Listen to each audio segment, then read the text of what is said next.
Into the night, the city lights are dancing, slowly falling apart. The shadows causing an outbreak. I'm wishing upon a star. This time I'm feeling stronger, and I know I can do better.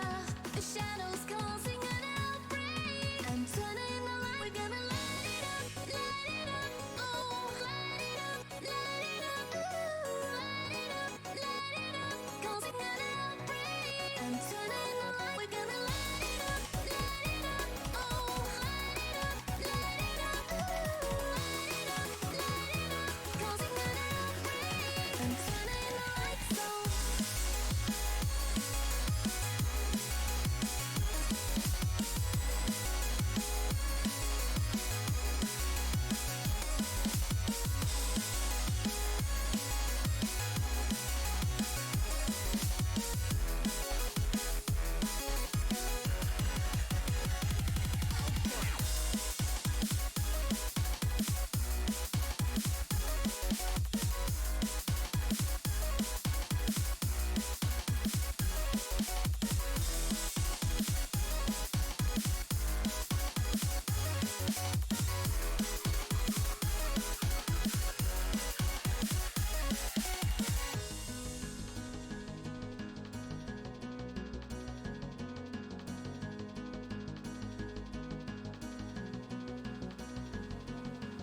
Open your eyes and see the people chanting, slowly falling apart. The silence causing an earthquake. I'm wishing upon a star. This time I'm feeling higher, and I know I can be taller. Shadows causing an outbreak. I'm turning the light. We're gonna light it up, oh, light it up, ooh, light it up, causing an outbreak. I'm turning the light. We're gonna light it up, oh, light it up, ooh, light it up, causing an outbreak. I'm turning the lights on.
Started to fall, and where were you? How could I know you were falling too? Grabbing the wind, cutting my skin, but it's hard because I'm falling. Tell me why I'm falling. Oh, life's calling, but it's hard because I'm falling.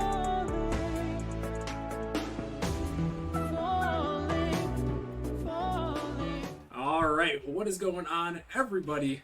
We are back here for our second day of the semifinals here at the Nemesis Gaming League, and we have a lot of spicy action soon to come your way here. We'll be kicking things off with Motion taking on Bishops, as we are going to find out if we have the third 7 seed to make it to the grand finals. I'm Rocker Man here, joined by the one and only Cooking Bagels.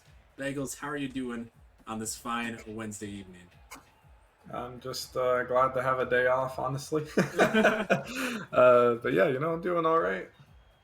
Ready for some Challenger League action here. Last time we saw Motion, they again were showing off the mechanics, but again they looking a little suspect as well.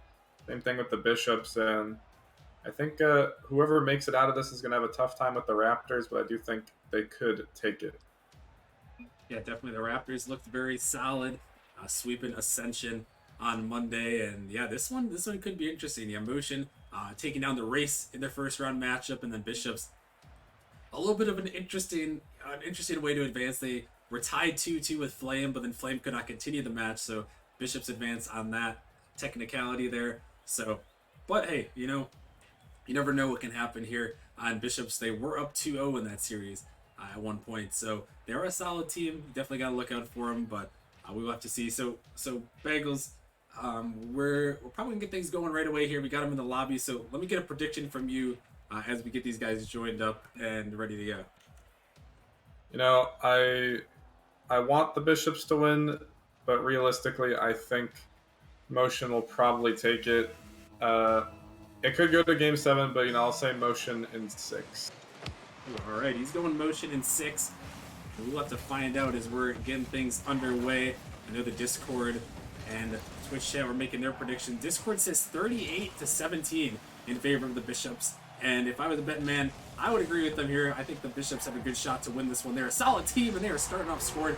Mr. X Climax is going to start the scoring out for the Bishops.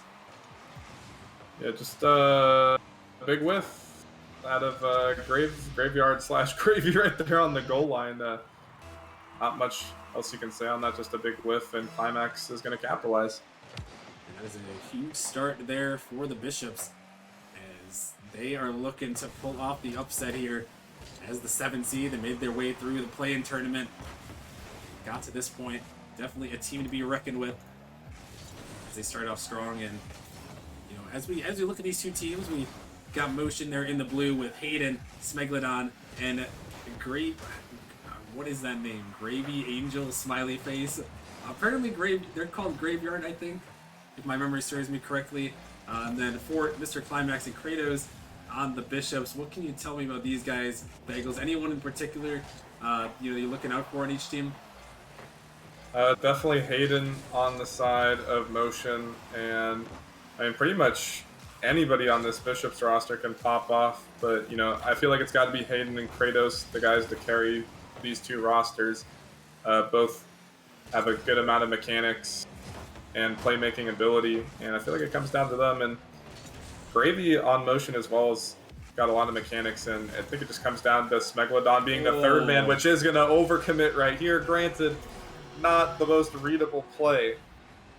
And that one, it looked like it was a wide open net for Motion as the Bishops had overcommitted, but the pass errored out in the midfield, and Fort just slams it down the pitch. A huge mistake and a huge swing. That's a 2-goal swing right there in one play. Yeah, and you just got to be careful with those infield passes sometimes, because that is exactly what happens as a huge save from Fort. Will keep Motion scoreless for now as Smegalodon up for that one, but not enough boost to get the job done. And yeah, you just got to be careful on those kinds of plays, because the quick counterattacks can come out even in Challenger League. And big 2-0 lead here for Motion, who is not looking good in this game 1. Yeah, not quite yet. Still 2 minutes in, maybe trying to regain their footing after taking a little break since their last match, playing last week. But they have to try to regain here. This one's popped up high. Graveyard and Hayden combined. It looks like Hayden is going to get credit, and Motion is on the board here in our first game of this Best of 7. Yeah, Climax had just a tiny bit of an overcommit. He couldn't figure out which player to read because both of them were up. And a little bit of a lucky play coming out from Motion, but they will take that after those first 2 mistakes. Losing the kickoff here, now opportunity for Climax, but a slow roller. We'll get that one straight back into the hands of Motion. But yeah, even on that play, hold on a second. There we go. That's the Motion I want to be seeing. Going for the flip reset, just didn't quite get it done. They just got to be able to set themselves up on these solo plays, but just looking at it so far, Graveyard and Smegalodon not able to get involved in the play at all, really, as Hayden, more than almost 5 times as many points as them. Yeah, Motion needs some sort of spark. Hayden has been that spark all season long for them, leading them to the 3rd seed, the division championship, clutching that up at the end of the season. As I believe they were battling the Drakes towards the end there, and they ended up taking home that 3 seed and giving themselves a good advantageous position here. So going up against the Bishops, the 7 seed. Now we're down under 2 minutes remaining here in game 1. The Bishops threatening here as his ball's on midfield. A miss comes through and Kratos is going to finish it off there. The Bishops lead back up to 2. Yeah, missed touch coming out from Gravy. Great hit, Hayden. Don't think he had any boost, and Kratos with the slot on the left side to beat out the final defender right there. Great shooting from him, but again, it just came down to Gravy on the sidewall. Just that ball leaked out a little bit too much into the hands of a Bishop attacker, and that's what spelled the deal for them off that backboard miss, as well as Bishops looking for one more. I think they'll be content with 2 goals. They just got to keep Motion under wraps. Only got to hold them off for a minute and a half here, but they're trying to put on some pressure. This one down and going to be banged out by Hayden. Only cleared to the corner as Kratos trying to follow this one out. This ball popped up high in the midfield. Fort has to make a touch, and he does. So he sends it off to the side. Motion trying to get back on the counterattack. Climax with an awkward touch, but it's still going to be cleared away. Send it back up in the middle. Climax with a touch. Going to put it down the pitch. Motion retreating. Here comes Hayden. Taking to the sky. Going to find one touch. Looking for another. Trying to dribble it all the way down, but not going to go there. As we're now under a minute remaining here, Bagels, and Motion still have to find 2 more goals. Trying a little bit of a back pass here, but not enough juice on it to maintain possession. And Bishops there just looking really good. And, I thought for a second Fort was the final defender. No, he was just lurking over there, watching his team do some work. And, yeah, not quite sure why the net was open. But, Bishops, just an outstanding play from them. 11 shots to Motion's 5, and Hayden has been the ultimate carry here for his team in game 1, but just not enough doing right now is Smegalodon. Oh my goodness. Double tap almost came out right there. Smegalodon, he's only sitting at 38 points right now. Hasn't really gotten involved as well. But Motion with Hayden, 5 saves and 4 shots, 1 goal. Almost 600 points just from one guy. You just need to distribute the work a little bit more. He's making some more clutch touches on defense here, but too little too late, as Bishops will likely win this one with a 3-goal lead, unless, nope, they'll be saved out. Going to be saved, and Bishop's going to come out here and take game number 1, a solid performance from the underdogs in theory with the seeding. But they are going to be happy to take this win as this ball finally touches the ground. Bishop's taking game number 1. Just a solid performance overall from the Bagels as they come out really strong here, 4-1 victory. Yeah, and like I said, this is the team. Bishops is the team that I wanted to win. I just was expecting Motion to come out a little bit more coordinated, a little bit more hot. But that being said, Bishops is definitely the more coordinated team overall, rotation-wise. They're definitely able to work with each other a lot better. Whereas Motion, I've seen it in the past, and you can kind of see it now, is that Smegalodon just was not involved, and sometimes that's just due to misrotation on Motion's part, Gravy and Hayden just not allowing him to get in the play. But I don't even know if that's just what happened in this game, number 1. It just looked like they were slow, and I don't know. But you can't be slow against this Bishops roster because they're going to punish you, as they put up over double-digit shots right there as well.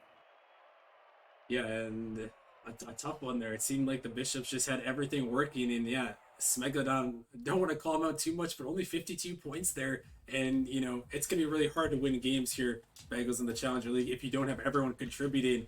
Some leagues you can get away with a couple hard carries, but, in a lot of places you need everyone contributing. And, Motion almost had that, but, the Bishops just a little bit more coordinated in the first game. And now heading into game number 2, what do you want to see from Motion in this one to try to battle back and tie the series up? I need to see some passes and just some small touches out of defense towards each other. Not 3 players on the ball like I'm seeing right now. That is not what you want to see. I just need to see them to work together. But even though Smegalodon wasn't really able to get involved, there were two big mistakes that came out from Gravy just in the opening. Oh my goodness, is Hayden looking for the pancake double tap. But Smegalodon not really in position. Puts a shot on, but Hayden is just deciding to lurk right in front of the two defenders and not go for a bump and gets the redirect.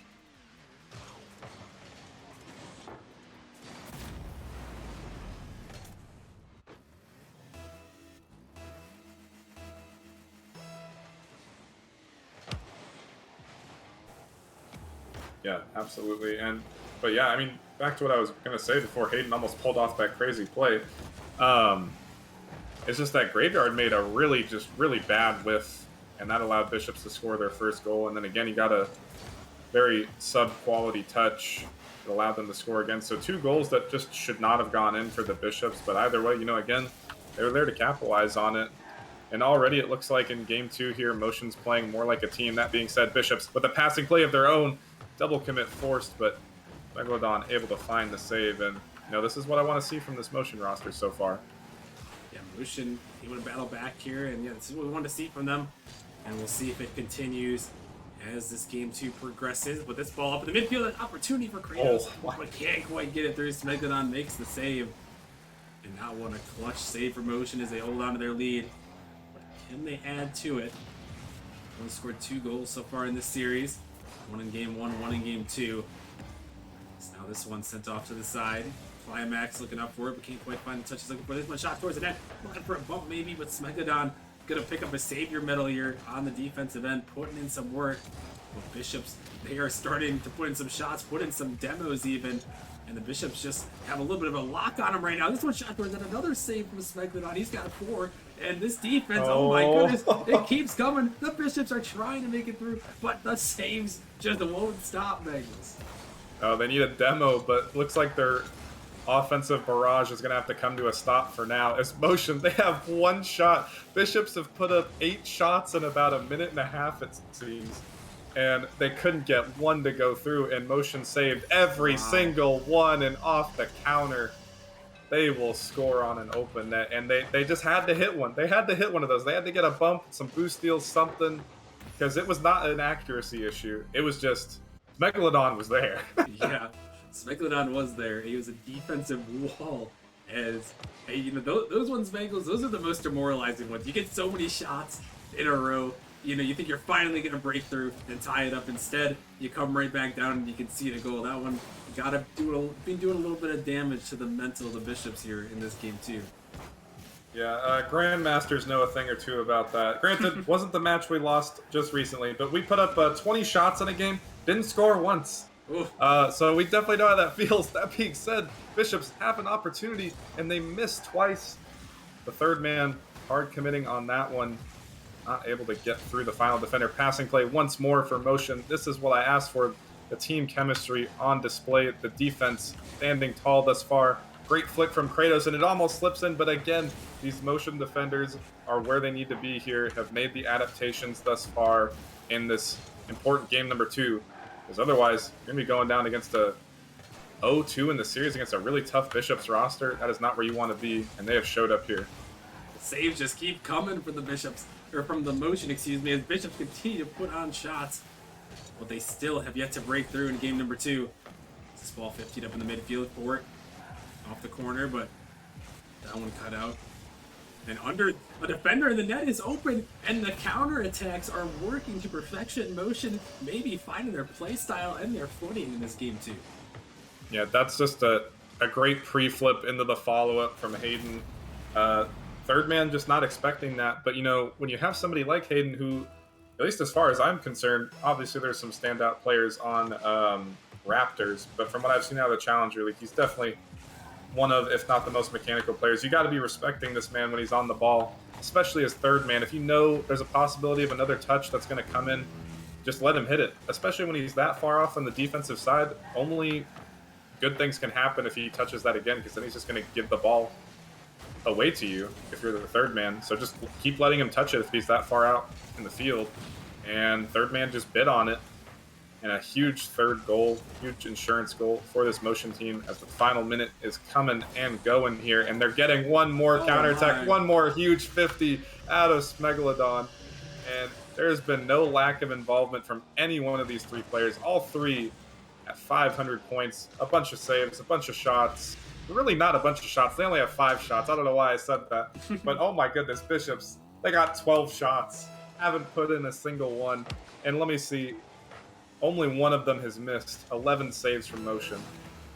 That is just insane here. A complete turnaround, and Motion right back in this one as they're sending another one towards the net. But Motion coming up huge in game number 2, going to tie this series up and maybe even shut out the Bishops here. Depends on how the final seconds go here. This game number 2, the ball back in the Bishops' corner. Smegalodon popping up high, looking for one more for the road. A huge miss comes out. Motion not quite ready for 2 defenders to miss. This ball floating up in the air. It will do it for game number 2. Motion pulling the shutout here 4-0 as they win game number 2 and tie this series up in one apiece. Was a huge performance from Motion in game 2 right there. That is exactly what they needed. Especially that they managed to win this match when Bishops were in control the whole entire time. If not like 80-85% of the time, it felt like the Bishops were in control of the midfield and on the offense, but it was just one little play that got them out of defense. And that's what I was asking for. They need to get small touches out of defense. You don't necessarily need to get the big clears over the attackers. Just get small touches towards each other, and that's what they were doing. That's what Hayden did. He got the little pre-flip underneath the final defender, and it doesn't have to be a big touch. It's just you need to make consistent touches, and Motion was not doing that in game 1, but in game number 2 here they did. And that wasn't really the whole story. It was just Motion and the defense. Just the saves. And I just looked in chat and Bubbly said, you know what? I'm not even worried. They can't repeat that. So we'll have to see if Motion's going to make Bubbly eat his words on the standout defense, if they can do that throughout the rest of the series. Yeah, I mean, 12 shots from the Bishops, 11 saves for Motion. I mean, you have to think that'd be hard to repeat, but, you know, I've seen crazier things, Bagels, that have been repeated. And Motion, maybe they found a little bit of a formula here. Maybe they can make these saves, counterattack. Maybe that's just their play styles. Another shot coming towards net. It's going off the post, and it's going to go in. Kratos puts it home. Motion. They are not going to hold the Bishops scoreless in game 3. I literally thought you were about to crystal ball this save into existence. As you were saying, I think it is repeatable. And I honestly thought when Smegalodon was going for this that he had this save. It was an absolute slot from Kratos. And I thought Smeg had it, but not able to get it as that was an awkward post bounce. And huge way to start it off for the Bishops after that demoralizing game 2 loss right there. But still, that being said, again, maybe Bubbly might be onto something. I don't know if this Motion defense can be repeatable if you're constantly going last second back to make a save. You know, eventually one of them is going to slip through. And, you know, it didn't happen in 12 shots in game number 2, but in 1 shot in game 3, it has worked out. Well, I guess that is just the story. You never know what's going to happen in Rocket League. You can switch a game to game. You get 12 shots, no goal, 1 shot, 1 goal in the next. It's just a crazy game, and it's one of the reasons we all love it. As now we're into game number 3. The Bishops on top early, looking to bounce back after that tough shutout in game number 2. This ball in the Motion corner. Bishops threatening. Small touch to the corner. Climax in the midfield. But no Bishops are ready to follow on that one. This one popped out. Kratos can't connect as this ball's popping up in the midfield. Shot opportunity, but they're going to go for the pass. Can't quite make it happen. Here comes Smegalodon to try to keep it in. They're not quite able to convert as Bishops send this ball back in. But a minute and a half gone by. Motion still looking for a counterattack, and you know, I think that's what they're going to try to go for here, Bagels. After it worked so well in the last game, try to go for the counterattack opportunities. I don't know if you agree with that play style or think that's what they're going to do. Yeah, I mean, sometimes it just has to be like that. But, you know, by virtue of just being a Rocket League player, you always want to be on offense. You don't only want to have to be resorting to counterattack plays, but this Bishops roster is extremely fast, and the defensive rotations are pretty sound. As a double commit comes out, Climax looking for a bump of his own. As Kratos not able to get it through. Let's find the demo. more pass play, but not going to get the job done for now. But yeah, I mean, it could work against this Bishops team, but I'm already seeing some adaptations from them. They're playing a bit of a slower game. They're not allowing these motion players to beat them on the counters. Granted, got a lot of time left here in game number 3. But Bishops, the offense has slowed down, but I still feel like they're in control for the majority of this game as a huge doink comes out. But again, the defense from Motion able to put it away. Motion holding on here as a demo comes through. Smiglodon trying to take it down before it cuts it off in the midfield. Looking for a demo on net, but Hayden gonna find a touch off to the side, trying to leave that for a teammate. Climax turning around, Smiglodon diving in. Gonna get it by 2 defenders here. Can he turn in the midfield? Just one to beat, trying to get it out. But this ball gonna trickle away from Bishops. Is this one in the midfield? Gravy trying to keep control. Is this one sent back towards the net fort? Gonna make a touch. This ball off the corner, popped up in the midfield. Gravy trying to get to it, but a double commit comes through. And Hayden is forced to retreat as we're now under 2 minutes remaining in this game. A lot slower, maybe not as many shots even, Bagels, in this one. Both these teams kind of having to pick and choose their opportunities. Yeah, and this is a big swing game. You don't really want to lose this. Granted, you don't want to lose any game, but I always feel like the odd numbers in the series are the most important. Game 1, Game 3, Game 5. Obviously, if you end up making it to 7, that's the decider. But any of these odd number games are huge swing games for me, especially if the series is tied, which they most likely are heading into those games, as a missed shot comes out. And, a lot of times can be a little bit more conservative in those matchups, and Bishop's definitely taken a step back here, realizing what the problem was in game number 2. They were just not hitting their shots, and granted, they've only hit 1 out of 5 so far, but still, the presence on the field is here. They're not overcommitting. They're where they need to be, but if a huge 50 comes out, Bishops will stop it out. But they're playing well, but, a 1-goal lead is not secure against a player like Hayden, who can flip reset at any given moment if he's got space and boost on the ball. So you're going to have to hold on for 30 more seconds against these mechanics in Motion. Yeah, they are going to have to hold on, but only 30 seconds for them to put a goal in, as the Bishops going to clear this one out for it, trying to turn on it. But Gravy able to send it back in off the corner. Kratos on the pop, going to get it by 1, and going to get it by 2 as he's taking it down. Going to be bumped off of it, but the second's taken away from Motion as a huge miss comes out. Going to have to take it across their own net, and Fort is there waiting. A huge mistake, and then maybe the dagger in game 3.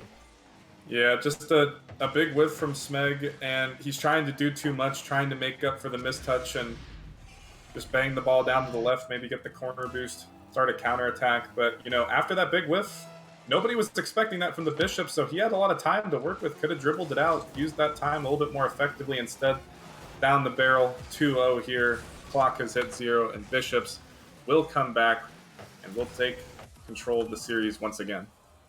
Well, Motion going to be the one shut out here on the opposite side this time, as the Bishops pitch a 2-0 shutout. And good performance, a good bounce back, Bagels, after the last game where, they weren't able to get one in the back of the net. They start off early, and then they hold on for the rest of the way. Yeah, and Motion, again, it seemed like the offensive presence on the field was lacking a little bit, but they did tie the Bishops in shots, 6-6 apiece.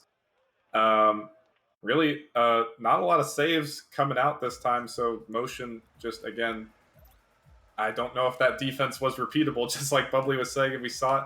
Granted, that first goal was just kind of a weird one. It was just a perfect slot from Kratos, and Smegalodon just could not get there. Perfect shot, perfect placement, and ended up almost going in. Luckily, Kratos was there for the follow-up for the Bishops. But coming into Game 4, I'm expecting a back-and-forth series. I'm expecting Motion to be the ones making the adaptations again, get more involved on these passing plays. But one thing that has been consistent is that Smegalodon is in the net. He is going to be a threat at putting these balls away. Oh my goodness. Jeez, these guys and their defense, Motion, they can't stop playing defense. I mean, you said it, it's just a very close goal in the last one, and then, a last second, you got to go type moment. Those are the only 2 that they gave up. Obviously, those 2 were the decider, but the defense has been solid for the most part. They're forced to make another save here. So Motion, you're going to have to lean back on that defense and See if it can carry them here in this game. But wait a minute, there's not an opportunity. Almost found the demo, but Kratos just enough finding the counterattack and catching the motion defense off guard. Yeah, and just a big overcommit from Gravy right there as the third man. Trying to do too much. And again, sometimes, especially in the lower leagues, you just let the players bang the ball out to you. Especially on a ball that's careening off the sidewall like that. The defender isn't going to know where the incoming players are coming from. And just wait for the hit to come out. But Gravy, he bid on that one. And Hayden, he almost got the demo to disrupt that shot, but couldn't quite catch up to him. And again, Bishops strike first. Every time they've scored first, again, they've won. So good position for the Bishops to be in. Great start here for the Bishops yet again as they're looking to get a 3-1 series lead in this series, which would be so crucial for them as they're looking to advance to the grand finals on Saturday night. This ball popped off to the side motion, trying to clear it out. Not quite able to. This ball sent back in. Kratos on this one, setting up in the midfield. But Hayden back just in time, able to get a touch. This one again off to the side. Motion now, an opportunity here. The net kind of open. I'm losing my voice there as Hayden puts it in the back of the net. 1-1 now. And Kratos, a ballsy third man commit, and Fort, I think he was looking at the play the whole time, but he still just decided that boost was the better option. And Hayden able to set that up to the top left side perfectly. Able to barely beat out Kratos. Now off the kickoff, looking for the double tap, does find it. The Climax gonna play disruption on that play. And yeah, now tied back up, but off of a big mistake from Bishops, which they haven't really been making that many crucial mistakes, but that was a huge third man commit and kind of an inexcusable boost grab when Fort should have been last back there. Tough mistake there as, excuse me, Bishops going to be tied up here by motion. This ball sent back down towards the net. Fort going to make a touch and send this one down. This ball off the post there, looking for an opportunity, but not quite going to go this time. Motion again, trying to fire things back as a demo comes out on the wall. Gravy looking to take this one up, hopping it high off the ceiling. Opportunity, but not quite going to go. Kratos looking to take control and find a 50 in the midfield. And a huge bump comes through, but Bishops, they're unable to clear it out. And this ball, pass attempted. Oh no! No. Ill-advised pass comes out, and the Bishops are going to get a goal off of it. Yeah, especially after a big miss from Climax there. And I don't even think Gravy was trying to pass. I think he was just trying to take to a dribble, but got too heavy of a touch, or no, just too risky of a touch to be going for. You just got to bang that ball out of danger, especially when a team player whiffs. You can guarantee their other teammates are going to try and bail him out immediately. So whoever that was on the Bishops just ended up dunking that ball through and put them back in the lead off of a motion team that was, again, all in the same spot as a fake comes out from Graveyard. I'm pretty sure he was trying to hit that shot. That fake was not calculated. But Smegalodon with the cleanup. Yeah, I think he was trying to hit that one on net, and Climax, you know, that one's tough to read. But Smegalodon in the right place at the right time, able to tie things up and keep motion. Their hopes alive here of taking this game forward. And a game they really need. You do not want to go down 3-1 in this series. A 2-2 and a 3-1 series. There are two different animals. Here comes a shot. It's going to go just a little bit wide from Smegalodon. And that one could have been the one that got them ahead here. But instead, they're stuck back on defense. This ball pops across the midfield. The net is open. And the counter, Mr. Climax puts it in, picking this motion defense apart. That's a pretty solid clear from Gravy, but the problem is that Hayden and Smeg both bid on it, both trying to get the transition out of defense. And, you know, normally I'm not one for hitting it off the sidewall, but if a double commit is forced on the opposite side, you know, if the net is open, might as well get the job done any way you can. Although Hayden, looking to have other things to say, does find the flip. He gets the double off the backboard, net open, but Kratos able to jump in just the nick of time to save that one through. But again, that is the threat off of the kickoff from Hayden. You give him space, you give him boost, and come up with some great plays, just not quite enough as Bishop's trying to maintain this lead in the final minute once more. Bishop's looking to take it all the way down. Kratos with the second touch. He puts it in the back of the net, and the Bishops have an insurance goal with 49 seconds remaining. And again, Motion not the only team with some mechanics, but again, Motion's rotation, this is their weak point, and they're falling apart. Hayden and Graveyard both going for that corner boost. Didn't even get the corner boost as they both realized their error, trying to get back to it, but Fort just already on the air dribble. Going to secure that one on the left side. Huge 2-goal lead, final minute. Net open, but Hayden able to get the touch. Pinox was looking for a pass to Fort, but he was all the way back in 30 seconds. Huge insurance goal, 2-goal lead. And if they win this, they'll be up 3-1 in the series. And surely at this point, Motion would take their timeout, try and recover from this rotational issues that they are having. They may need to here as we're getting down to the final seconds of this one. Motion gonna need 2 goals, really gonna need a miracle here. They're going to bring it back, and as the Bishops keep it in their zone, it is not gonna happen here. Motion goes down. Bishops take a 3-1 series lead as they are gonna win game number 4 here. A solid performance, Bagels, and they are 1 win away from advancing to Saturday night. Yeah, this is huge from them. Bishops really not playing a single game bad here. The one game they lost, Motion's defense was just peaking and they couldn't sneak one through. So Bishop's playing extremely consistent here, really only coming up with one big mistake here in this game, which they still ended up winning, which was the overcommit from Kratos, and Fort was off grab and boost. And, if that's the only mistake they make all series, the only really big mistake, this is a great spot to be in if you're Bishops trying to go up against a really tough matchup in Raptors, assuming they're able to close out this series here. But yeah, Motion opting not to take the timeout thus far. So they must feel confident in their game plan at the moment. It's just not getting the job done. They have to work on their communication and their spacing, because really that's the only issue that's plaguing them. They're putting shots on, not a large amount of shots, but they're putting a consistent 6+ shots on a game, so they're not really getting shut out from the offense completely. It's just the defensive side of things, and the overcommits as third man.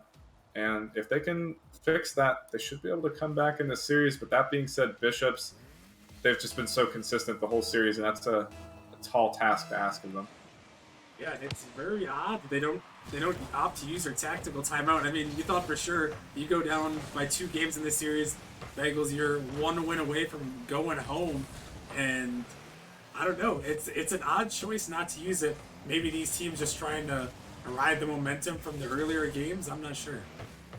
Yeah, I mean, me personally, I'm not a fan of taking the timeout. We did end up taking it in our series just to try anything, something, after losing however many overtimes we lost, as a huge play comes out from the Bishops, and they will strike first once again off of the transition. And Gravy on the attack, but just couldn't get it through. And Hayden, he was there, but that's just a tough shot to defend. A little bit of feels backflip right there as that one finds the back of the net. And Motion now on their last life here in game 5. They find themselves down early, not where you want to be here in this one with the season on the line. But they're going to have to make do here and try to battle back. This ball into the corner, going to be pinched up by Fort. Sent all the way back into the Motion corner as Hayden taking to this ball, looking to stay up with it. Going to send it down, trying to find a teammate, but Bishop's able to cut it off as another pass comes through, but again, just cut off by a teammate. Not quite coordinated the way they want to be. The huge missed touch comes through, but not going to go on target. As Motion able to get away with that one, but really, Bagels, we need to see some offense from them as they're trying here. A shot going towards the net, but not quite going to get on target. And, we really need to see it quickly here. You can't let Bishops, keeping their sustained pressure if Motion is going to want to come back. Oh my goodness! Fort with the most power he's ever got in his life from the sidewall. Yeah, I mean, I sometimes I say it. Sometimes you just know when a player is going to hit a shot, and I knew right here that he was going to put this one with expert marksmanship. not necessarily into the top right bar down ski, but I had a feeling that ball was going in, and it did. Huge insurance goal for the Bishops because, yes, like you're saying, that once the Bishops start to get this midfield lockdown, they do not relinquish control of it. Motion actually for once out shooting Bishops thus far, and a huge play here as this one will go in off of the double commit. Mistouch off of the sidewall, but still, I mean, this is Motion. They need to be suffocating these Bishops players and forcing these double commits, which, yeah, Fort said that's what panic looks like. That is exactly what panic looks like, and Motion need to continue to make these players panic on the defensive side. Yeah, that's how they've gotten some goals. They've made the Bishops panic, and that is the strategy. The Bishops, they are a team that can be prone to that panic. Me playing against them, I've seen their panic before. As we got them. Oh, wait a minute! This ball going towards the open net. Look at me save it away, and having to reverse sweep them in the regular season. We know how to enforce a little bit of panic in them, and that's when Bishops can find themselves in trouble. So Motion again to try to find something. Here comes Gravy looking for the flip reset, going under. Oh my goodness, what a play! The fake, the flip reset, and the goal to tie this game 5 up. Huge play from Graveyard to get his team back into it. But again, this is what I'm talking about. When the play is happening that far out in the midfield, you almost just want to let him hit the ball because that ball was just going to go into the dirt no matter what. He had to put that ball under because that was the only spot he could put it. So Climax biting a little bit early on the pre-jump, but still, when players like Gravy and Hayden are in the air, you got to respect the mechanics, and perhaps the Bishops respecting them a little bit too much, but still trying to get back on the offense with their own infield passes that have been working so well here in this series. Now we got a tie ball game. All tied up. Motion, their season on the line here. They need to come up huge in Game 5. If they lose, they are out. Their season is over. If the Bishops win, they're heading to the grand finals on Saturday night to take on the Raptors. Climax out in the midfield. This ball pops up. Fort send it towards the net. Motion trying to make the touch. This ball pops out in the midfield, but not quite going to be able to put on target. As another 50 comes through. Motion, a little bit of space here. A shot going towards the net, but save comes through from Kratos. He picks up the savior medal. Under 2 minutes remaining here in Game 5. Motion looking for something. This ball pops right to Fort, right around the defender. He puts it in. And I think they were trying for a defensive bump too. Gravy, he got in the way, but Fort was just barreling his way through either way. I mean, really the bump was negligible, and Smegalodon thought the bump was going to be a lot more powerful, and really just an unfortunate goal to give up if you're Motion, but you can't give up hope. You got a minute and a half here to mount a comeback. They've looked pretty dangerous here in this game number 5. They got to get another counterattack going. They got to get some more bumps. They've been demoing a lot more as of late. They need to remove these Bishops defenders who have gotten 7 saves here in game number 5. There's one more counter from the Bishop side this time around as a whiff on the defense comes out, and Bishops will be up by 2. Yeah, that one, you thought for sure it was going to be touched here, an opportunity, but just looks like a little bit misinput on that one, and a tough break there for Motion is now, not only they have to find 1 goal, but they have to find 2 bagels, and with a minute 15 against this Bishop squad, it is going to be a tough one to come through. Yeah, they got to go to work, and they got to go to work right now. Mistouch from Fort, going to allow Hayden a free shot, but not enough spice on it. But actually, the own goal comes through. Nerves starting to get to both these two teams as a bit of a lackluster shot will go through. Yeah, Fort probably shouldn't even jump for that one. Had teammates back in net that could have made the save, but instead Fort kind of sent in the back of the net, and well, now we're back to a 1-goal game. And Motion with 60 seconds. It's such a different ball game, Bagels. Everybody knows in Rocket League here that, now they've got all the time in the world to work with. A minute is an eternity, especially with that ball being able to stay up above the ground with 0 seconds left. So a lot of opportunities still possibly to come from Motion, but they still know that they are down. And if they don't score a goal, their season is over. Mr. Climax now send this one up towards the net. A save comes through from Smegalodon. Motion, they are starved right now. No boost on the board. It's just Hayden with some boost. Smegalodon gonna pick some up, but they have to get it going here. They gotta get down the pitch. Gravy, no boost, gonna race back, trying to grab that canister there. But the time really ticking away. This ball sent up. Maybe one more counterattack for him.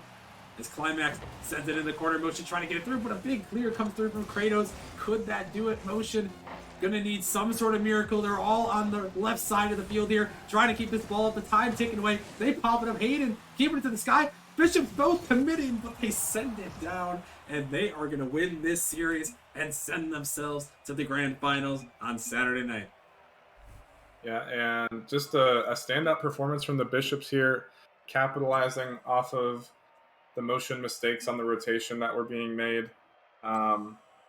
Really, motion playing a relatively clean game 2 out of 4 of the games they lost, but in 2 of those games, the rotation did not look clean at all. And when you start to give games away like that, that's when you get into trouble. And they found some trouble here against a surging Bishops roster who consistently was playing the same just good defense, good offense every single game. They didn't quite match that 12-shot game they found in game number 2, but honestly, for their sake, I'm kind of glad they didn't match it because that was the one game they lost. But there were moments of panic, especially in this game, the triple commit and the double commit, which led to 2 out of the 3 goals for motion there. So definitely some things to work on heading into the grand finals, but overall, just a huge performance from them. Motion, they had signs of brilliance. We saw the solo plays from Gravy and Hayden, the insane defense from Smegalodon, but it was just not enough to take down this Bishops roster on this night.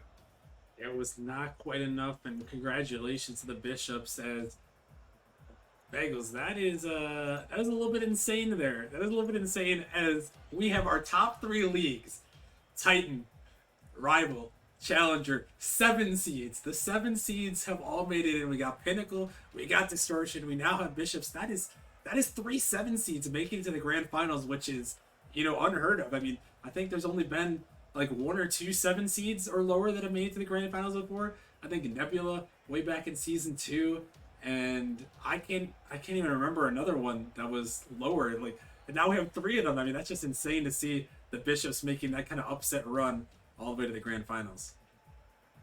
Yeah, who knows what would have happened in the round 1 matchup. Flame was looking like they're starting to come back, but we'll never know. Either way, I thought Motion was going to be a really tough matchup for whoever came out of that Flame Bishop series, but obviously I was a little bit mistaken as Motion kind of dropping the ball here, and Bishops are looking to take this momentum all the way to the grand finals. And I think they have a chance to beat the Raptors team. Obviously, Raptors gonna be the favorite in that matchup, but I think Bishops, if they're playing the way they did today, they minimize the double commits and the one-off triple commit there that led into the own goal. I think they could easily have a chance at finally taking home a championship for the Chess Hall org. Yeah, they're still looking for one, but the Bishops say they'll give Bubbly and company an opportunity here, and really that's all you can ask for when it comes down to this at the end of the season here.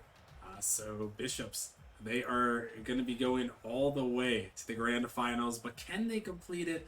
I don't know. Who knows? Raptors are going to be a tough test for sure, but they make it there, and that's all you just need a chance, Bagels. If you give yourselves a chance there, you make it to the big dance. All it takes is 4 wins now. That's all they need to possibly become the champions. So I know they're going to be ready to go for that one. But congratulations to Bishops. Congratulations to Motion on a great season. But Bishops are moving on to the grand finals versus Raptors Saturday night. That will be at 8 p.m. Eastern for our grand finals Saturday. Should be a lot of fun on that day. But that is going to wrap it up for this matchup. Up next, we have a Novice League showdown. We have Frost. We have Whelps. Frost is looking for their 3rd straight grand finals appearance in the Novice League, which is absurd there. And Whelps looking for their first, trying to bring some magic for that Dragon Energy org. We'll see if they can do it. We're going to take a little bit of a short break here, but then when we come back, we have Frost, we have Whelps going at it. Who will be the first team in the Novice League grand finals? Time will tell, so make sure you guys stick around, and we will see you guys in a couple minutes.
moment, my fate written, I'm chosen. Other spirits fall, but mine has ceased to be broken. You stripping down my pride, but time my only opponent. And lately I abide, but limitless I've awoken. So let me show you that everything I sacrificed mattered. All that blood, sweat, tears that I scattered. All that fake talk, fear that you splattered. Push me to right here, a new chapter. Here now, waiting for the flag to fall. Here now, cutting through the rolling fog. You know you need it. It's so close, I feel it. Here now, this is the moment.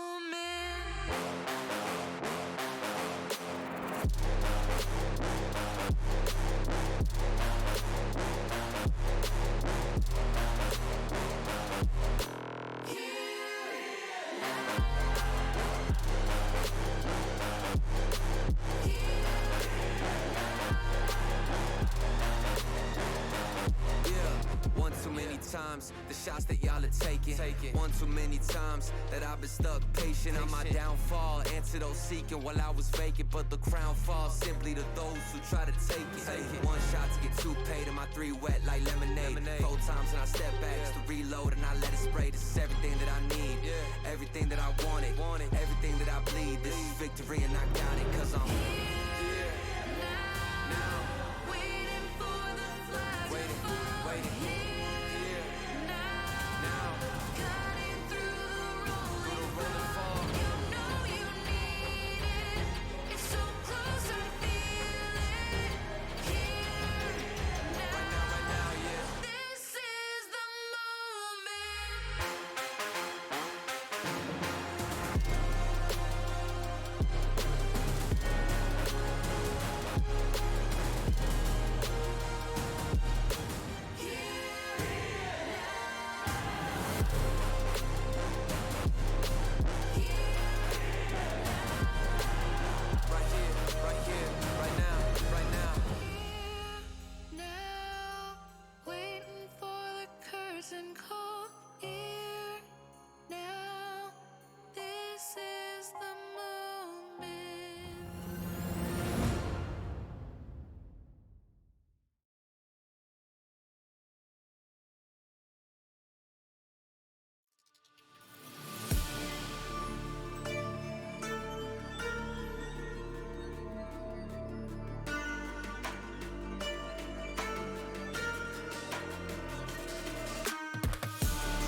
started to fall, and where were you? How could I know you were falling too? Grabbing the wind, cutting my skin, but it's hard because I'm falling. Tell me why I'm falling. Oh, life's calling, but it's hard because I'm falling.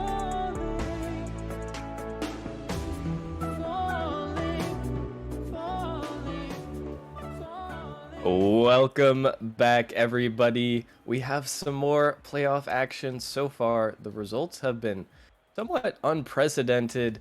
We'll look to see if that streak continues as we're heading into the Novice League here. I'm joined once again in the booth. You all know him well. My good friend and the legendary caster, Cookin' Bagels. What's going on? Well, let's finish casting another one. Some nice action there in the Challenger League. Not so much of a novice connoisseur myself, but I'm ready to see some action. We got some familiar faces on the pitch here in Jeff Masters, seeing him at LAN. So I'll be rooting for my boy Jeff, who's trying to go off against this Frost team, who's looking to make 3 trips in a row to the Grand Finals.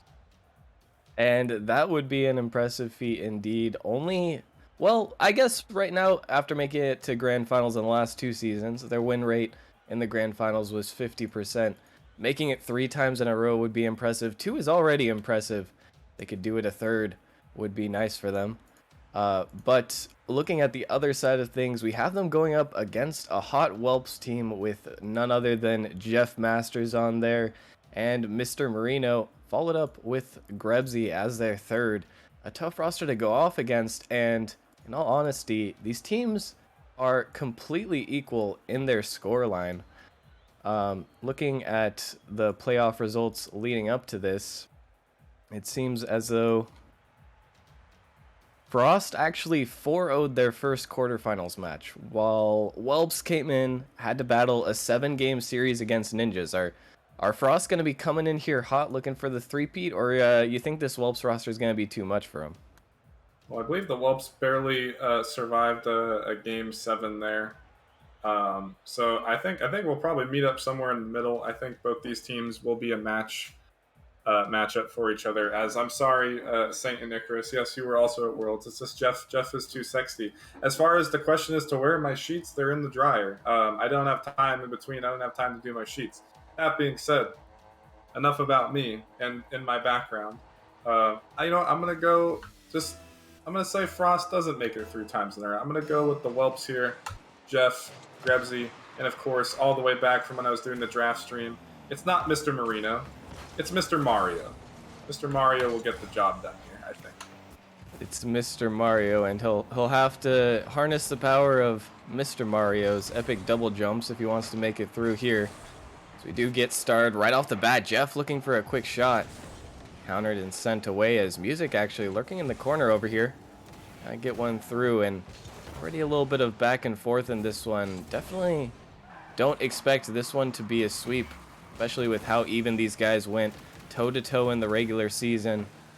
They both had success in playoffs, but it's a different beast as Mr. Marino, Mr. Mario, as you call him, gonna start off the scoring for us.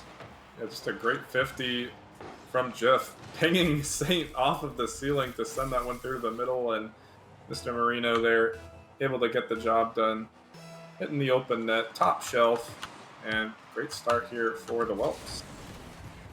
And that might not be the most highly mechanical shot you've ever seen, but especially in the Novice League, it's a great sign to have your shooting as on point as that shot looked there. Just so much power to the top corner. Can't ask for much better placement. As well as the attack continues, Mr. Marino once again already gonna get himself a second shortly after.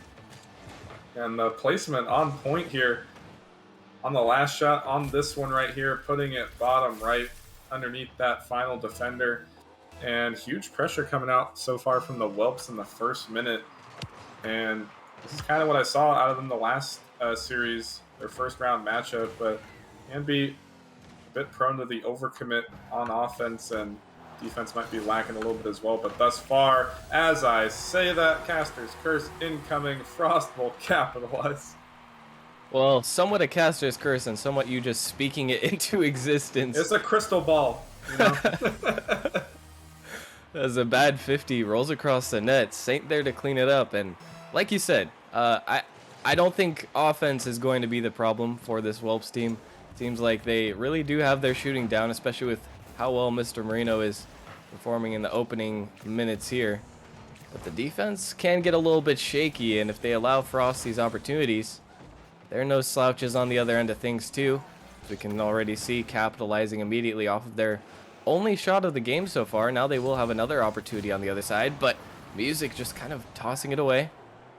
This one sent high off the backboard. Marino trying to leave it for his teammate, and he does barrel through. The overcommit pays off as Jeff Masters sends another one home. That's the most novice thing I've seen. You know, 2 of your players miss. Why not send the third? And you know what? All 3 players on the Frost team also went. So 6 players were up for this ball. And honestly, I'm not quite sure how it went in, but you know, novice moment. But it works out for the Whelps. And, well, if you're going to overcommit, you better at least be able to shoot the ball well. So far, Whelps being able to hold true to that, as they might get another Grebsy this time getting involved in the action. And now each player of the Whelps getting involved to put them up 4-1. Yeah, I would like to see a little bit more power off that initial shot from Jeff, but either way, put it in an awkward spot and a great transition out of defense. Marino got a hit, Jeff doinked it up, was able to follow it up himself, and Grebsy there for the follow. And this Whelps team, you know, despite the play where there were 6 players in the air, they're looking pretty coordinated on the offensive side. That being said, Icarus looking for the double, can't quite find it. Music with the slow roller, but able to slip it through as Jeff, a little bit awkward off the previous play. And Icarus there threatening the double touch. Looked like he was somewhat close to hitting it. That's not a shot that's easy to defend when you're not really prepared for your opponents to do such things. And the follow-up is good. Frost getting themselves back in the game. Only 2 goals now, and in such a high-scoring affair, you know, there's no telling what might happen next. Like you've already pointed out, in the Tie-In League, we see triple resets left and right as Icarus coming through with another one. And now, like I said, anything can happen. They're already back within 1. Yeah, not quite sure what Grebsy was doing in the corner here. A bit of a mistouch from Jeff off the sideball as well, but ultimately, Grebsy has got to be in net here on this play. I don't even think the boost he went for was there. So again, this play coming out here, and now they were up 4-1. We're the Whelps, and now they're only have 1 more goal standing between them and Frost, and we got 2.5 minutes here to work with as Jeff out of the corner again. The offense for the Whelps, it seems like they're just able to put these ones through more often than not, and these ones are off of skill, whereas I feel like a lot of the Frost goals have just been the Whelps players messing up. Whelps are really pushing the table here. And already with 5 goals to the team's name, it's hard to disagree.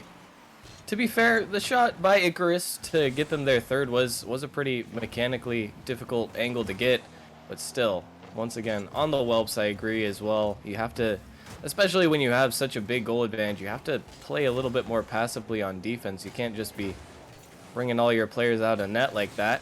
That's Jeff looking for the Doomsy. Can't quite find it. Now there's only 1 player left back. That will be Mr. Marino. Music there for the shot. Accidentally gets a double though, and that'll relieve a lot of the pressure that Frost was trying to put on. If Whelps can just stop the goal-scoring Fiesto from coming through, we'll definitely have the advantage here as another high one goes off the backboard. Marino almost gets the read. Instead, he sets it up for Grebsy, who will come through. Another clean goal for the Whelps. Dude, Mr. Mario, I knew from the moment this man was going to get drafted, I knew this man was built for special things here. And Mr. Mario is just coming up huge in this series so far. We're only 1 game in, but even in the last series I saw him in a huge, just a huge set piece for this Whelps team. Huge playmaker, and he's coming up big here in game number 1. A lot of just mechanical plays. And you know, we've come a long way from season 3 where Novice was first introduced, and these players, they just looked so much better. Granted, it's still Novice, but they look a lot more coordinated. Yeah, don't worry. I don't think we'll ever stop seeing all 6 people commit on the field in novice games. It's one of the beauties, one of the arts. But like you said, we've come such a long way, and even for season 7 standards, I feel like the Why? Whelp shooting is just on point right now as Mr. Marino with another clean backboard read, and they cannot be stopped. And just the speed from Grebzy, like, on this challenge to get the dunk, the squishy attempt being made, even, like, the wherewithal to be going for that in novice is kind of impressive, but would have maybe been better off staying on the ground on the goal line because Mr. Marino really only had one spot he could put that. But just the speed from this Whelps roster is on display, and I need to see a lot more from Saint and Music as Icarus, really the only person getting some work done as he puts another shot on right there, blocked out from Jeff. As Icarus really, oh, hold on a second, Music with the fake. Nobody on Frost quite ready for it, but yeah, Icarus definitely the front man here for Frost, and a little bit more work needs to be done by both Music and Saint to get a consistent stay on offense.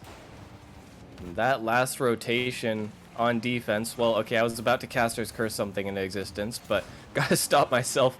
That previous rotation where there was a really hard hit to the backboard, and Grebzy, it was a pretty high ball, one that even I feel like most challenger players would even possibly struggle to get up to. Grebzy just deals with it with ease. The follow-up speed on defense was good. I mean, if the Whelps can stay that solid on defense against hard shots, against double touches, whilst maintaining this same level of offense, I mean, we might be looking at Whelps just running away with this. Overall, a fantastic Game 1 performance. Yeah, you know, sometimes in playoffs you get some low-scoring affairs. Not in this one. 10 goals being scored. We may have seen a few series where 10 goals were not scored for the entirety of the series. So, I don't know. Again, don't watch the novice games that often, but we might be in for a bit of a goal fest here. And you know what? I'm all for it. The more offense that Mr. Marino is getting involved in, I'm all for it because this man was popping off. Each player on the Whelps getting 2 assists, almost each player getting 4 shots. And just a really standout performance from them. A few mistakes here and there, but you know, if you're going to put 7 goals through, you can afford to make a few mistakes on your own defensive side. And there were a few mistakes, but you know, if you could make up for it with that much offense, definitely worth cleaning up those. But a nice way to close it out by the Whelps after a couple points where it seemed like Frost might find their way back into the game, just never were quite able to. And I'm wondering, with the Whelps playing this well, how Frost can find their way. Only one game down, but with a very commanding result in Game 1 for the Whelps. I mean, what does Frost have to do here to try and shut down this Whelps offense? They got to shut down the man in question there, Mr. Marino. They got to get him off of these goal-scoring opportunities. Kind of hard for novice players to get a lot of bumps, a lot of demos, but you know, if they can incorporate that as well, just try and shut down Mr. Marino. And on their own defensive side, they just got to be a little bit quicker because, you know, these Whelps players just seem to be an edge faster on these challenges. If they can just be a little bit quicker, shut down these 50s, get more favorable 50s, could be a good spot here for the Frost team. And again, like I was mentioning, they got to get Saint and Music more involved. It seems like Icarus is trying to get a lot of the work done himself. And up to see his Music here. Pass over to Saint, doing exactly what I asked for. The third man, Icarus, coming in for the shot, and the bumps come out. They did everything I asked. They got the pass play between the 2 players, they got the bumps, and they got Icarus to perform when he needed.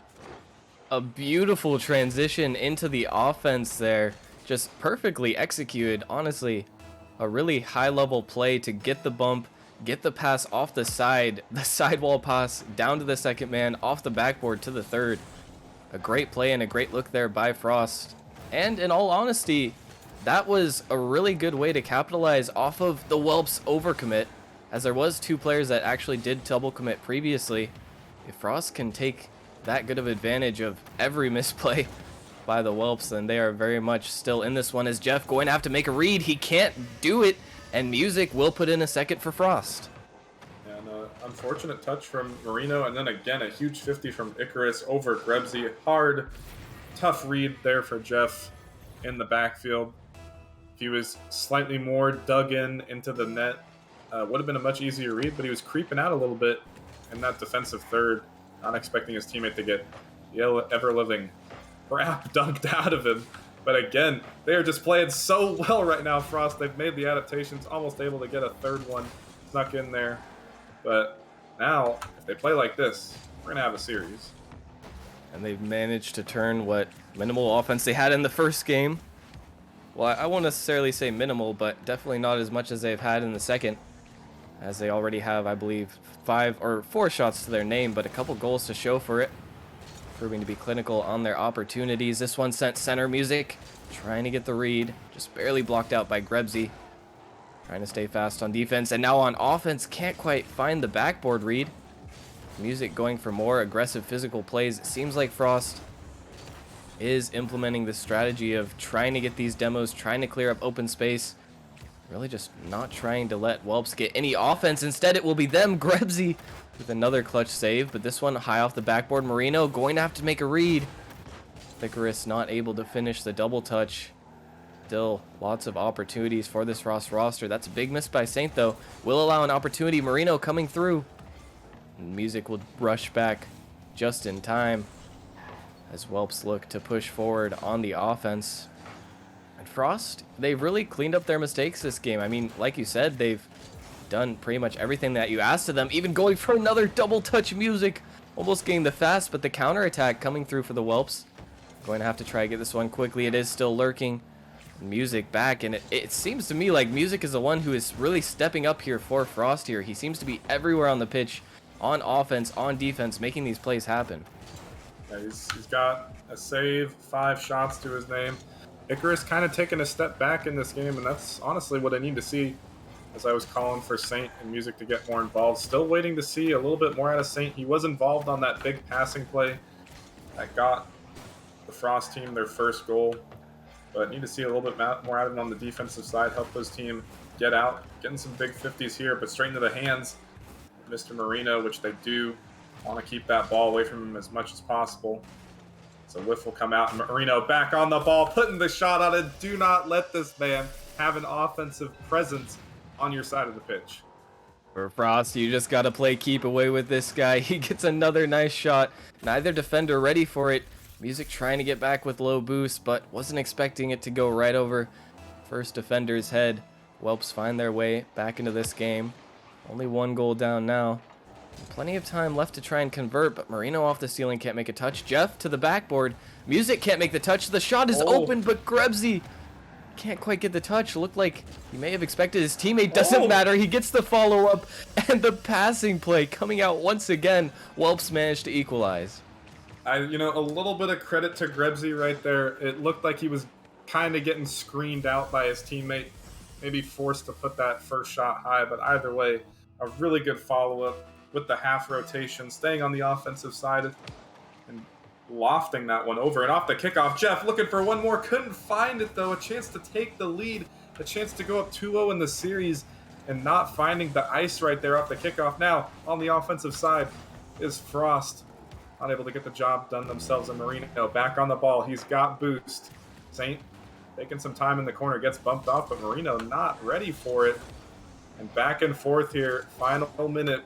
Might be headed to overtime here merely, although I thought the net was open for a second, but a great shot from Jeff will sneak its way through behind Saint, and I said I needed Saint to show up on the defensive side and had a chance to stop this, but Jeff able to get it through. And it does not look like the Whelps are interested in overtime. They're looking to keep up this pressure. The first half of the game, even the first 3/4 of the game, looked like it belonged to Frost. Once Whelps has managed to find their way back onto offense, Frost has just had nothing to show, even with Music having 6 shots, only 1 goal to his name. Another opportunity for the Whelps. Will not be able to secure it. This will be another high ball. Music looking to pass it out. Icarus opting not to go for it, but will take control of this one. Trying to take it to the sidewall. Doesn't get the best touch, though. This one over to Jeff, to the backboard. Might be able to get a shot. He fakes it out, actually. Intentionally or not, Grebsy did have a shot there. Now with 13 seconds left, Frost has to try to get something going, but they can't even get the ball going out of their own half. Music trying desperately to send this one through. Gets a high ball. This could be what they need, but Oh. Krebsy actually can't make the touch. Luckily, Jeff pre-jumping, reading the fake, manages to get the touch, and Whelps stay alive in game 2 to take it up 2-0. The old double commit that actually works out. And sometimes double commits, they're generally viewed as a bad thing. But you know what? Sometimes you just gotta send both men, and that worked out for him, especially when the time was about to hit 0 right there. If Jeff didn't go up for that ball, that likely would have been going through. But a huge counterattack for the Whelps here in game 2. 3 unanswered goals after Frost started out so well. They did exactly what I said. They did exactly what I said as I was saying it. They got the bumps. They got the pass play between each other and Icarus there to seal the deal. And Music was able to get more involved. I mean, really, it just came down to Saint here. Especially that last goal. He was in net. He had a position where he could have made that touch from Jeff. And he just didn't make the touch, and Whelps took the lead off of it after Frost came up with a big 2-0 lead. 9 shots, great offense from them, but just could not be consistent enough to hold off this Whelps roster. When you got Mr. Marino coming in, hitting these shots, Jeff plowing through the midfield, and Grebsy really surprising me off of that play. He had to pound it off the backboard, but he got quickly back to it, and he put a high lofter on the left side. So really, the Whelps, they're looking good right now. And Frost already taking their timeout, knowing that they are down 2-0 in a series, losing a game, which they should have won. So they're trying to stop this momentum here for the Whelps any way they can. And a very important timeout here for the Whelps, for Frost, trying to kill the Whelps momentum. I'm a big proponent of always taking your time out in game 2. Didn't help me in our series, but we won't talk about that one. But usually it is just a good idea. You don't want to go down 3-0 and try to use the timeout to salvage what little left you have. The timeout buff is very real, and though it doesn't always come to fruition, it can help to slow down the momentum of the other team. That's, in my opinion, what the timeout is really more useful for. You can go back to the drawing board. You can try to readjust your game plan, but 1 minute is really only enough to try and stop the momentum of the other team. Gaining your own comes through the gameplay. It comes through getting your confidence back, and we'll have to see if Frost can do just that. Now down 2-0, and you really don't want to go down to match point if you are them, facing a reverse sweep. We have seen one already in this playoff season. As the Krakens managed to come back in. Music with an early shot, trying to come out hot here. But 1 minute, will it be enough to give Frost back the advantage? Time will tell, as Icarus not getting the best 50 here. Music in an awkward spot and doesn't get the best touch. Grebsy gonna send this one almost on target.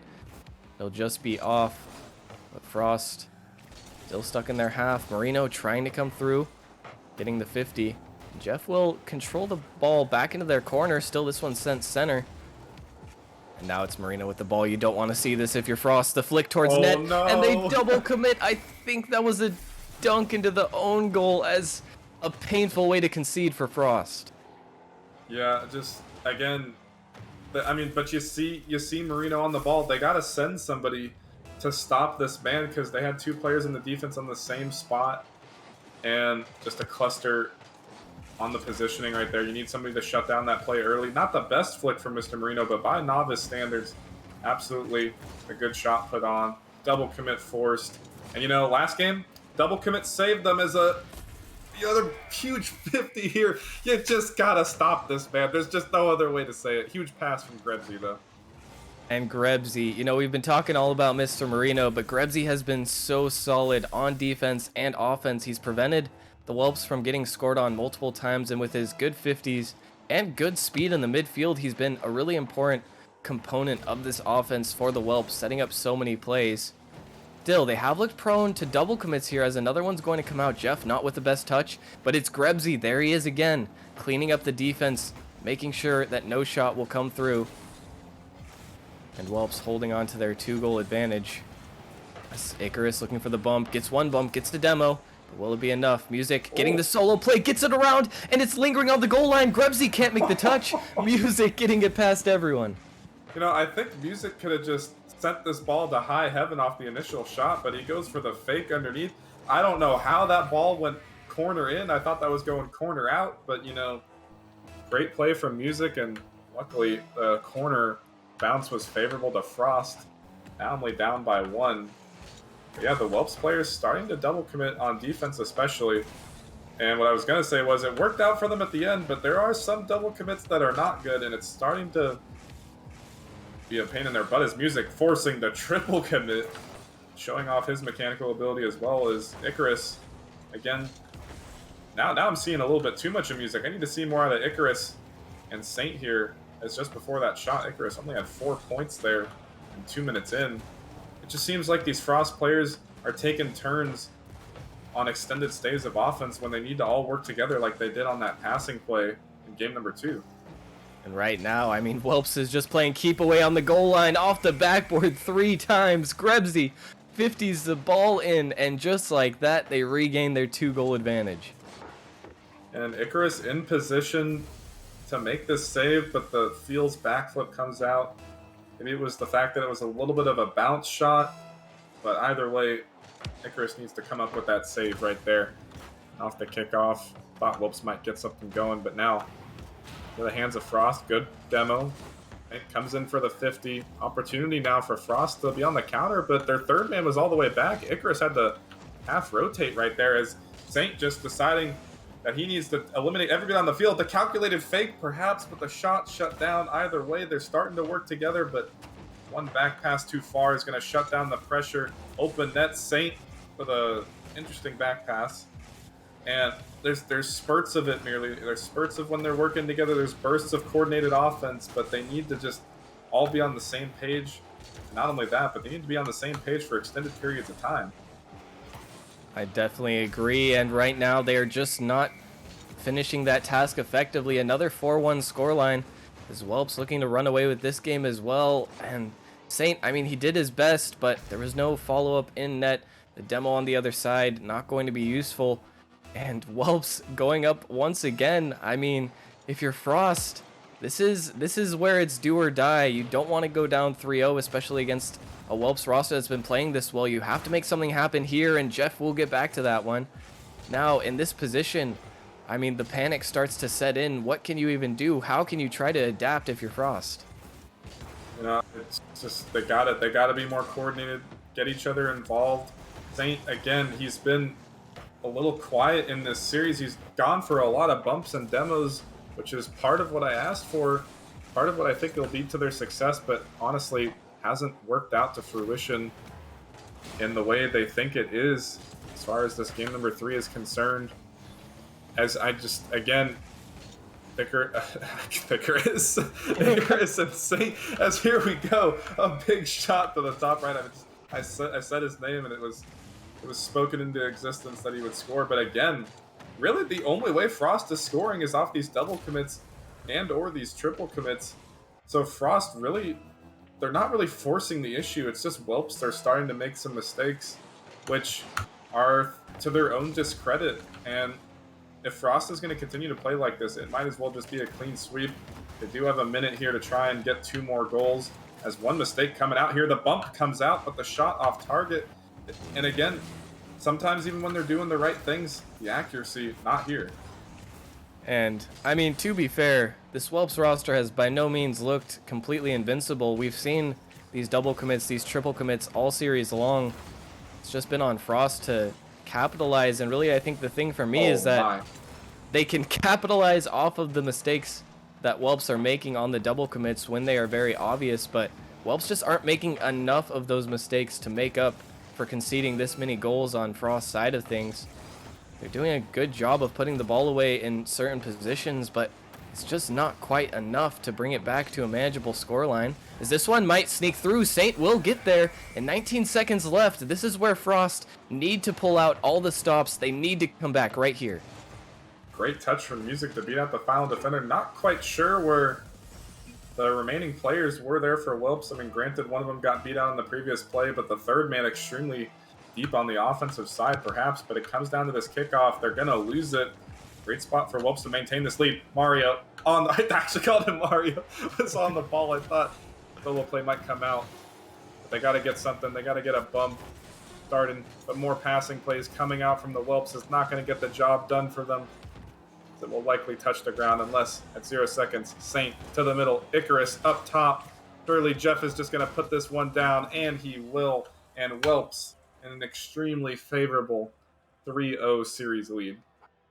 And it really has looked like they've had a handle on this series the whole way through. Frost managing to have some slight comeback potential, but once again, they're just letting in too many goals. You can't allow the Whelps to score 4 goals a game when you don't have the offense to get more than 3. I mean, it's a simple numbers game. And if Frost can't clean up these mistakes, I mean, going back to that play where they had a clear, I think it was Music on the goal line, and his own teammate just dunked it in. That's a really hard way to concede. And now, looking back at a 3-0 advantage for Whelps, you have to be thinking in the back of your mind, if the scoreline was slightly different, they could have still had a chance here. Instead, they will be facing match point for at least one more game. And I don't know. Do you think that Frost have it in them to pull off this reverse sweep here? I don't think so. I think the Whelps they're too powerful. That being said, Frost did hold Whelps to only 4 shots. The problem is that Whelps hit every single one of those shots. They went 4 for 4. And mistakes were made on the goal line there for Frost. There's been signs of brilliance. There's been bursts of extended stays of offense. But really, Frost has not played consistent enough in this series to warrant them, for me even warranting them to get 2 games back. Although Icarus almost getting a highlight reel redirect right there. I mean, I think at best, maybe they take this one. Maybe Whelps take their foot off the gas pedal a little bit, but I don't think they get more than 1. I think, just on the backs of Mr. Marino and Jeff, I mean, really just everybody on this Whelps roster has played so well. Grebsy's just doing the dirty work. Marino's hitting the highlight reel shots. Jeff has been a midfield master, getting this ball to stay on the offensive side of things, and I don't see this playing out any differently here in Game 4. And without completely discounting the odds of Frost coming back in this series, obviously the odds are stacked against them, but it's still doable. On the other side of things, whoever wins this series, looking like Whelps, will have a very tough matchup ahead of them, as this one actually going off the crossbar. Let me hold that thought. What Going off the crossbar twice, actually. A little bit of an eager jump there from the offense on the Whelps, not leading to a goal quite yet. They're still in a good position, but the offense will be relieved. And Frost manages to break out, but as I was saying before, you have a very tough matchup ahead of you, whether it's Ignite or Spitfires in the Grand Finals if you win this series. Certainly, it'll do wonders if the Whelps can manage to close out in a sweep here. I mean, you're going to need all the confidence in the world to be able to go up against either of those rosters, and Marino with a top shelf flick manages to break through, and Whelps once again scoring first. We stan Mr. Marino. This man is just playing out of his mind in this series. And again, just like in the last series I was casting, you know when a player's going to hit a shot, and I knew he was going to get that flick. And in Novice, there is just no way you are defending a flick of that caliber. Maybe in Rival Titan, a bit of a substandard flick, but for what you are playing with here, a great flick. But on the other side, Frost countering quickly off the kickoff. That's what you need after a standout play from the Whelps. Frost does not want to go home just yet. Icarus coming through, fast read off the backboard, will manage to beat out the 2 defenders in net, keeping themselves alive in this Game 4. It's not a sweep quite yet. They still have some life left in them as Jeff Masters going off the ceiling for this one. Icarus ready for it. Tries to get the dribble started, but shut down once again so quickly as the offense will continue. Not the best touch by Grebsy. This will allow an opportunity, and the shot, although good, not good enough to break through this Whelps defense, which has looked pretty solid when they're not double committing. I mean, they've gone most of the saves that they've needed.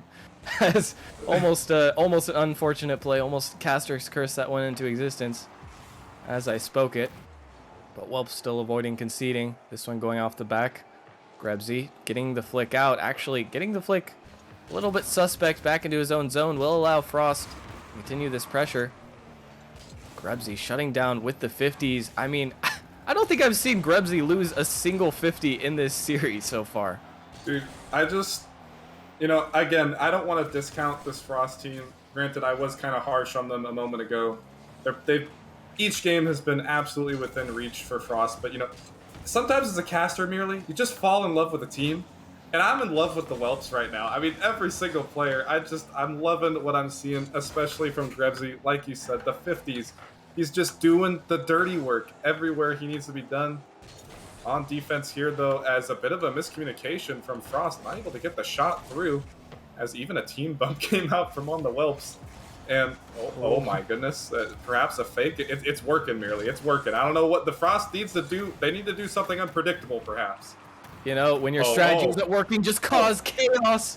As Jeff narrowly getting back, it looked like the double touch was going to be good if he couldn't. Instead, it's Marino on the other side, but Music remaining calm, remaining patient on defense. That's what they need. Music going to have the shot here, easily blocked away by Jeff. Another scary opportunity by the Whelps, and I mean, that is such a tough goal to concede. The bounce, the nerves coming into play. Surely Saint can't make the touch, and Whelps go up 2-1. And not only that, there was just no shot for the Whelps. There was the second man was all the way crossing the halfway line, so Frost had plenty of time to just really take their time, but either calms the nerves. Saint just not able to corral that one, dribbling it into his own net. On the offensive side now, getting a great hit. Music off the backboard. The double tap not productive, though, as Icarus perhaps had a shot off of that opportunity, but they got to get involved. I need Saint to get a big counter goal, get this momentum back up for Frost, get the confidence high. It might start right here. And it surely will have an opportunity. Saint coming through, and Saint with the redemption arc manages to slot this shot. He's scoring on both sides of the equation, and he will tie up the series for Frost. I think I chose the wrong profession as a chef. I need to go into palm reading, because call me the crystal ball, baby. Every time I've said something, it has absolutely happened, and you know what? I'm all for it. Frost, perhaps, could come back in this series, but they're going to have to get one more or face the wrath of overtime. Saint on the flick, going for the bump as well, but the problem was his second man was taken out of the equation. Jeff with the pass, Mr. Marino, and the Whelps looking to get one more for the road and shut down with a sweep. And with 5 seconds on the clock, it's looking dire. Frost in a bad position. The pass across, but Jeff can't get there. Saint actually can keep this one up. Won't be able to make it to the boost in time. They do manage to find themselves in the first extended time, the first overtime of the series. They've brought it back from the clutches of defeat. Can they continue? When you're in a position like Frost is, you're in a position like Saint, you know that the entire stream has just watched you put the ball in your net. You either crumble and you fall, or you come back and Marino. Who else? Who else to finish off the series but Mr. Marino? He'll come through with the shot, and Whelps take it in a sweep. This man is ready for his chip. I'm pretty sure this is the first season of him being in the league. Someone get Mr. Marino, Mr. Mario, his championship, because this man is playing like an absolute contender. An unfortunate touch to end it there for Frost. Music was trying to take a dribble there out of the corner, and it was just too heavy of a touch that bounced to the middle, and Mr. Marino has been slotting these precision shots all damn series. And oh my goodness, again, Whelps was... A lot of these games ended in one-goal affairs, but the Whelps they put their foot on the gas pedal, and they really never looked back. And even though they were close games, it did seem like Whelps had good control of this series the whole way through. I mean, their defense definitely suspect at times. I think if they want to contend for that chip, they're going to have to clean up things on that side, avoid the double commits. but the offense, I mean, don't change a thing. Am I right? Like, just put Mr. Marino at second man, get Grebsy to 50 the ball to him, and you will put in just goal after goal. That's exactly what happened here. And I believe we may be getting an interview in the booth, has been the standard for sweeps so far. As we're waiting on that, I mean, congratulations to the Whelps. A hard-fought battle by Frost, but at the end of the day, I mean, the Whelps just came out swinging. They just had more offense, and they were able to get the job done.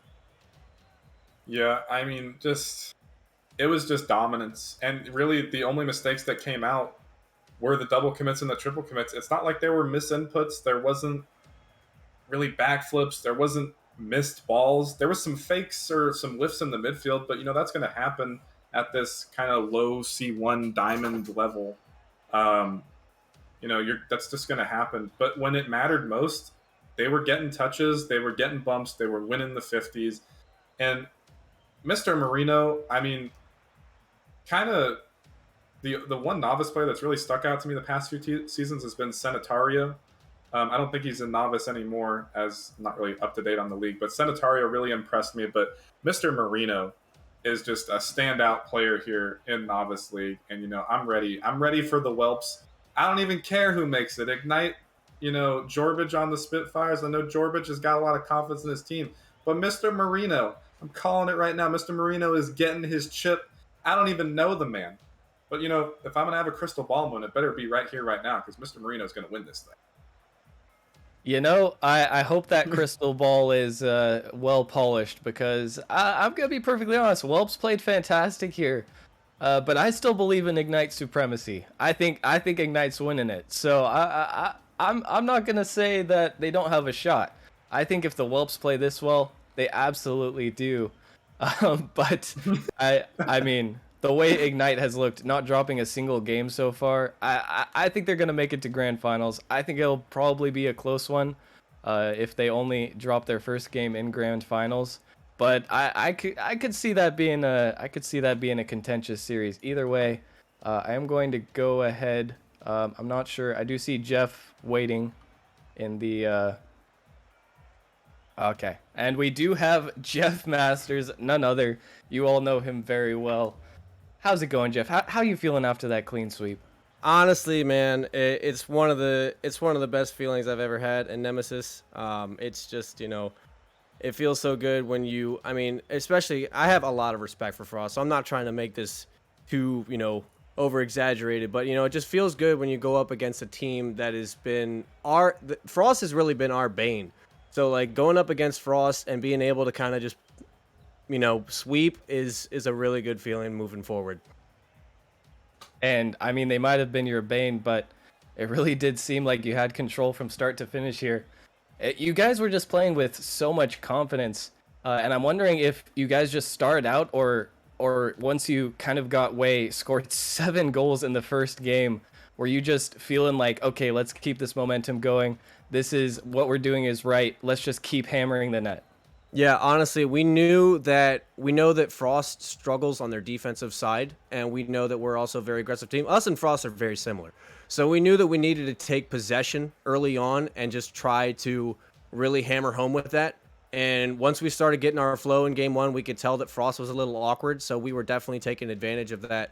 Towards the end, they started changing up the mechanics and started going a little bit demo heavy and trying to get some boost starving there, but in the end, we still stuck with it. But that's what I kind of like. We were talking in practice. I was like, guys, we just got to watch Frost. They are an aggressive team, but if we can out-push them, we're probably going to be golden. And I think that's what happened tonight. It definitely seemed like that was exactly what happened. And following up on that confidence side of things, I noticed, I mean, hard to ignore Mr. Marino's presence. I think you guys all played an important role in this win here. I just have to ask, not discounting anything, but just out of curiosity, is Mr. Marino, is he always this good? Is he always just slotting every single shot, or was this a standout performance? Honestly, it's funny that you say that, because like literally before this game, we were playing some matches, and I mean, Marino's can be honest with himself. Marino was whipping some shots. We were all kind of whipping, but I mean, it was not going too well at the beginning. So Marino, honestly, I don't know what happened, but between practice and when we came into the game, Marino just showed up. I mean, really everybody did, but yeah, Marino was hitting the shots that I know he can hit. It's just, he finally found his groove in this game, and we were really just all playing really well. So it's nice to see when I know the potential that we have, when everybody starts clicking. And yeah, Marino's gonna pop off when he starts getting the ball control. He's really good with that. I gotta ask you, Jeff. We got one more novice match coming up later on tonight. Ignite, of course, going off against Spitfires. They're the defending champ there in Jorbage. Is there someone you would rather play coming out of that matchup, or you have a feeling either whoever comes out of it, you guys feel good? Honestly, we are a little bit, and I'm going to be completely honest, we are a little bit scared of Ignite. They have had a really good run lately. They've played really good Rocket League, and we're a little bit worried because they're kind of the unknown factor. I haven't been able to see. I'm trying to study up more now on how Ignite's playing. So if I had my choice, I would rather Ignite lose because I think we'd feel a little bit more confident going up against not Ignite. But we'll see what happens. I think Ignite will probably win. But it's just it's one of those things. If Ignite win, we're just gonna have to adapt to it, and if they lose, I think we'll be better for it. But Well, Yeah, thank and- you much for Yeah. coming on here. Sorry if you had another question to add, Bagels. No. I was gonna say some stupid stuff. Well, please don't let me stop you. I was just gonna say. I mean, you touched a little bit on it earlier, but we saw the precision shooting from Mr. Marino. You were a midfield master yourself there, Jeff. We saw the 50s, just the dirty work from Grebsy. I mean, whoever comes out of that matchup, who do you think is the key on your team to try and kind of spearhead things for you guys? Because once you guys took the lead here, once you guys scored first, you never looked back, and that's what you guys are going to have to do, especially if you're going to go up against Ignite. So who's the key for y'all? I mean, honestly, dude, it's hard to say. I don't like to try to be biased or anything, but really, like, everybody about the team has their own dynamic that we excel in. Marino is more the offensive guy. I'm more the guy that plays the 50s. I'm probably like the fastest guy on the field. Grebsy, he's playing the net a lot, and he's also a really good passer for us. So I mean, it's hard to say who exactly is best because it's really just a team effort, and we really just put our all out on there, and we all play our distinct roles, and we just, in the end, we make it work. So I can't give you a specific person that I would say is the best. I'm just going to say, as a team, we have our niche that we each fit in, and we know how to work that as a team. A All right, goated you heard it answer here. from a goated man. As you did hear it here. Bagels, gonna cut you off. Sorry, buddy. My turn to talk. It's all Thank good. you. Thank you so much for joining us in this interview, Jeff. It was a pleasure to watch you guys play. I mean, you absolutely showed up in one of the most critical games of your season, obviously, making it to the grand finals. Congratulations. I hope to see you guys play as well, if not even better. I know you guys are steadily improving in the grand finals on Saturday. Gotta feel good, so go enjoy that victory. Congratulations once again. And thanks for joining us for this interview as well. Well, thank you so much for having me. It's been a pleasure, gentlemen. Indeed.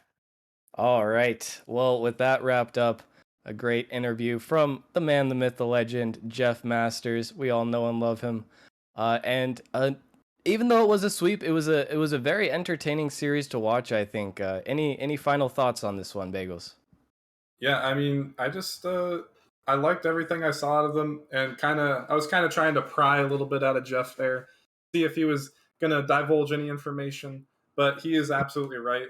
Everybody on his team plays a specific role, and everybody's doing exactly what they need to. Truly, the ultimate team cohesion that I've seen so far out of Novice. But really, it just comes down to if they can overcome the absolute just offensive prowess of both these two teams that are going to be playing later tonight. Both these teams that are going to be playing right after we get off a break here. It's going to be down to Spitfires at Ignite. And, no, I don't think I would catch myself saying this, but I think I'm ready for some more Novice League action.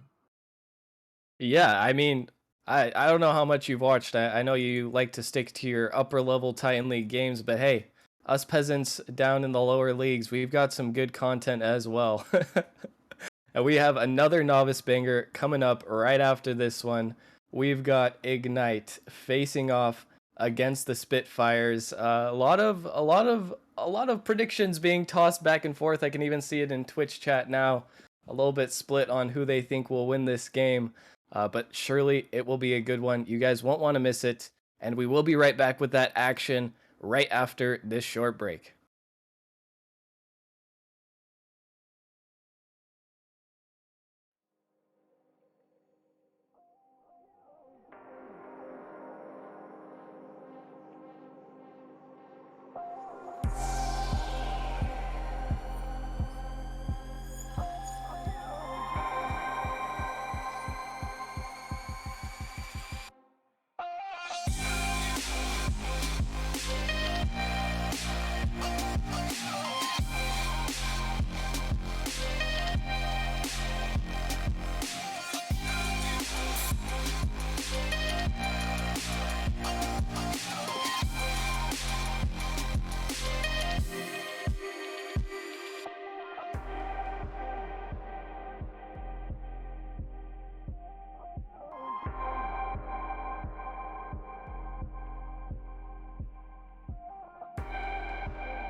started to fall.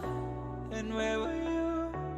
How could I know you were falling too? Grabbing the wind, cutting my skin, but it's hard because I'm falling.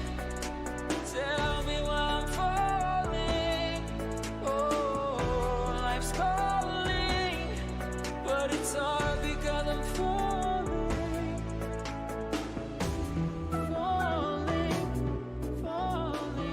Welcome back, ladies and gentlemen, to the Nemesis Gaming League, where the grind continues. We're back for our third match of the night. We're staying down in the Novice League. We've got the number 5 seeded Spitfires going up against the number 8 or number 10 seeded Ignite.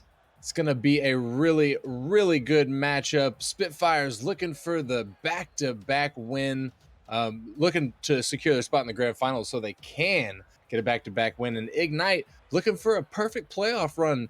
So far, they've been doing a very, very good job. Your boy, Psychonautic, in the booth, ready to bring that action straight to you. And I am joined by my boss, my confidant, and my Hispanic friend, merely Big Mur. How you doing tonight, buddy? I'm doing fantastic. Thank you for including that bit in there. I really appreciate it. But I'm feeling good. Just got off the back of a very entertaining series. Although the Whelps did manage to take it in a convincing 4-0 sweep, it was still some great action on the pitch. Expecting to see some more great action between these two teams, as it really is going to be a battle. Ignite so far made it with a miraculous run, reverse sweeping. At the time, I believe they were the number 1 seed, they were the number 2 seed in Frost. Reverse sweeping Frost to barely make it into the plans. And since then, throughout the plans, throughout the quarterfinals, have not lost a single game. A very impressive run for them so far, but their biggest challenge is about to be faced here so far, as the Spitfires, tied with the best record heading into the postseason at 12-6, have been hot contenders. Jorbage, known for his postseason runs, and known for being able to pop off when it matters most. I think we might have a close series on our hands here, Psycho. Yeah, I think that we're definitely going to have that for sure. I mean, you pretty much went over it. You know, Jorbage and the Spitfires, you let these guys in the playoffs and they're going to run the show. They're just postseason players. They had a really good regular season run, but they're just gearing up. They're not even in their final form yet. If Ignite allows them the win here and they get to grand finals, I think that the Whelps are going to have a mess of a team to go up against. Yeah, no matter who comes out of this one on top, Whelps definitely going to be the underdog in that matchup. Even with how well they played today, they're probably going to have to pull out an even higher peak to stand a chance against one of these two teams that have just looked so good, not only during the regular season, but in the postseason as well.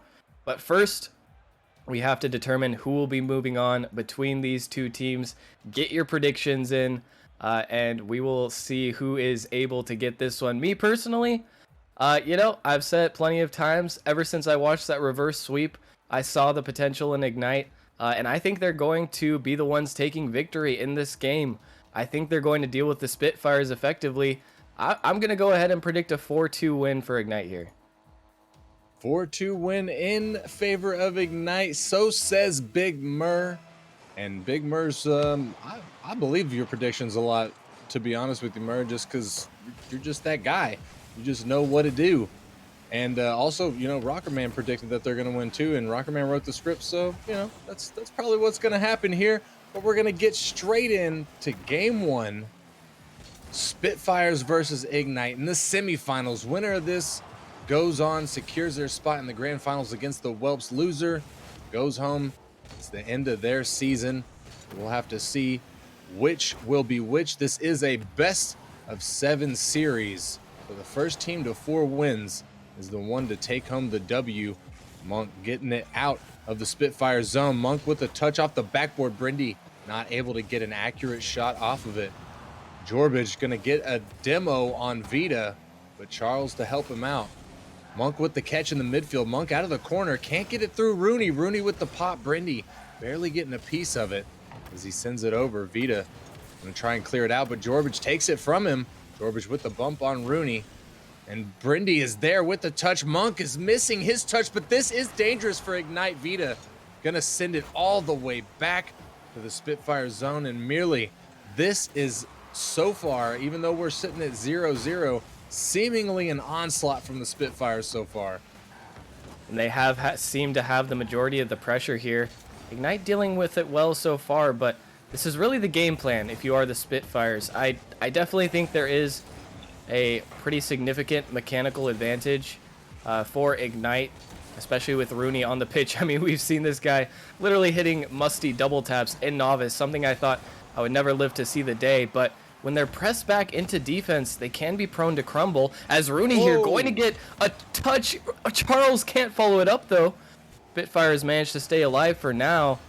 And this offense is going to be crucial for the Ignite roster. Like I was just talking about, they're going to have to show their pop-off potential here, if nowhere else, in order to be able to take this series. And neither of these teams looking very accurate at this point. Only 3 shots from either side of the field. None of which have really warranted a save. I mean, there has been 2 saves on Ignite, but I've also seen quite a few dropped opportunities from the Spitfires. Both of these teams looking to dial in their accuracy a little bit. Might be some stream nerves, but Vita starting us off halfway through match number 1. And Ignite managed to find their accuracy first. LNR Vita with the shooting. He's been very accurate in this postseason, a crucial part of this roster, coming through here in game 1, giving the first advantage to Ignite. And will the Spitfires clap back, or Rooney with another shot's gonna hit the post? Charles not able to beat out the defender. Monk to send that one down. Vita gets a hold of it. Charles trying to get a touch. He does off the sidewall, but he's not able to follow it. Excuse me. And Brindy with the pop. Vita trying to take it off the top of him, but Monk to send that one back. Rooney back in time to make the stop, but not able to get control of the ball. Jorbich trying to push it through Charles to make that save. 2 minutes left on the clock as Ignite, excuse me, I've got the burps, but Ignite still holding the lead here.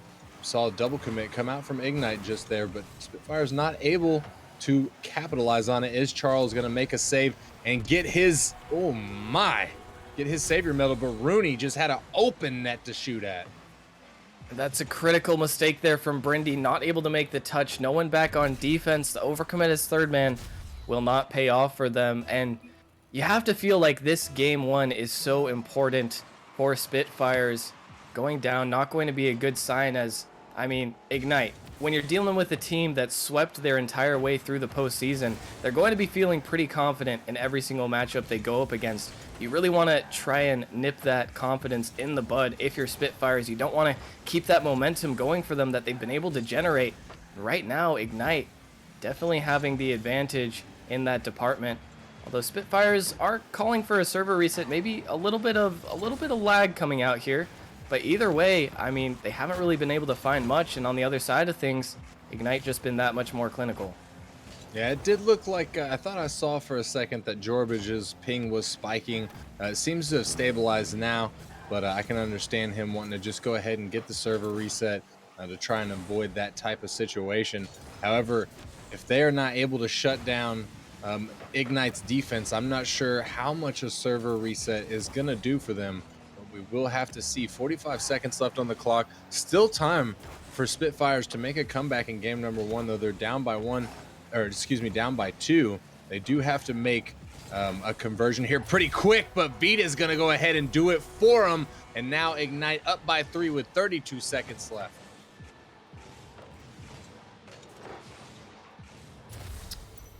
And do we lose Big Mer? And I think we might have lost Big Mer. Hello. Okay, welcome apologies. back. I might have accidentally macroed my mic to mute. But we will be seeing, as I was saying before, have to regain my train of thought. But it seems the speed advantage is clear. Rooney coming through, whether there's ping issues or not. I mean, Spitfires are getting outplayed here. Hopefully the server reset can do something for them, but it looks like Ignite have this game 1 in the bag. Yeah, I think it's pretty much impossible for them to come back at this point. Or I shouldn't say impossible, just highly improbable that Spitfires are able to regain here in game number 1. You gotta figure they don't want to try and get one for the road, try and build a little momentum moving into game number 2, but mainly they just need to get this game behind them so they can reset their mental and see what they can do in game number 2, Big Murph. And that will be a crucial point for them. Like I already talked about, you don't want to let them keep building this confidence. 4-0 in game 1, commanding lead. For Spitfire's sake, you hope that it was the ping that was the difference in this one, but with a 4-goal advantage and nothing to show when you really weren't able to hit any of the shots when it mattered, still coming out with some almost equal shots around the board for Spitfires, they just weren't able to put any through. And Ignite, I mean, just solid control of this game 1 here. Solid control indeed. And Ignite are all readied up to go. They're not even trying to take a slight break, but they are, unfortunately for them, going to have to, as we're just going to reset this server real quick, ladies and gentlemen. Won't take more than a couple of seconds to get things back going. But wow, merely that was, I'm not even sure. I hope for the Spitfire's sake that there was some nerves involved, that the ping issue that they were having sort of threw them off, because moving into game number 2, I mean, even with a short break like this, I think Ignite is still going to be on fire. All pun intended. And it has looked that way, but you know, we have seen blowouts before in early games where teams manage to consolidate, they manage to come back. And really for Spitfires, you just have to, I mean, I hate to say they just have to hit their shots, but really a lot of it comes down to just that. They had some clear opportunities at net, but weren't able to finish on any. Ignite, while their offense is amazing and they clearly have good mechanics, good speed, they are very, very prone to misusing that speed. As I've said before, with great power comes great responsibility, and sometimes even when you have the mechanical edge, the speed edge, if you don't use it wisely, it can come back to bite you. And if Ignite keep leaving holes where they're double committing, they're giving Spitfires clear counterattack opportunities, then Spitfires are not even close to out of this one. And they could very easily bring it back.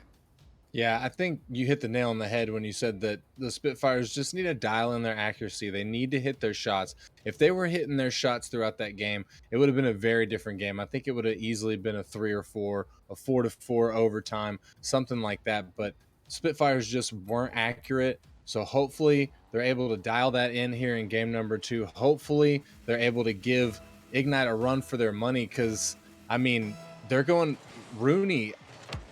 I don't know, Big Mur. I don't want to put this out there, but I feel like he might be one of the best shooters in Novice right now.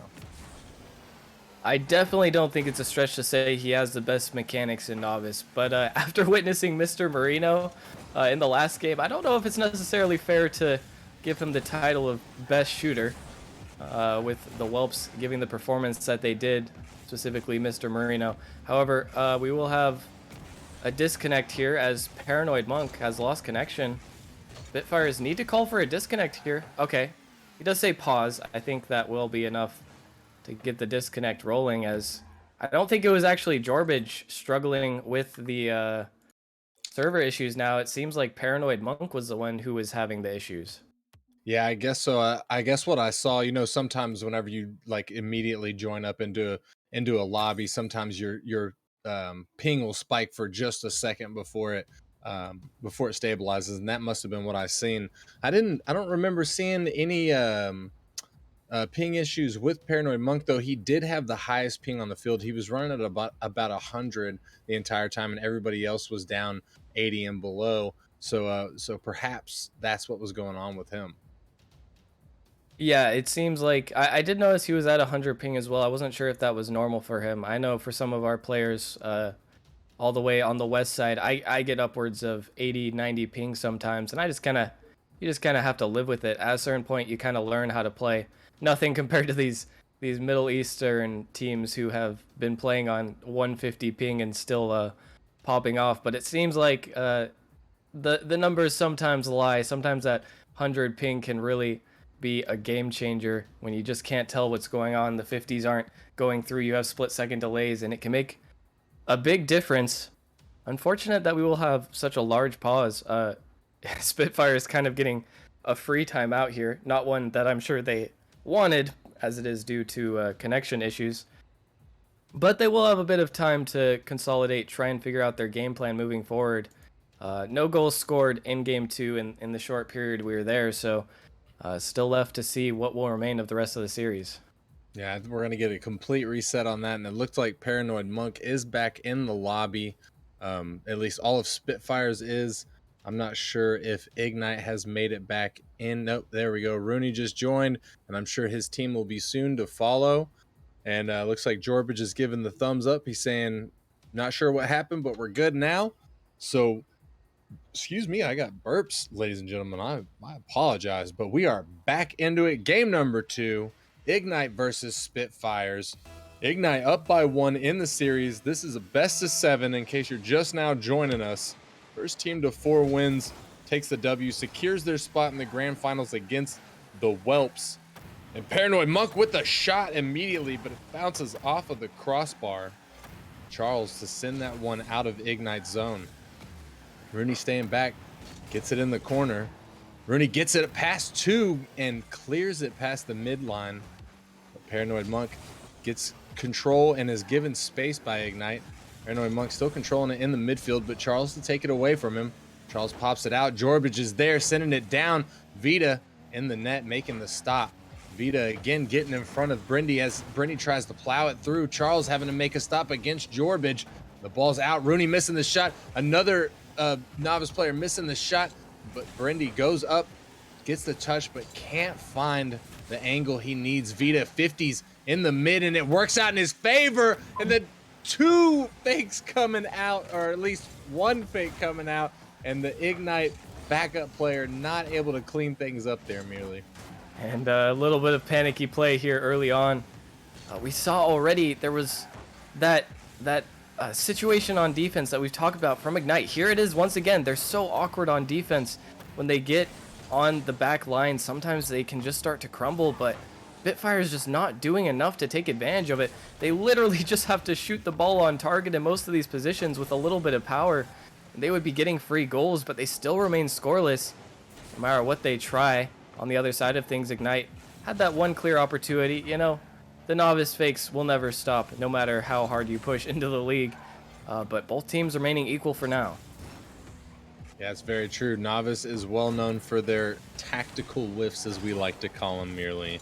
We don't like to call them fakes. Actually, I'm sure some of them do like to call them fakes, but tactical whiff, fake, whatever you call it, it doesn't matter. Brindy gonna start things off in game number 2. And now the Spitfires have the lead.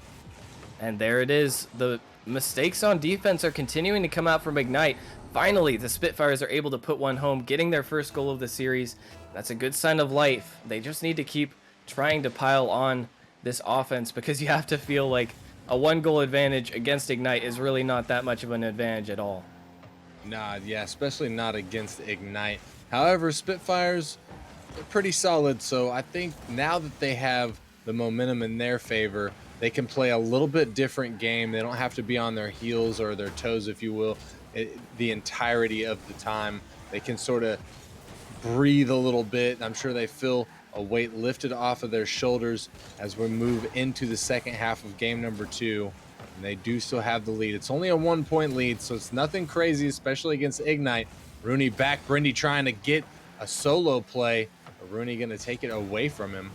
Jorbage is up. He gets the touch, sending it to the side. Brindy's there. Going to 50 with Charles goes. And in favor of Ignite, Charles not able to get it through. Monk on the goal line.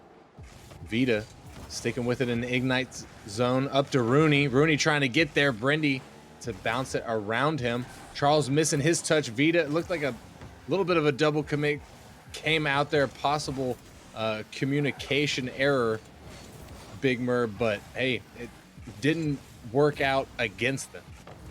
And I'm not exactly sure what's happening here. Ignite just doesn't look like the same team as what a save from Rooney, man, just to get back. But we are seeing a ridiculous amount of team bumps. I mean, I haven't been counting, but I think it's in the double digits now. Ignite has ran into each other, I mean, more times than I could even probably count and keep track of on the defense, on the offense, they are not communicating nearly as effectively as they were in game one, nearly as effectively as they have been this entire postseason. And right now, they really need a goal. Is not doing any favors to them. Spitfires, I mean, they're holding on to this advantage, but really it's more so due to Spitfire or Ignite stepping on each other's toes than Spitfires really playing good defense. Yeah, I would agree with that. You know, we've seen a couple of double commits so far. In game number one, we saw the triple commit come out, as well as a couple other double commits for Ignite. However, they were able to get away with it. They're not getting away with it this time. Jorbage going to come in and score the second goal for Spitfires. They now have a 2-point lead with 40 seconds left on the clock. Jorbage left with an open net there. It was a good attempt by Rooney to get back. He had to use up all his boosts for that, but not enough defenders left in the net. Spitfires will go up 2.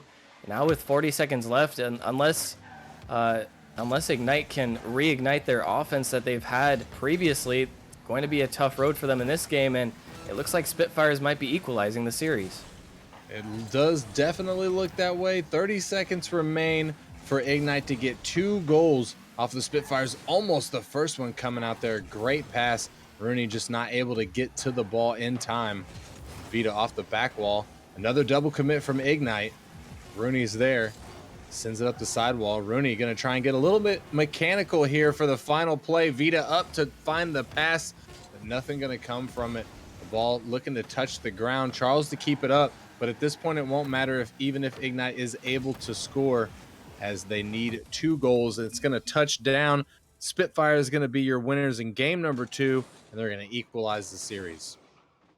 Nice. That's a nice win for Spitfires there. They managed to get the goal advantage and just hold on to it.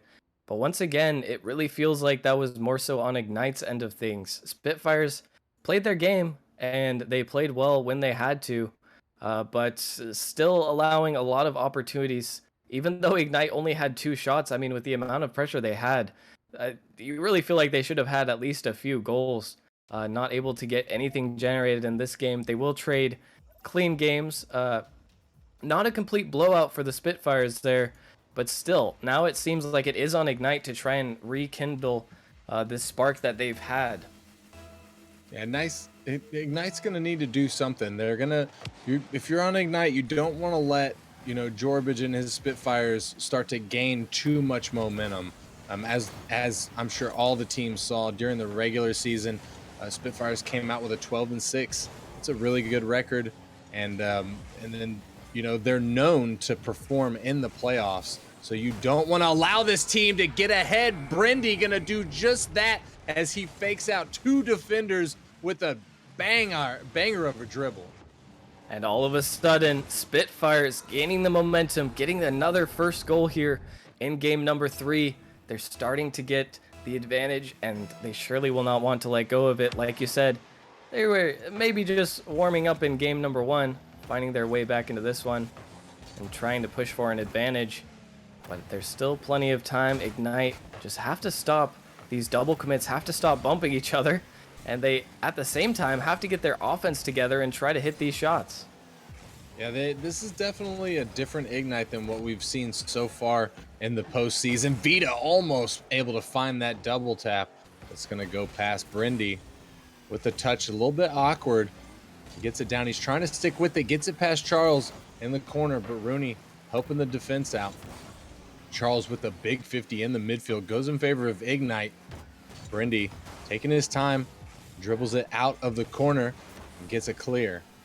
The ball does get immediately sent back to the Spitfire zone. Charles there looking to start a play. Jorbage going to clear that all the way across to the other side of the field. Brendy touchdown to Monk in the midfield. Rooney goes for it. Vita's with it. He gets the catch. He gets the pop. This could be something. Rooney's up, and a triple commit coming out from Ignite. Looking like it's probably going to be an easy conversion. Yes, Monk is going to walk that into the back of the net. And I'm not really sure what's happening. I mean, Ignite already starting to get desperate in game 3 here. The series is still tied, but they're acting as though they are down so bad that they need goals no matter what. Definitely looks like some frustration coming out from Ignite's side of things as the triple commit where no player was even close to putting that ball into the back of the net. I mean, it was really just not a play that was going to result in anything. You have to be wary. Spitfires are not a team that you can allow open nets. They will counterattack, and they will convert on every opportunity that they are given in this manner. As still Ignite trying to break through, but so far it's been over a game now, and they still have yet to find the back of Spitfire's net once again. Yeah, not only that, but out of the 3 games that have been played so far, 2 of them they have triple committed in. And I don't think game 1 they were punished for the triple commit, but it did come out, and we see that those bad habits as a team will follow you throughout an entire series, and they will haunt you. And as you said, Merely, the Spitfires is not the team that you want to jack around with, especially not in the postseason. Absolutely not. I mean, the Spitfires, we've already seen they're deadly when you give them these possessions, and when you're making as many mistakes on defense, they're going to capitalize. Credit to them. They haven't really missed yet, as Ignite's still trying to get something going. No boost for LNR Vita here. And Ignite, try as they might, just can't find their way. Every touch seems to be inaccurate, as previously in the series, at least in game 1, almost every touch was at least a shot on net or something threatening. All of these touches just seem to be doing absolutely nothing, and Spitfire's defense as well is stepping up to the task of not giving those free shots anymore. And that's really good on their part, honestly, because Ignite is, even though they are not playing as well as they have been playing this entire playoff run, we all know that they're capable. And if Spitfires just start to let off defensively, even for a moment, Ignite, I think, will take advantage of that and start to gain some of that offensive pressure or momentum, if you will, back. And that could be very, very dangerous for the Spitfires. But as it is, Spitfires are controlling the pace. Jorbage getting one past, and oh my goodness, Jorbage gonna walk that one in as Brindy clears the road ahead. And Brindy getting not one bump. Well, he threatened the bump on Rooney, forcing him to jump early, and then getting the bump on the last defender. A beautiful play to just clear the net for Jorbage, leaving it completely wide open. And Spitfires, still no answer to their scoring. They are running away with this game 3. They certainly are, but Levita is not done yet, boy. He comes in. What a double tap from him with 1 minute and 9 seconds left on the clock. Will it be enough for Ignite to make a comeback? You know, if there's any team that could do it, it would have to be Ignite. We know they have this offensive power. It's been invisible for the last game and a half, but they are still contentious. They can still put in these goals on demand. They just need a few more opportunities, and this game could be salvageable, but they're going to have to work overtime. And they're going to need I think they're going to need a goal very quickly, as we are in the final 60 seconds. They're still down by 2. They do not want to be down by 2. They need a goal fast, so that way they can get back to the kickoff. They can try and reestablish the pressure. But if Spitfires does not allow that to happen, Ignite is in danger of dropping game number 3 and losing the lead in the series. The Spitfires will go up 2-1, moving into game number 4. The final 30 seconds here. Charles with the shot's gonna go in, gets it above the defender. That's exactly what Ignite needs right now. And it's not over quite yet. Is Charles stepping up here with a huge shot, perfectly placed to the top shelf. 21 seconds, still doable, but Ignite has to get this one quick, has to try and show out and throw all hands on deck for offense. All hands on deck indeed. 15 seconds left. Can Ignite make this final push, or Spitfire's going to shut things down and take the series lead moving into game number 4? And it's looking like it might be just that. Vita can't beat Monk to the ball. Rooney pops it, and the double commit from Ignite is going to cause Spitfires to take game number 3 and the lead. And once again there, it's the constant miscommunication from Ignite, even on 0 seconds. I mean, their odds of scoring that ball is not very high, but Rooney, I'm pretty sure his teammate, I couldn't tell if that was Charles or LNR Vita there, definitely looked like they had a touch towards the net, but Rooney just trying to go too fast, gets a clear on the other side, clearing the ball for Spitfires and securing that they won't be getting a 0 second Really, the theme of the game so far has just been Ignite not communicating, bumping into each other, double committing, leaving awkward spacing, and really, it seems like Ignite is just defeating themselves. I mean, once again, to their credit, Spitfires are playing solidly. They're taking advantage of these openings, but they're openings that really shouldn't be there at all for Ignite side of things. Yeah, and I think you're right. I think Ignite's sort of outplaying themselves because if you look at Spitfires, as I'm watching Spitfires, they're not they don't there's not an ounce of panic in them. They're not trying to rush to the ball. They're just taking their time. Every time they get control, they take their time. They want to get control and keep control of the ball. You can tell that they're here to play fundamental Rocket League, but Ignite is much more flashy than that. You know, we've seen the musty double tap come out from Rooney. We saw double tap come out from Vita earlier, and maybe Ignite's just doing too much at this point, merely. Yeah, you know, they do have those flashy mechanics. We've seen them from Rooney. It worked against the Pawns. He was able to get space, but the defense from Spitfires hasn't been allowing these long setups. They've been challenging balls much more quickly than the Pawns were. What I really want to see from Ignite is, just like you said, less flashy mechanics and more just straight shots, because it hasn't been just mechanics that have gone them to this point, if we're being honest. Eleanor Vita, someone that I've looked to be a clinical shooter on Ignite side of things. I mean, every player of the roster can shoot this ball quite well, but he's one in specific that has been really good at hitting backboard reads or just basic shots, even the occasional double tap.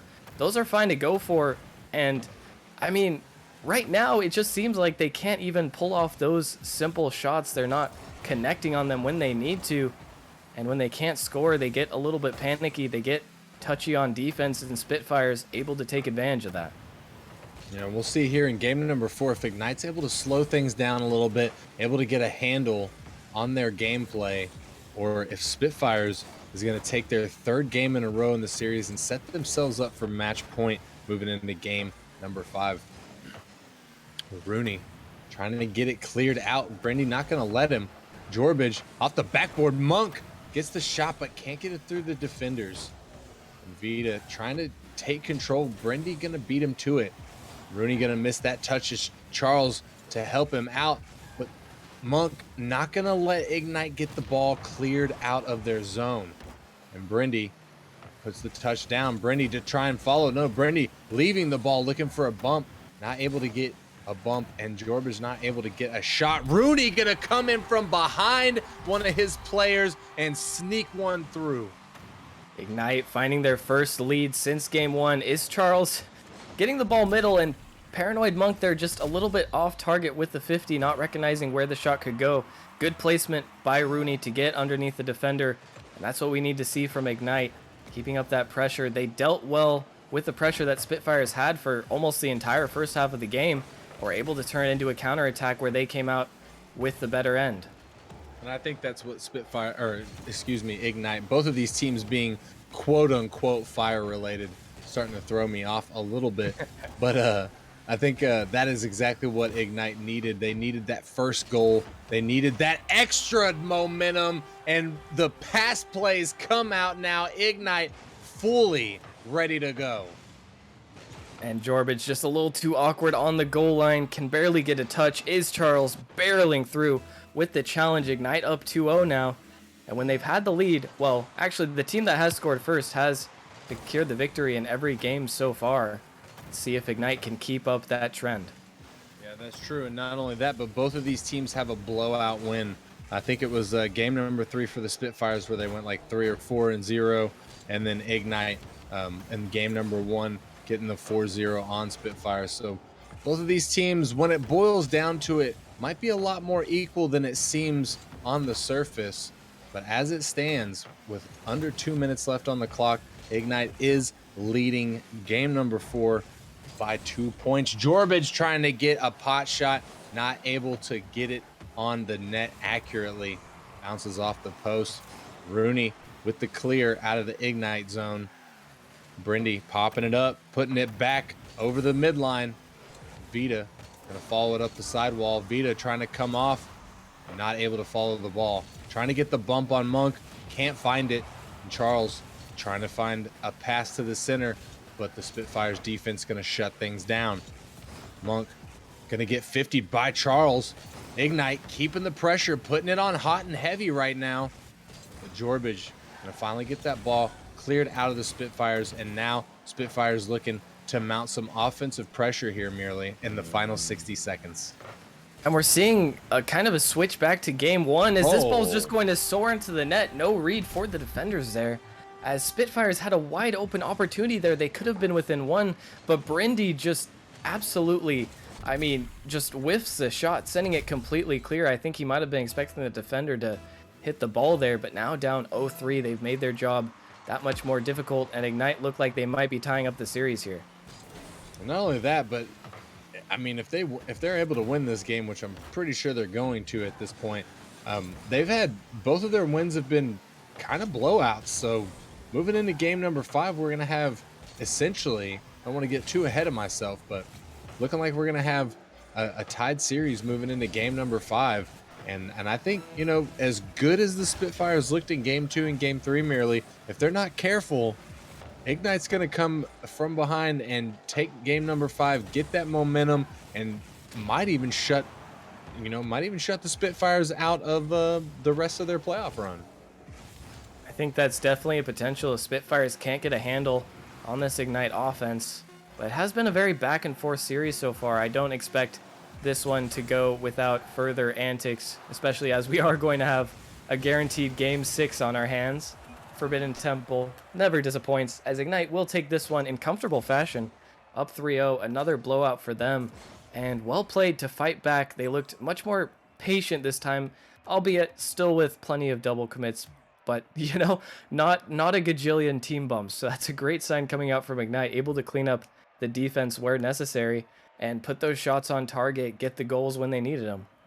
That's true. And, you know, I don't know about you, merely, but I love to see whenever a team is able to sort of identify what their problem is during a series and rectify that problem and make it go away, essentially. Not that they're not double commit, not that they're not, you know, making mistakes and stuff like that, but I didn't see a triple commit come out that game. I don't even recall seeing a double commit come out from Ignite during game number 4. So I mean, it's just really good, in my opinion, to see a team that can adapt as opposed to a team that just, well, this isn't working for us, but we don't know what else to do, so we're just going to barrel through and hope we get lucky. Like Charles just got lucky on that shot all the way from downtown. Nobody from Spitfire's back.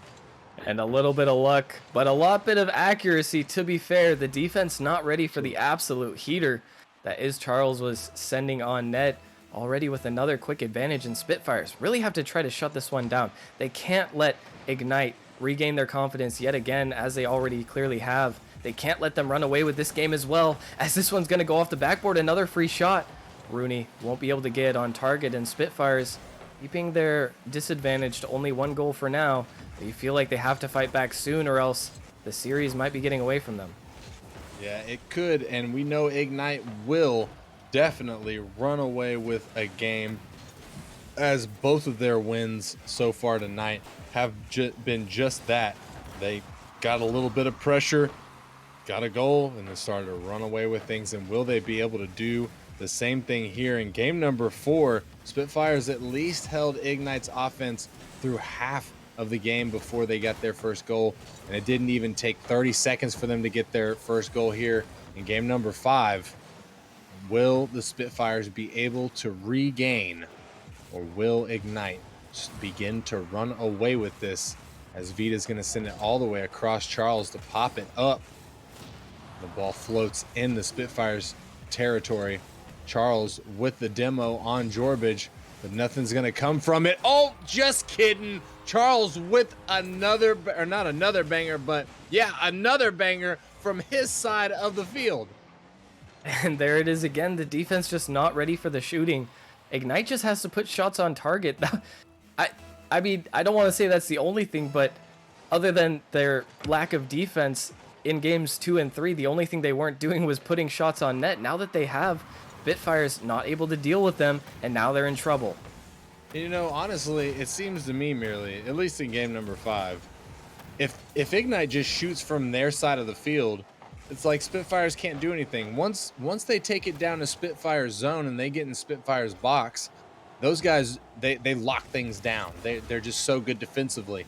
But if they just, put a long ball from their own side, it's like Spitfires don't expect that to go, so they're not even ready for it. And oh, that was a close one there. Almost a pinch into the back of the net once again, and I have to agree. Spitfires, when they are on defense, look good. As Rooney with a miraculous double touch. I do not think that was intentional, but it was nonetheless spectacular as he puts a third one into the back of the net for Ignite. Yeah, I gotta agree with you. Even though it was Rooney, that didn't quite look intentional. But if there is one novice player we can give that credit to, it would be Rooney, as we know he can hit things like that. But it looked like there was a little bit of a bump from the Spitfires defender, which might have helped him out there merely. And, a little bit of luck there, but you know what they say, fortune favors the courageous. And that's not the first time we've actually seen Rooney get a bit of a fortunate double touch off of a bump. I don't know how many of you guys remember. I know I certainly won't forget the double touch he was able to score off of a midfield bump or 50 into bump into redirect off of the sidewall. Honestly, one of the craziest goals that I've ever seen at any level in the Nemesis action. So, you go for enough of these shots, you're going to have a higher percentage chance than most. I know my teammate Jaegers can attest to that, as I've never seen someone get so many ridiculous dunks from off the ceiling on unsuspecting defenders. But right now, Ignite just seems to have found their stride once again, taking control in this game 5 and looking to go up to match point. Yeah, not only that, but also what they say is that you miss 100% of the shots that you don't take, and Rooney is not known for not at least attempting to take the shot, and it does play out for him quite well, as it has been playing out for him so far in this playoff run. And we'll have to see if he's able to continue it, or if the Spitfires can start to make a comeback here in game number 5. They are down by 3 with 1 minute and 17 seconds left on the clock, so it's not looking real good for him. Charles trying to get a shot on net. He gets it, but Paranoid Monk back in time makes a deal with the post to help get that ball out of the Spitfires goal. And Vita with the shot off of the sidewall, but it's going to be a little bit high. Vita taking control, gets the pop in the midfield, but Jorbridge is going to beat him out. Charles with the touch in the Ignite zone. Rooney with the big fake, but can't get it past Brindy. Brindy staying strong in his defensive zone, helping his team get the ball back out of the Spitfires territory. Jorbridge is going to get flicked there. Brindy's up. His shot is not going to be on target. As Rooney trying to push this out. The final 30 seconds now tick down. Spitfires down by 3 points. Game number 5. Spitfires in danger. Oh my goodness. A huge pass from Charles off the back wall, going to turn into a conversion. And I think the dagger was already there, but Ignite plunge it deeper with a nice passing play from the backboard to the midfield. Just absolutely ready for it. They are back on form, and they are back to their shooting ways. Going to most definitely take this game number 5 here. And going up on match point, if you're Spitfires, you really do have to go back to the drawing board, have to look at what's going wrong and try to recreate that magic that they had in games 2 and 3. Yeah, they have to, because if they don't, Ignite is about to walk away with this in a game 6 win. Ignite just taking the win in game number 5. They now have 3 wins. They're sitting at match point in the semifinals. They're looking to shut the Spitfires down, send them home, and secure their spot against the Whelps on Saturday. And it's looking good for Ignite. Spitfires doesn't look like they're going to opt to take their time out. I don't know if they realize that they have one. I'm always concerned. I feel like we should make a PSA for every team, since I think some teams just don't realize that they have a timeout. And I'm not seeing one come through here. Paranoid Monk still not readying up. If they're trying to take the full 60 seconds to talk, they should know that they do have a timeout in reserve as well. If they choose not to take it here, they might regret it with the form that Ignite has been showing in the last couple games. And Ignite's game plan is simple. Just keep doing what you're doing. Keep hitting those shots, trying to not double commit as much as possible. Spitfires, on the other hand, Ignite have still had double commits. Ignite have still had sketchy plays. Spitfires have had openings for opportunities to score. They just have to be more clinical. They have to get those shots on net. They have to make sure that they're also ready for these shots that are coming from Ignite's half. They're just getting caught out in awkward positions, unable to make saves back. If they could deal with some of these, I mean, it's definitely going to be at least a closer game. Yeah, that's very true. We'll have to see if they're able to do just that, or if Ignite shuts things down right here, right now. Game number 6 in the Forbidden Temple. Spitfires need this win to stay alive and force the game 7. Jorbage with an awkward touch is not able to clear it out of the Spitfire zone. Paranoid Monk off the backboard messes up his recovery and is not able to stick with the ball. And Rooney off the backboard. Charles is there. He gets the shot, gets it past Brindy, and starting things off for the Ignite. Not looking good for Spitfires. They continue right where they left off. Charles with a fast backboard read. Brindy, an unfortunate backflip on the goal line.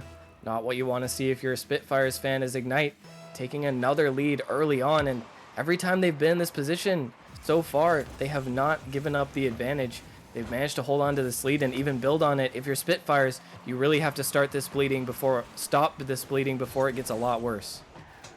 Yeah, they need to staunch it now. They need a medic on the field. But will they be able to get it? Will one of the Spitfires players step things up to the next level and at least equalize the score?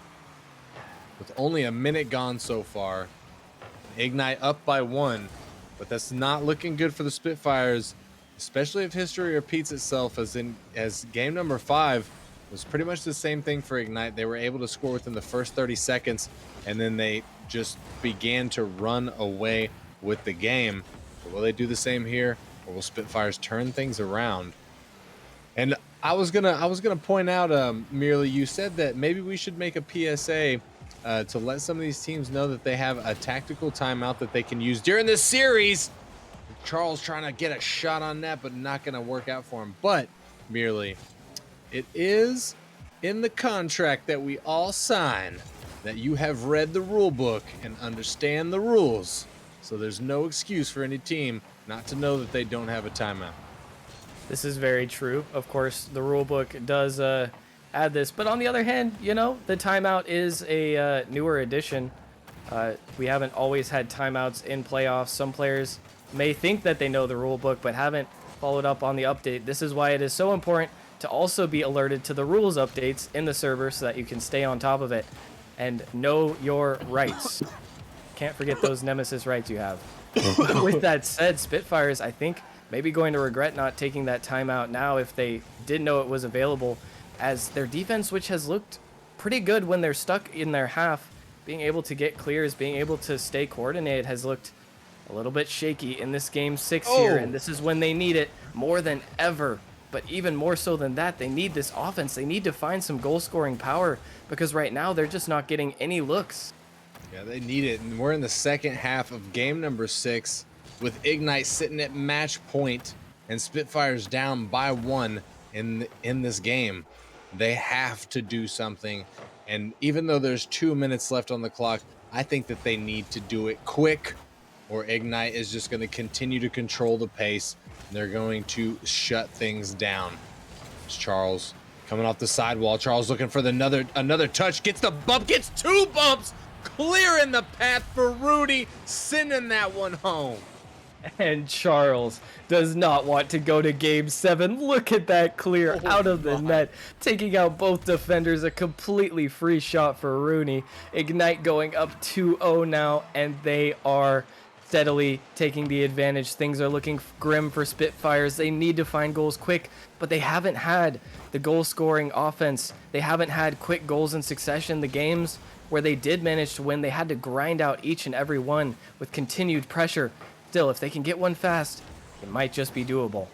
It is definitely doable, especially with these Spitfire boys. I know once they got the fire lit underneath them, They're not going to let it go so easily. They just need that spark of life. The double commit coming out from Spitfires. The desperation is starting to set into these guys as the final 60 seconds begin to wind down. Spitfires still down by 2, and they are in danger of going home, their season ending, and losing a chance at the back-to-back championship. Will they be able to do it? Jorbic going to start things off, trying to get a play going. Jorbic taking a shot that's going to go wide. He gets it past the defender, but can't get it on net. And Monk catching things, popping it up, but Rooney was patient and stayed with it. Charles going to get dunked on. And it looks like Vita is just sitting still. I'm not sure if anything has happened there, but we are in the final 30 seconds. He did lose connection there, but with so much time from this game gone so far, I don't know if there's anything that can be done. That almost went in, but it bounced off of the post. This is just bad luck for the Spitfires at this point, merely. And there was a disconnect coming through. Eleanor Vita loses connection, but Ignite doesn't even care. They're so confident even in the 2v3. They don't care enough to call it a disconnect. They're just going to win it with 2 players on the field. Ignite taking this one, not to toot my own horn, but in 4-2 fashion, a convincing win, and Spitfires going home, not going to get the back-to-back chip for Jorbage. Ignite, the lowest seed ever to reach grand finals, and they do it against one of the best teams in Novice. Yeah, toot your horn, merely toot away, because that was a fantastic prediction. I gotta say, 4-2, dude, that's just one of the most random predictions to throw out there, in my opinion, anyways. That it's just going to end in Game 6. Typically, I would assume if it's either going to end in Game 5 or it's going to go to Game 7. But hey, you called it there, bud. What can I say? I do my research. And clearly Ignite did their research well enough to beat the Spitfires.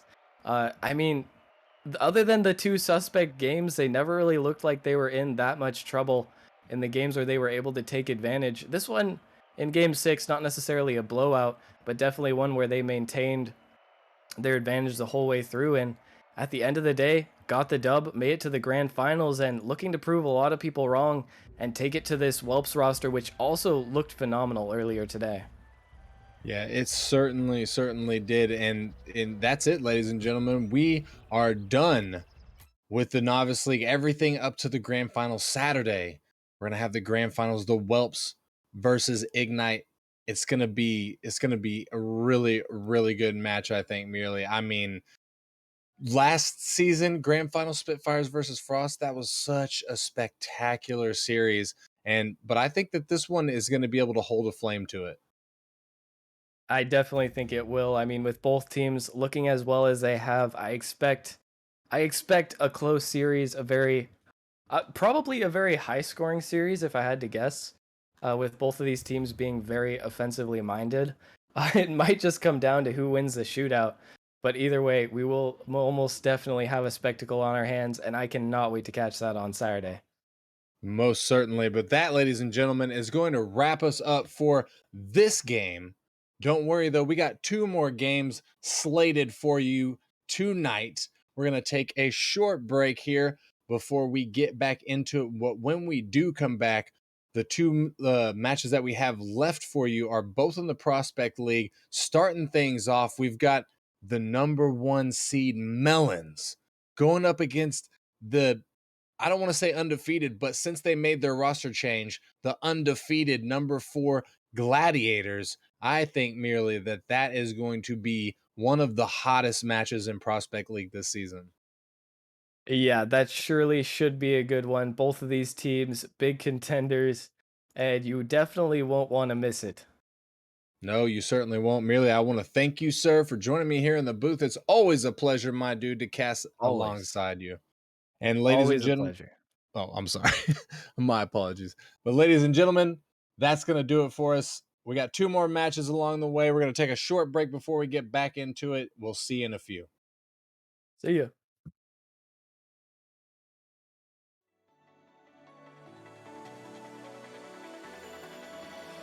Paralyze my heart. Don't wanna feel your touch like ice, tracing all my scars. Oh, I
Breathing underwater. Can't let you go now. Making it so hard. You got to know now. Ooh, taking it too far. Nothing to hold now. I'm falling apart. Out in the cold now. Breathing underwater.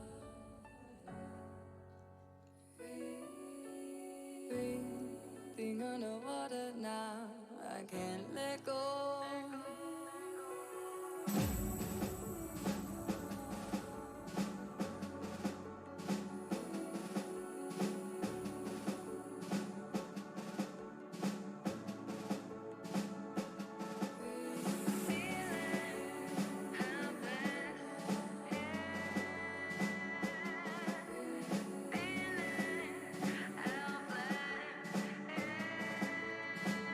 Underwater.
Started to fall, and where were you?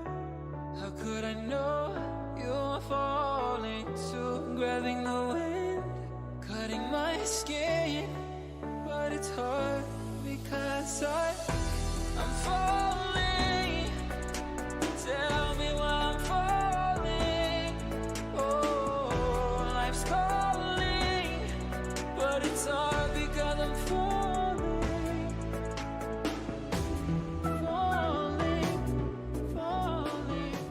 Welcome back, everybody, to the Nemesis Gaming League, where the action will keep on rolling tonight. We have a very spicy night, and we're going to keep it going as we head into the Prospect League to close out the night with back-to-back really big prospect matches. So I'm excited for this one as a former prospect myself. So we'll see how it goes, but I'm joined in the booth by the one and only Rockerman. How is your night going? It's going well, Magic. Going well so far. We've got a lot of great action, and I know you said former prospect, but not yet. Not yet. You're still in prospect at the moment. You can't escape. You can't escape. Don't try to pull that one over. I won't let it happen. But everything's going well, and we've got a banger matchup on our hands here. Magic is number 1 in Melons against number 4 Gladiators, and these are the two teams that I heard everyone talking about. Melons have been great all season long. Best record in the Prospect League, but then the Gladiators, they made that blockbuster trade to get Yukio Takeda in the middle of the season, and with Speed, Mary, and Yukio, they have been rolling through the Prospect League, and they have not lost in quite some time, and they've had this win streak going all the way down here to this point, and they actually perfect swept, which it may be our first perfect sweep in a best of 7. Have to fact check that, but they perfect swept the Warhawks. Didn't let them get a single goal in that one. So, I mean, when you talk about a matchup you want to see in the Prospect League, this is it. Yeah, and I remember casting that Warhawks Gladiators match, and it was like, wow, this team is 2-7 just like 4 weeks ago, and now they're running the Prospect League. So, I mean, the survey may say Melons are the favorite according to the server, but I don't know. Gladiators have not been proved wrong in saying that they're the best team in Prospect since the acquisition of Yukio and Mary. So we'll see how it goes, but I think this is the most evenly matched matchup we are going to see in a very long time. And I mean, the winner of this plays the winner of the next match, Vipers Minotaurs, in the finals. So it is now or never for these teams. They've had incredible seasons going down the line, but this is where it all comes down to. So we'll see where it goes. But Austin, let's get it. Who is taking this match and how's it looking? This is a great question. I don't recall what I put in my bracket Magic. I think I put the Melons though. So I'm gonna stick with my thoughts here. I'm going with the Melons, but I think we're going the distance. We're going to 7. The Gladiator squad has been too good as of recent to deny, and I think we're gonna go all the way. I'd have to agree with you there. And me personally, I'm going to go Gladiators just for the script because, I mean, Speed Demon's got the melon wheels on right now. He's feeling it.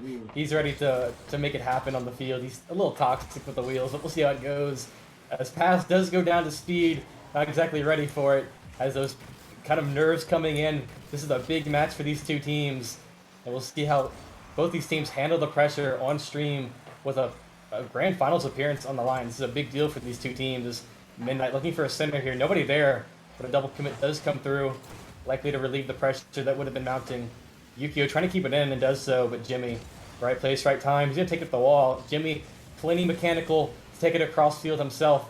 And just like that, the Melons kind of stifling this early pressure until a mistouch comes out of Midnight. And now it's getting dicey here. Demo comes through from Mary. Minute gone by and the pressure already mounting. Melons kind of on the back foot early on. Yeah, Melons struggled a little bit, and we'll have to see. Obviously, we talked a little bit about these two rosters here, as you have the Melons with Midnight, Jimmy, and Adala, but the Melons are missing one of their main guys in Alex, who went absolutely crazy this season for them in the regular season. So they're missing him, and they still ended up sweeping their first matchup, but it wasn't without its struggles. So I know Midnight, he has been the man all season, but without Alex, against another really solid team here, we're going to have to see if their offense can sustain that, same presence that we saw throughout the regular season.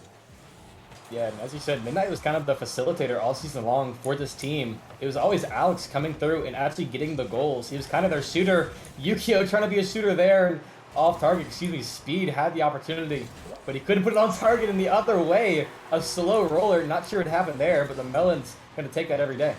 Yeah, Midnight sent this one down and just 15 out Mary. Yukio not quite ready for that one. Almost got back to it, but a little bit of a mistouch, and Midnight, he will make you pay every day of the week, so you got to be careful when Midnight is roaming around the midfield. But the Melons starting out strong here in game number 1. And just a huge 50. Midnight feeling stronger on the day than Mary, and that will be the opening goal for the Melons. They will gladly take that after the early pressure, definitely in the favor of the Gladiators, and just like that, Speed finally going to get a much-deserved goal for this Gladiators offense. And the Gladiators been putting on a lot of offense here, and Speed just comes in, and he doesn't really shoot that one on net, but throws it off the ground instead, and a difficult one to read if you're the Melons defense there. And the Gladiators going to tie things right back up. Yeah, nobody cheating on kickoff here, so this is a kind of weird situation where first person to the ball from the corner got the boost and had the ball. Mary was first one there, and the pressure will be for the Gladiators because of so. She's going to sky it up to look like Yukio, but unable to make contact means Midnight's going to take it out of his half. But pinch goes right along to Jimmy, who's not ready for it. Mary and Speed kind of in the same spot here. See what they can make of this situation, but it's a retreat for boosts for Speed, so counterattack perhaps for the Melons. Yukio there to shut it down and set up an attack of their own, but a really good defensive stop there by Midnight, keeping it out of the midfield. And so far, regardless of the pressure we've seen, the Melons look very comfortable on their own half. Yeah, the Melons do, and I mean, that's what you expect out of a team like this. And obviously the Melons, I'm sure they're used to getting a lot of offense, but they didn't make it here this far. Oh my goodness, no. Adala snatching ankles right there as they take it in the back of the net. Oh my word. You can't do that, dude. That's not nice. Oh my gosh, we've all been there. I mean, Mary just has to pick, is he faking me or is he not? And she just chose incorrectly. And Adala, he is plenty capable of getting some goals on his own. And right there, Melons, they're kind of taking these cheeky goals right now. No pressure, but it takes them about 5 seconds on the Gladiators' half to get it into the back of the net. And they'll take it as a 2-1 lead now for the Melons. With about a minute and 50 seconds left to go. Yukio trying to make the corner read, but a defender right in his path to stop it. And a pinch, early a 50 going downfield. opportunity, but either way, Gladiators looking fine on defense until the whiff comes through from Mary. Yukio cannot make the touch, and all three of these goals are kind of just what happened to the defense. Yeah, Midnight just kind of lost this one right over Mary, and Yukio just aerial up, and looks like no boost to be had there. So a tough play on that one. But the Melons taking a 3-1 lead here, a minute and a half remaining.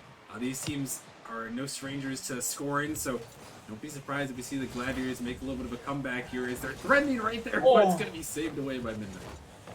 Yeah, and I think the game plan for the Melons is just shell up and wait for the double commits from Gladiators, because even in that perfect sweep over the Warhawks, I remember a lot of double commits coming through where the Warhawks just couldn't capitalize. But Melons, this is the #1 team. They are going to capitalize, and they have 3 times already. Adala making this awkward for the defense, but 3 people in the vicinity. It's not too much to worry about for a very solid defense from the Gladiators, who have struggled so far in this game, but probably just nerves because a lot of unusual mistakes that you would normally see from these guys.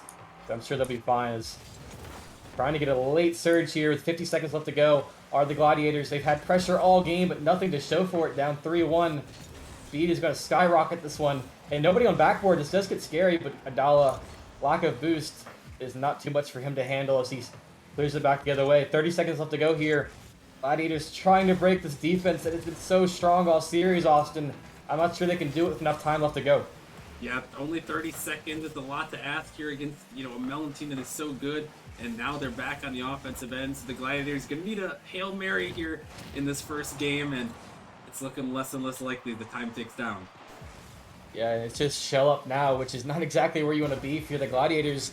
They're busy playing defense. They need 2 goals to take this game. Speed does beat out 1. Demo comes through. Open net for Yukio if he can put a good shot off the crossbar. And Speed will just throw it off the backboard, but it's all just for show because game 1 will go to the Melons. And honestly, they didn't have to do too much work for that game. They kind of just took what was given to them.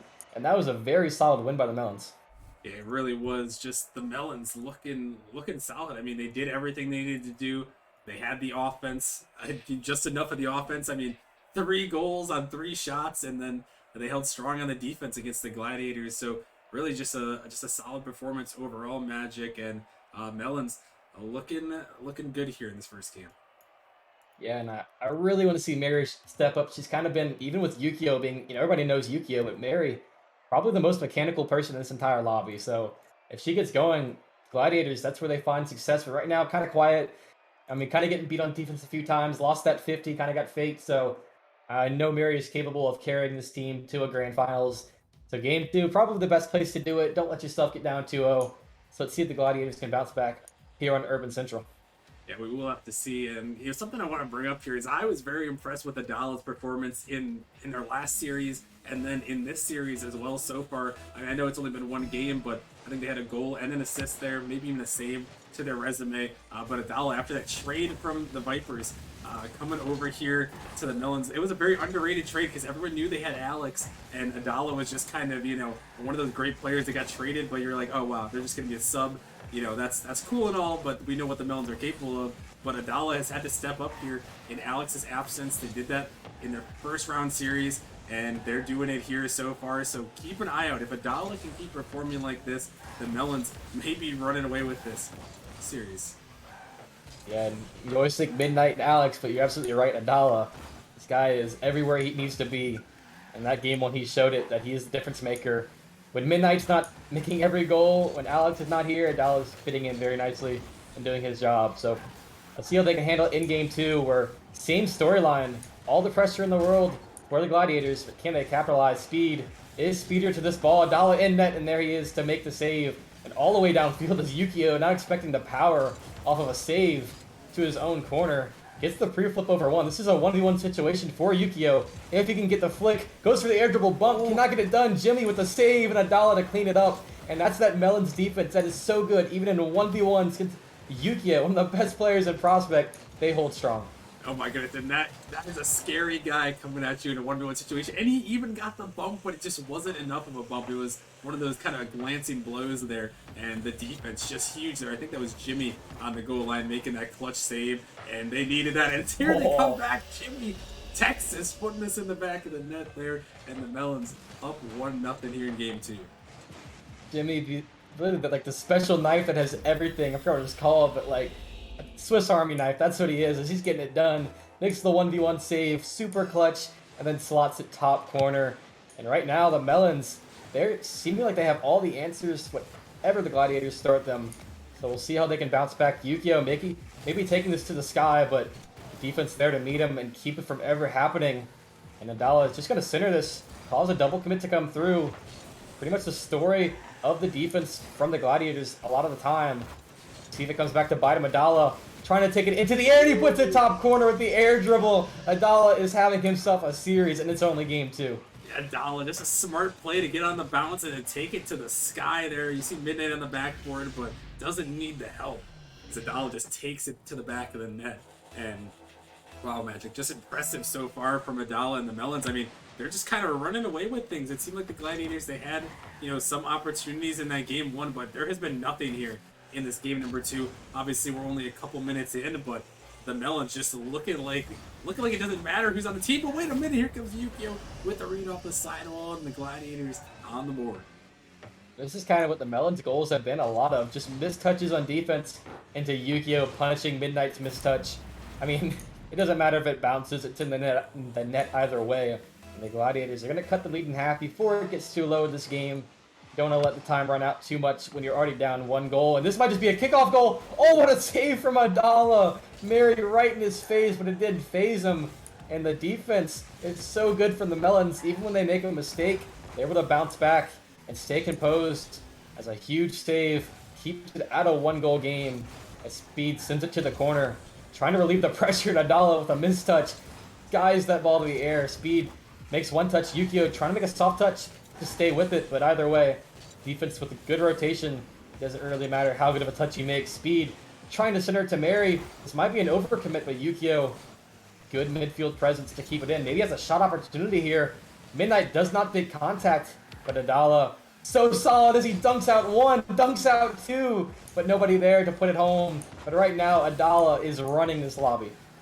Adala is playing really well. Oh no, this is dangerous. Jimmy can't make a touch, but Adala on the goal line, having a game right now, having a series. As Adala, just anytime you think you need a crucial touch on the defense, you need a crucial touch on offense, it's Adala making the huge plays. And just an impressive showing for a player that was the sub, formerly on the Vipers, moved over to this Melon squad in that trade, and they are just showing up right now, trying to do everything they can to get this Melons team back to their 3rd Grand Finals appearance. Yeah, and imagine you tell a Gladiators player, oh, Melons, Midnight has 50 points with a minute left to go, and you're still losing. That's got to be painful, but either way, Speed finally breaks the defense of the Melons. I mean, with time ticking down, this is a much-needed goal before it gets too scary. Yeah, the pinch comes out, almost worked out, but then Mary off the backboard and Speed with a good follow. Just caught the Melons just sleeping in the net there. Just really nothing that they were doing. And the Gladiators are right back in this one now after, it seemed like the Melons were going to run away with them. The Gladiators, we know they're a strong team. They've won so many matches in a row for a reason. And they've gotten here for a reason, so their offense can be potent at times, and it was there. And now under a minute, it's going to be about the next goal. Do you think the next goal may just win this game? Could be a 2-0 Melon series lead, or we could have a 1-1 ball game. And you have to feel like it's going to come from either Yukio or Adala to decide this game. I'm willing to bet money on that, because right now, it seems like both these guys are the shooters for their teams. Though Yukio's at the bottom of the scoreboard, he's doing just fine. It's kind of a team effort right now. We have a tie game with the last 30 seconds. Yukio gets the bump, and Mary, not the best shot, just to kind of put one on and force the defense to make a save. Yukio trying to 50 out Midnight, but to the corner it goes. Jimmy does not make contact, but kind of works out for his own good as he gets back to it really quickly. Looking for a midfield pass. In the air is Adala, but a good save from Mary and another teammate. Mary trying to get the deciding goal. 50's out 1. Shot coming through from Yukio. Doesn't make contact. And now Speed racing to get back. Try to keep this out of his net. Last few seconds. Looking dicey for the Gladiators. Mary is going to take it to the sky. Has boost. Not the best first touch. Means she's just going to try to take it down to the ground, and will do so. We have overtime in a crucial game 2 here, Austin. And I'm really not sure who's taking this game, because Gladiators, they look to be heating up. Yeah, the Gladiators have got 2 goals in a row here. the Melons, they did come out quick in that one, and they're setting one up here, looking for the shot, but the Gladiators, a little bit of a double commit, but they saved the ball momentarily, and the Melons really trying to put on this pressure here early, and it's going to be so crucial, Magic. This game, you know, while it may be, what Bagel says, an even game, which maybe that doesn't mean as much, I think this one is so important. It can either be a tied series at 1 apiece, or the Melons can be up 2-0, so this goal will be so important. Yeah, and a team up coming through there. Luckily, it doesn't mean disaster just yet. It's Midnight beats out Mary. Midnight looking very speedy on the pitch. And kind of just slows down for a second here. Not sure which team wants the ball. They're kind of leading for each other. And finally, Mary trying to get it across the midfield line. Whiff comes through, but Speed was there to make the clear to help out Yukio and send it downfield. Minute gone by in overtime. Nothing really taking form yet. Kind of just banging clears, relieving pressure, getting boost, and hoping the other team makes a mistake first. Dala gets a demo on Speed. A little window here.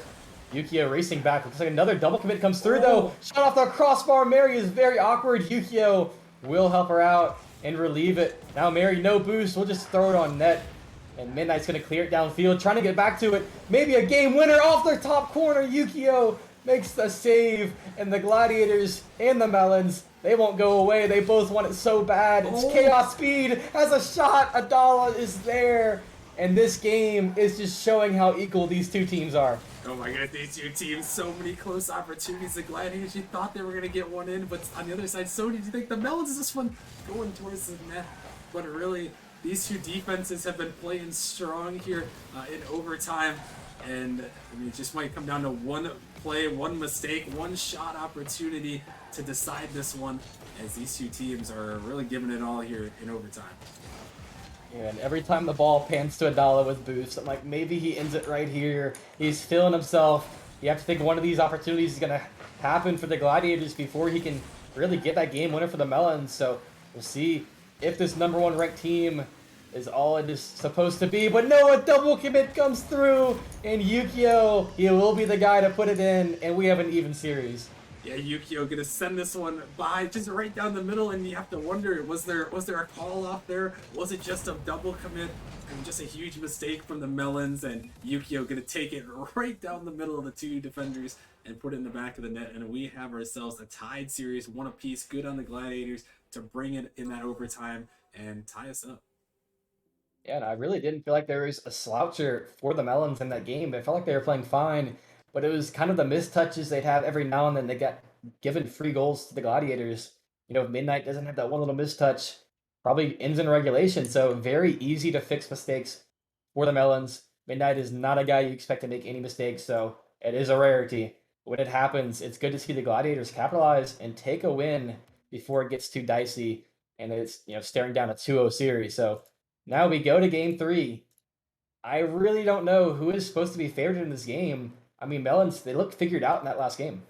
Yeah, the Gladiators really started to figure them out after the first 2 goals. They kind of started picking them apart, finding their opportunities, getting their shots on net, getting their pressure. I mean, they outshot them 15-10. So the Gladiators really kind of found something there, found their pressure, which is, you know, what we've seen from them in their run here throughout the end of the season and into the playoffs. So we'll see, but I mean, really, all players performed well. Pretty much everyone over 400 score in that last game. So really, everyone is contributing. That was just a great game all around for both teams. The Gladiators just capitalized on one mistake and were able to take it home. So, you know, coming into game 3, I don't think it will necessarily come down to one mistake, but I think it will be coming down to, you know, who can capitalize better on the other team's mistakes.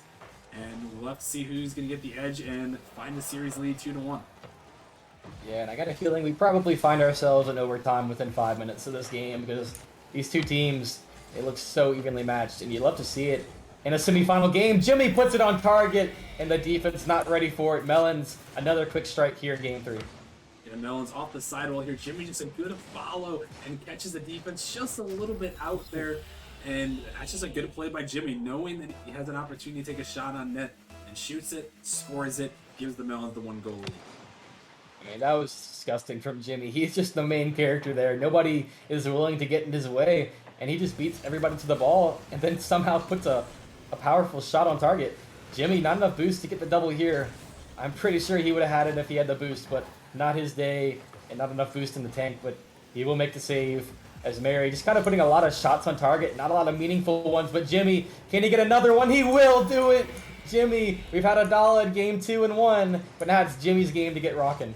Yeah, if Jimmy gets going too, this could be deadly for the Melons. I mean, Midnight, an MVP caliber player, probably an MVP candidate when all is said and done, and with Adala playing the way that they were, and Jimmy playing the way he is, I mean, just impressive here.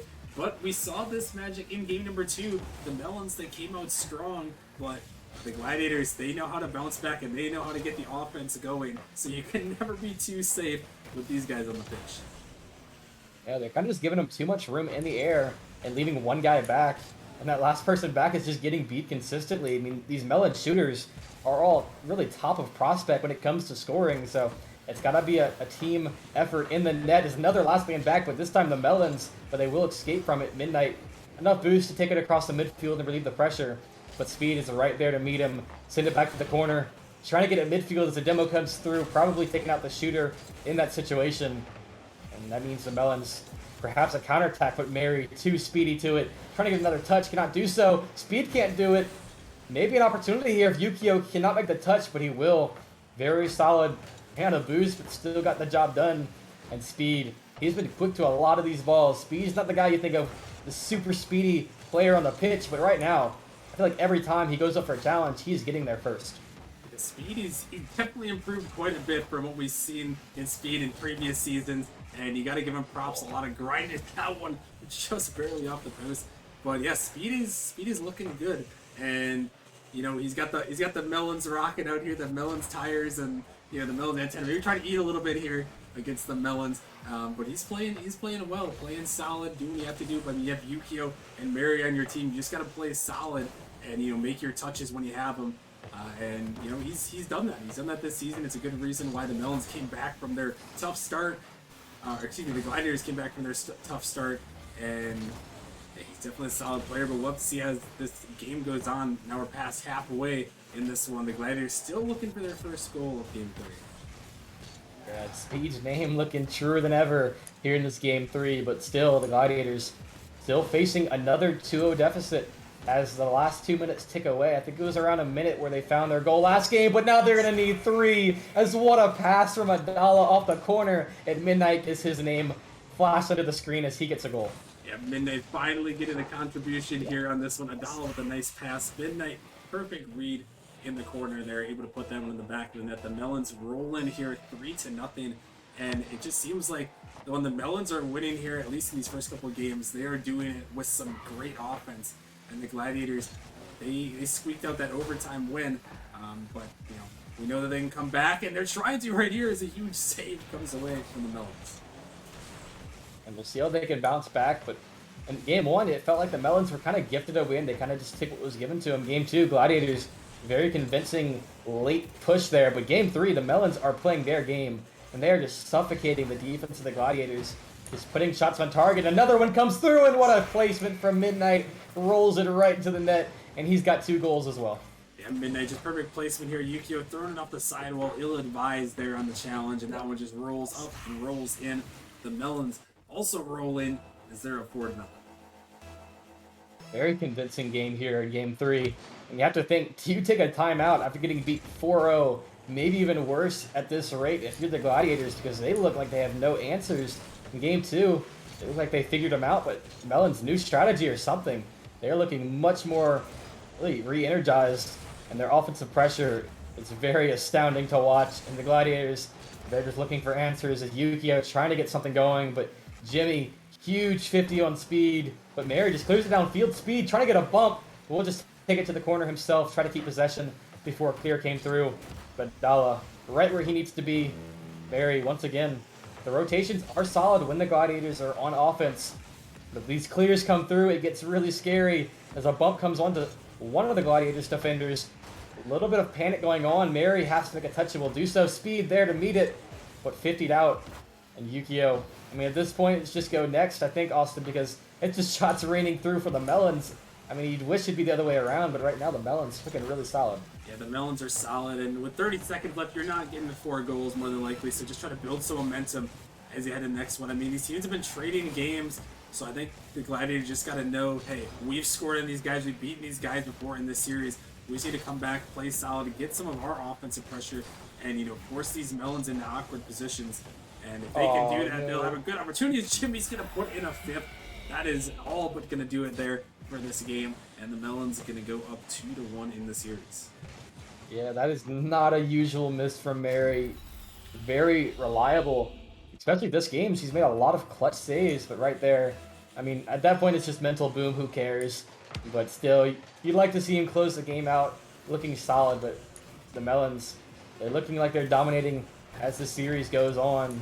Game 2 was kind of just a fluke at this point because Melons, they just came to Game 3 with a whole new strategy, and they just really wiped the Gladiators off the pitch there. Yeah, they really did. I mean, just a dominating performance from the Melons.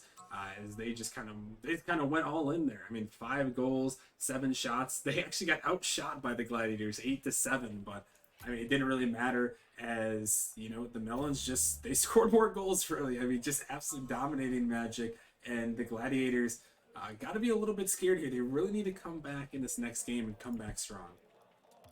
I mean, what, 7 shots, 1 save? You just got Brazil in the shot to save department. That's probably why you lost. You got to save the shots when they come on, and they didn't do so. And they didn't even get any goals of their own. You think, oh, they got scored on 5 times. They probably were just really aggressive. No, they were just getting scored on. That was pretty much that's as hard as you could put it. It sounds rough, but they just got shut out, and they were looking bad on defense too. So we'll see how they bounce back going into Game 3. They're taking every last second, or into Game 4, I should say, as they're taking their sweet time here. They're talking it over. Not going to call a timeout.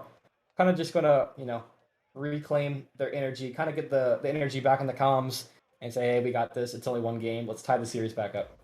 Yeah, this has got to be a refocused game for the Gladiators. They won a Game 2, but now they got to come back and win a Game 4 if they're going to want to tie the series, because they lose this game, Magic, and things are very scary for them. You do not want to be down 3-1, against the number 1 seed, the team that has looked so good all season long. So for this Gladiators squad, this is so important for them to come out, and they need to score early, and they're going to do just that. 5 seconds, and that is how you do it. Speed demon to the back of the net.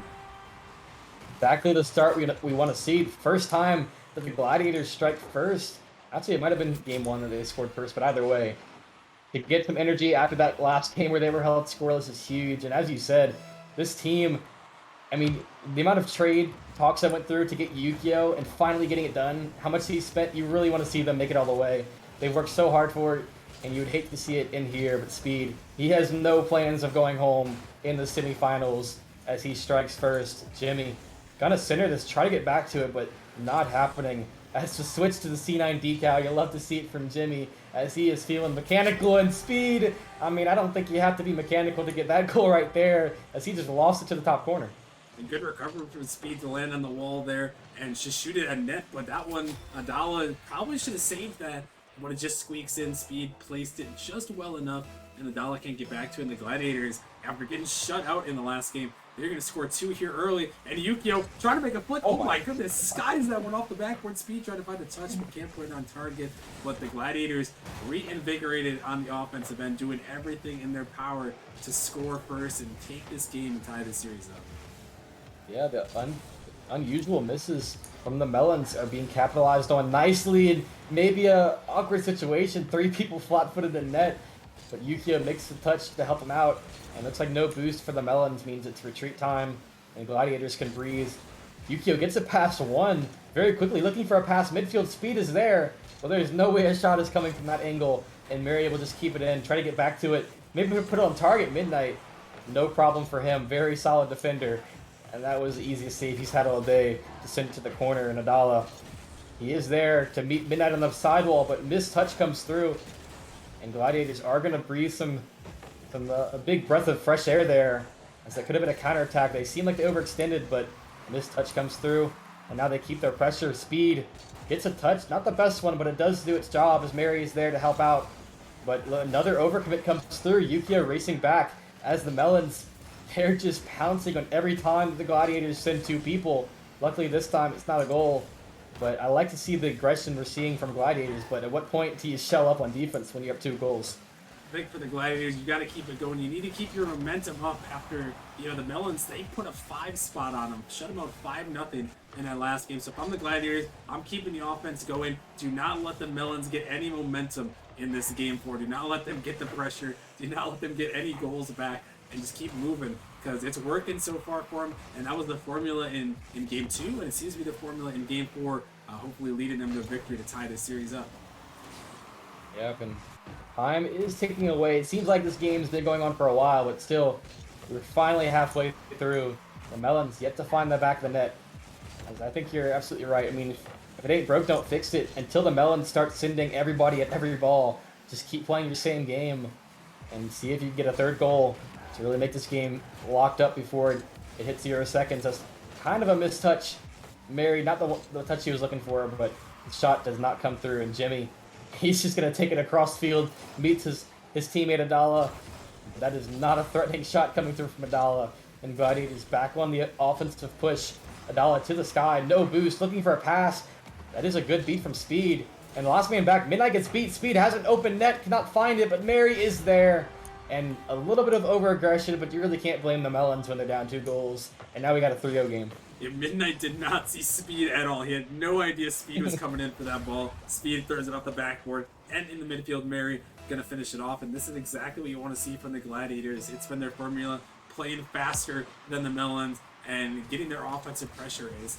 They just had it rolling in this one, and they're looking good. They're looking like they want to tie this series up, send us to a game 5 at 2-2, and confirm a game 6 with Midnight. He is not about that as he puts that in. A minute 39 remaining. The Melons have some life here in this one. Adala with another crazy pass right to Midnight. That duo is linking up when it matters most, and they kind of give them some hope late in this game. I mean, I was about to say, I don't know who's, the better team. They keep, answering each other with shutouts, but no shutout is going to come through in this game.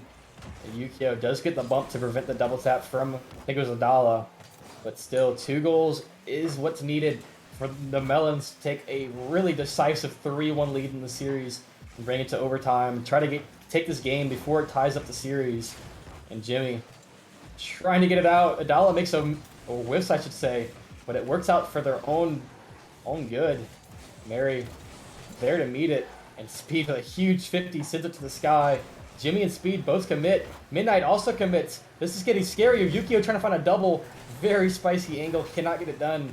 But it doesn't really matter as Mary keeping it in, just killing more time. Tries to get back to it, will do so. Off the backboard, Speed has a shot, and Speed, I mean, that's his shot all day, and he's going to put it top shelf.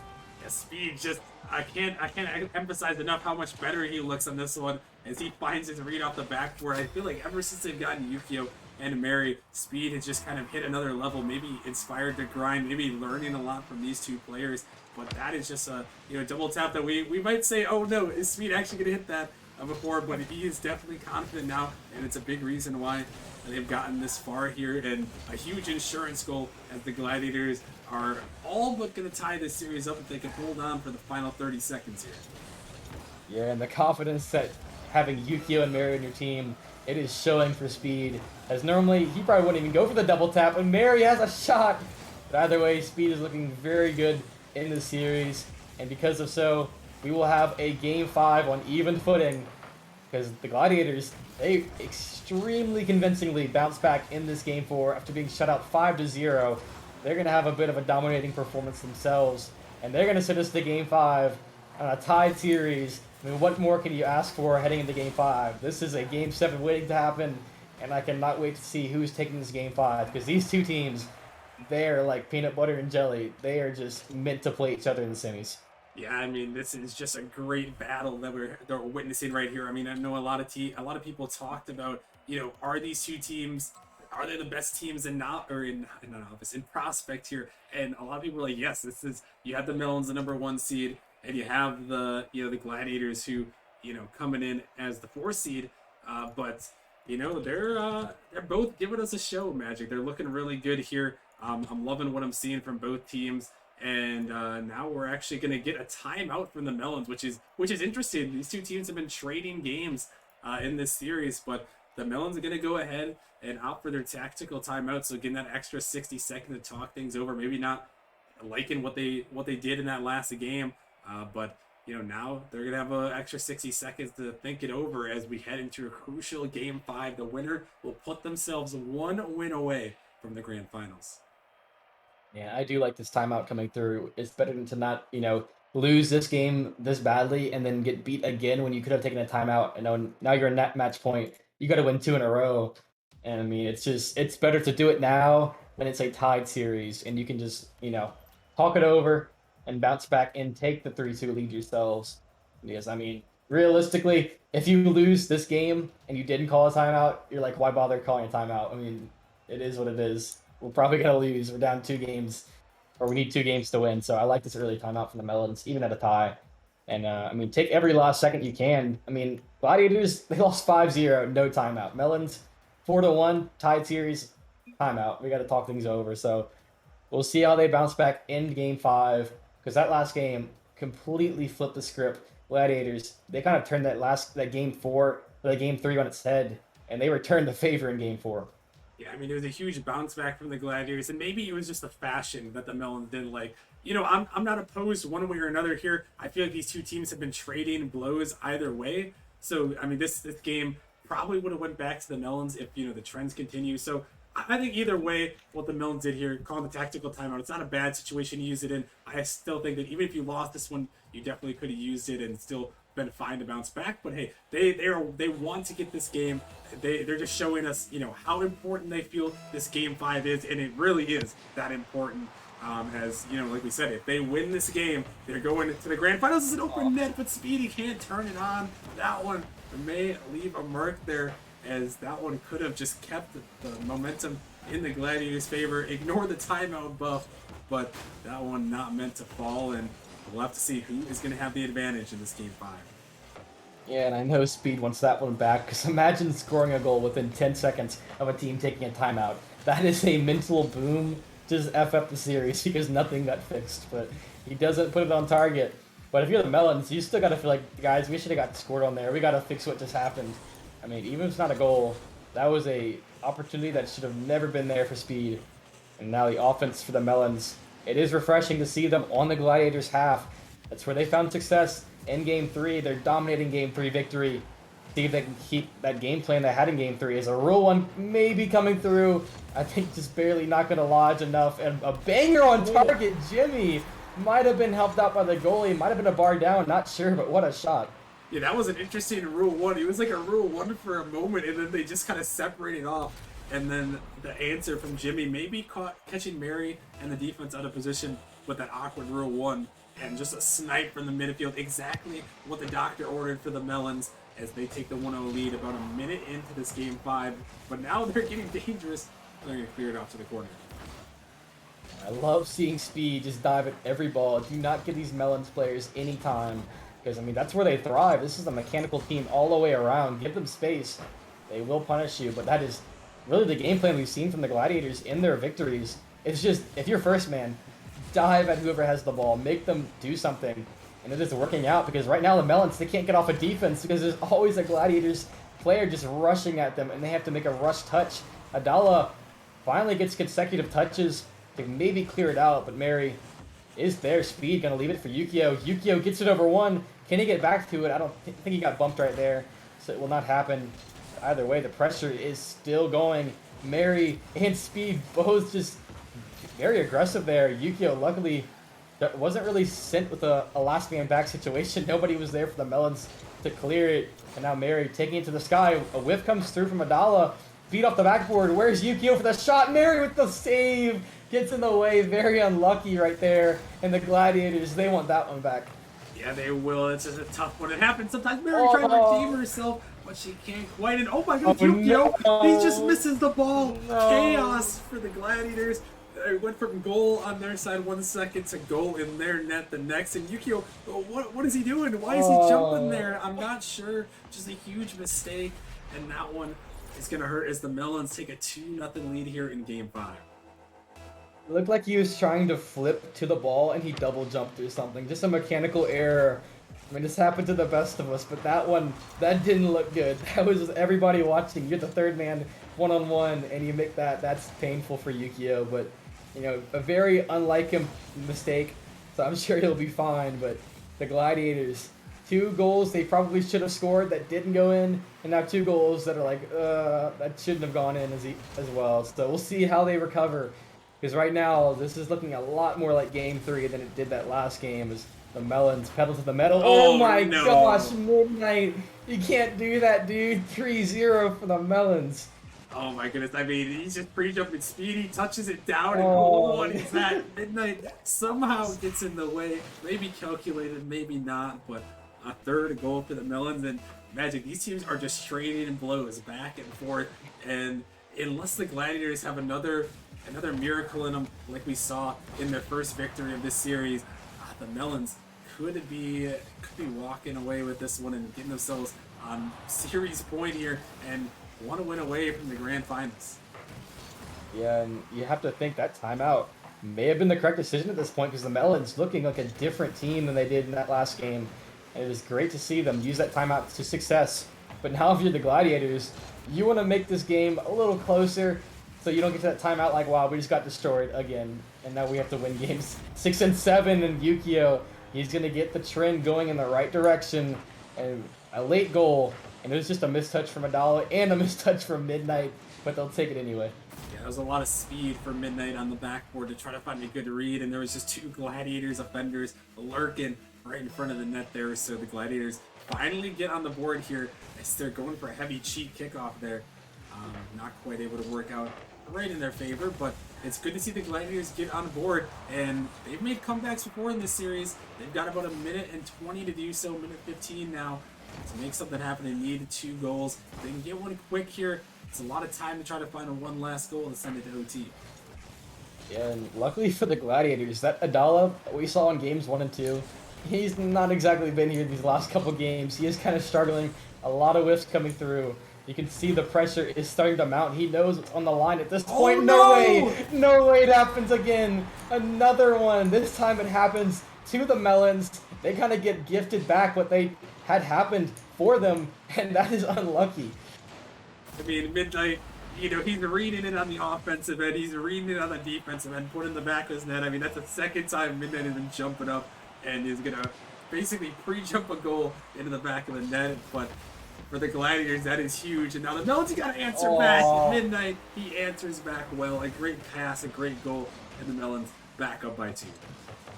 How is this game not on Forbidden Temple right now, man? This is the weirdest game. So many lucky goals, so many weird mechanical misplays by the best players in Prospect, and then just an average goal, just hitting an open net for Midnight. This game has everything, and the Gladiators, they're going to have to throw everything at this Melons defense. 40 seconds left to go. It's got to be throw everything you have and just hope that you find something. Because, I mean, playing defense is not going to do you any good when you're facing a double match point heading into Game 6. Yukio, not the touch he was looking for, and a huge clear comes from Jimmy to not make the double, and Mary, counterattack opportunity, open net, if she can get there speedy enough, gets it over Midnight, the flick from Mary. That is a once player if I've ever seen it, and this is a game now. Yeah, Mary taking this one. I thought she took just a little bit too long. Midnight was barely able to get in front of that one, but Mary just over the top. A huge play, a great flick, and now the Gladiators back within 19 seconds remaining. It is possible. Can they force OT in this one? We're going to find out right here. Tactical whiff comes through from Yukio, and it works out, I mean, kind of okay until Midnight was there to meet it. Mary trying to get up to this, has just a little bit of boost, puts it midfield to speed, but Jimmy is there to clear it to the corner. He's going to take it up the wall. Yukio, not the touch he was looking for, and it will go straight down. The Melons bounce back huge in this game. It got dicey towards the end, but they are convincingly taking this series, and it is on the on the Gladiators to perhaps call a timeout, talk things over, and there is the timeout. So they're facing double match point. Season on the line. You put everything into this roster. Can it perform? And everybody's watching. Everything on the line.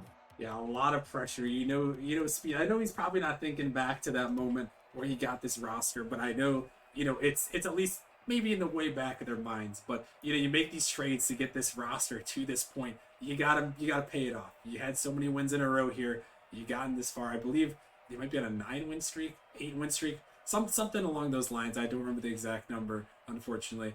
But you've gotten this far. Magic, with this team, and now your season's on the line. You're playing one of the best teams in Prospect. But the good news is, Magic, that these guys have shown that they can win. They show they can battle. This game only a 1-goal margin. One other goal goes in their favor, and we could have them be on match point here. So, really, it's going to come down to this one. Who is going to step up? This is where, this is where champions are made. It may be game 6, but for the Gladiators, this is the most important game you've played all season, maybe in your lives here, as it gives you an opportunity to force that game 7. So really, for the Gladiators, you got to know, hey, we've had good performances.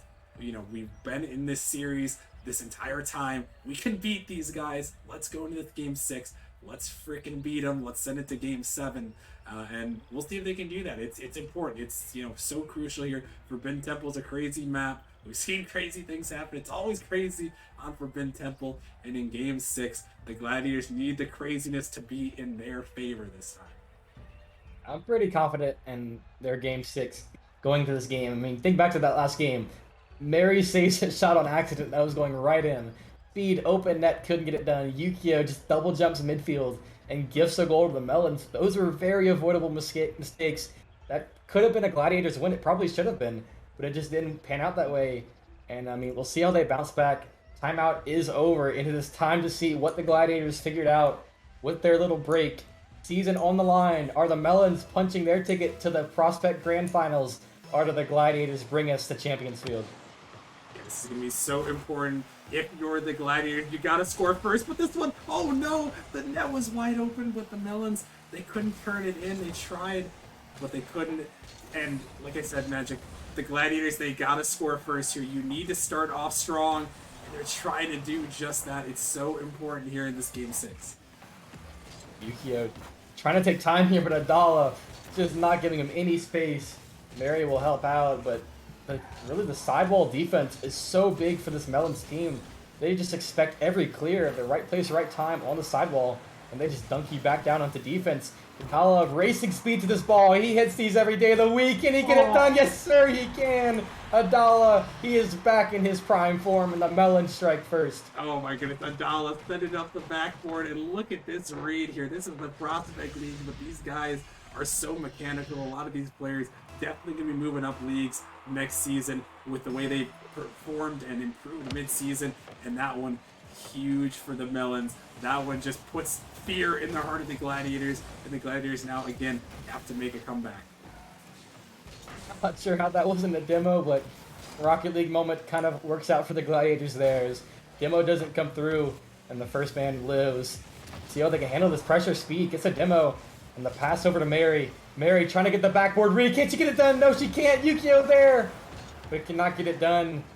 Actually, I think that was Speed with the shot, but he gets demoed either way, and Yukio will try to keep the pressure on.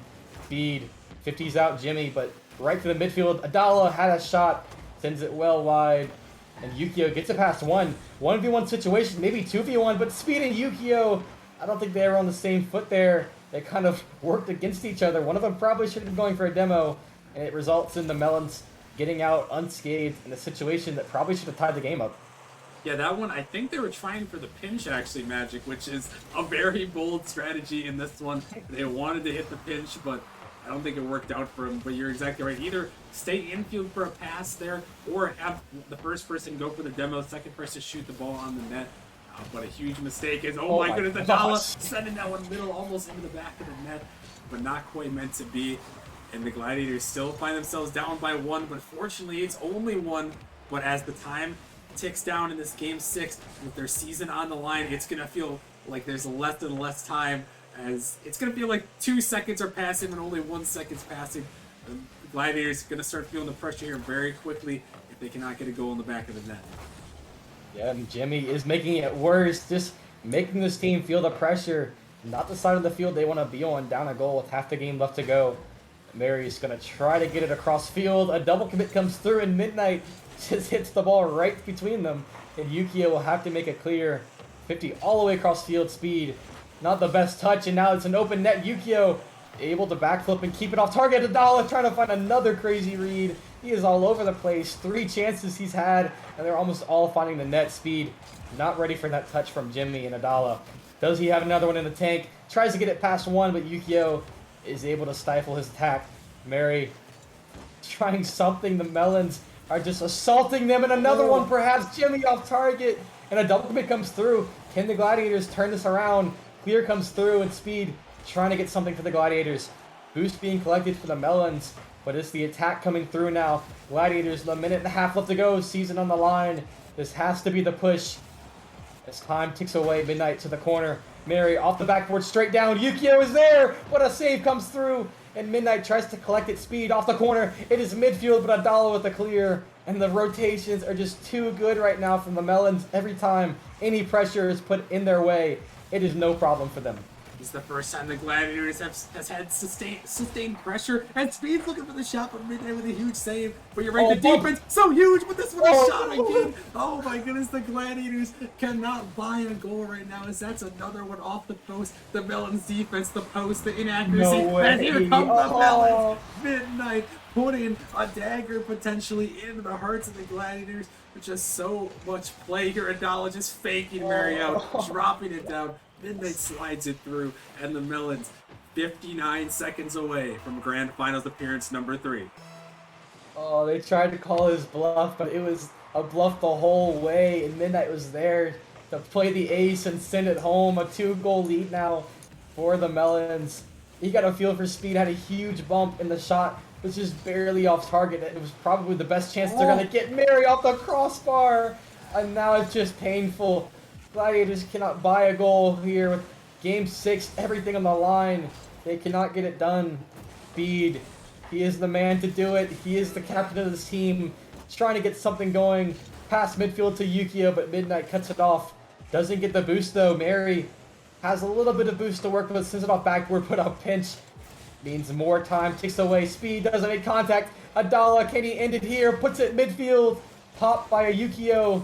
Mary makes a touch, but it is just formalities at this point. The Melons, they're the better team in the regular season, and apparently they're the better team in the playoffs, and they have a Grand Finals berth. And now who will be their opponent? It's Vipers. I mean, it's Minotaurs. Speed gets one for the road for the Melons. Now they get to sit back and watch to see who's going to be challenging them for the prospect title. Hey, the Melons, just a great performance here. They're going to own goal at the end here. Why not? They've got the 2-goal lead, but the Melons, just a huge performance from them. I mean, the Gladiators gave them everything that they were worth, but it just wasn't quite enough. And the Melons, you give them props. They're back looking for a third Grand Finals appearance, looking for their 3rd championship. They've made it there before Magic, and this Melons team just has looked so solid all season long, and they perform well. Take down the Gladiators, who made that mid-season move, and now all they got to do is one more game, one more series, and they can be the champions. So I know they're going to be watching with big eyes here to see who they're going to play coming up next. As Magic, we've had some crazy series so far, some crazy results. There are 3 7 seeds in the Grand Finals and an 8 seed in the Grand Finals. And whoever wins this next series, it's either going to be a 6 or a 7 seed. So, I mean, just chaotic nature of this playoffs is unreal. And the Melons are going to have something to watch for to see if they're going to be taking on Vipers or Minotaurs in the next matchup.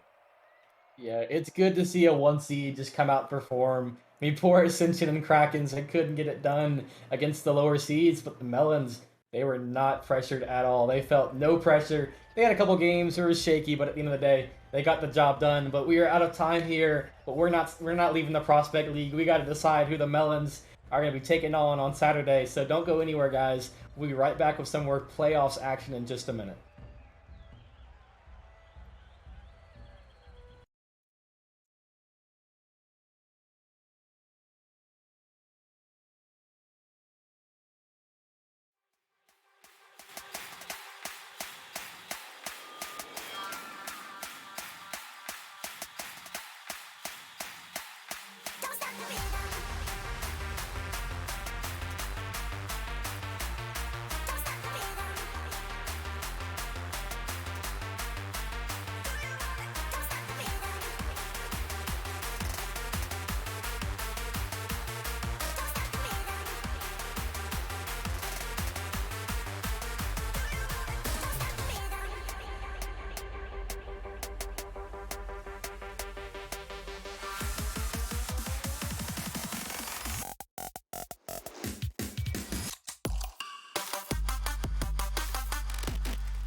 started to fall, and where were you?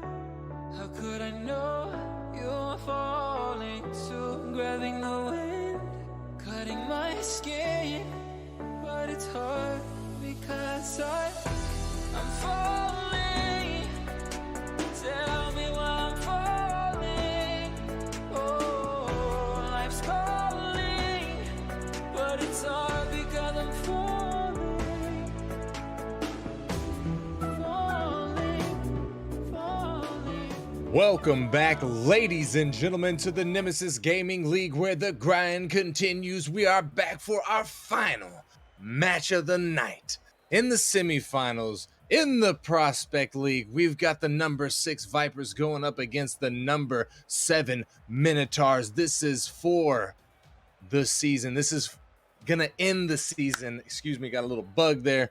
In the season of the losing team. The winning team, however, secures their spot in the grand finals to go up against the number 1 Melons. Your boy Psychonautic in the booth, ready to bring this Viper Minotaur action straight to you, and I am joined by the legendary Moves Like Jaegers. What's up, my man?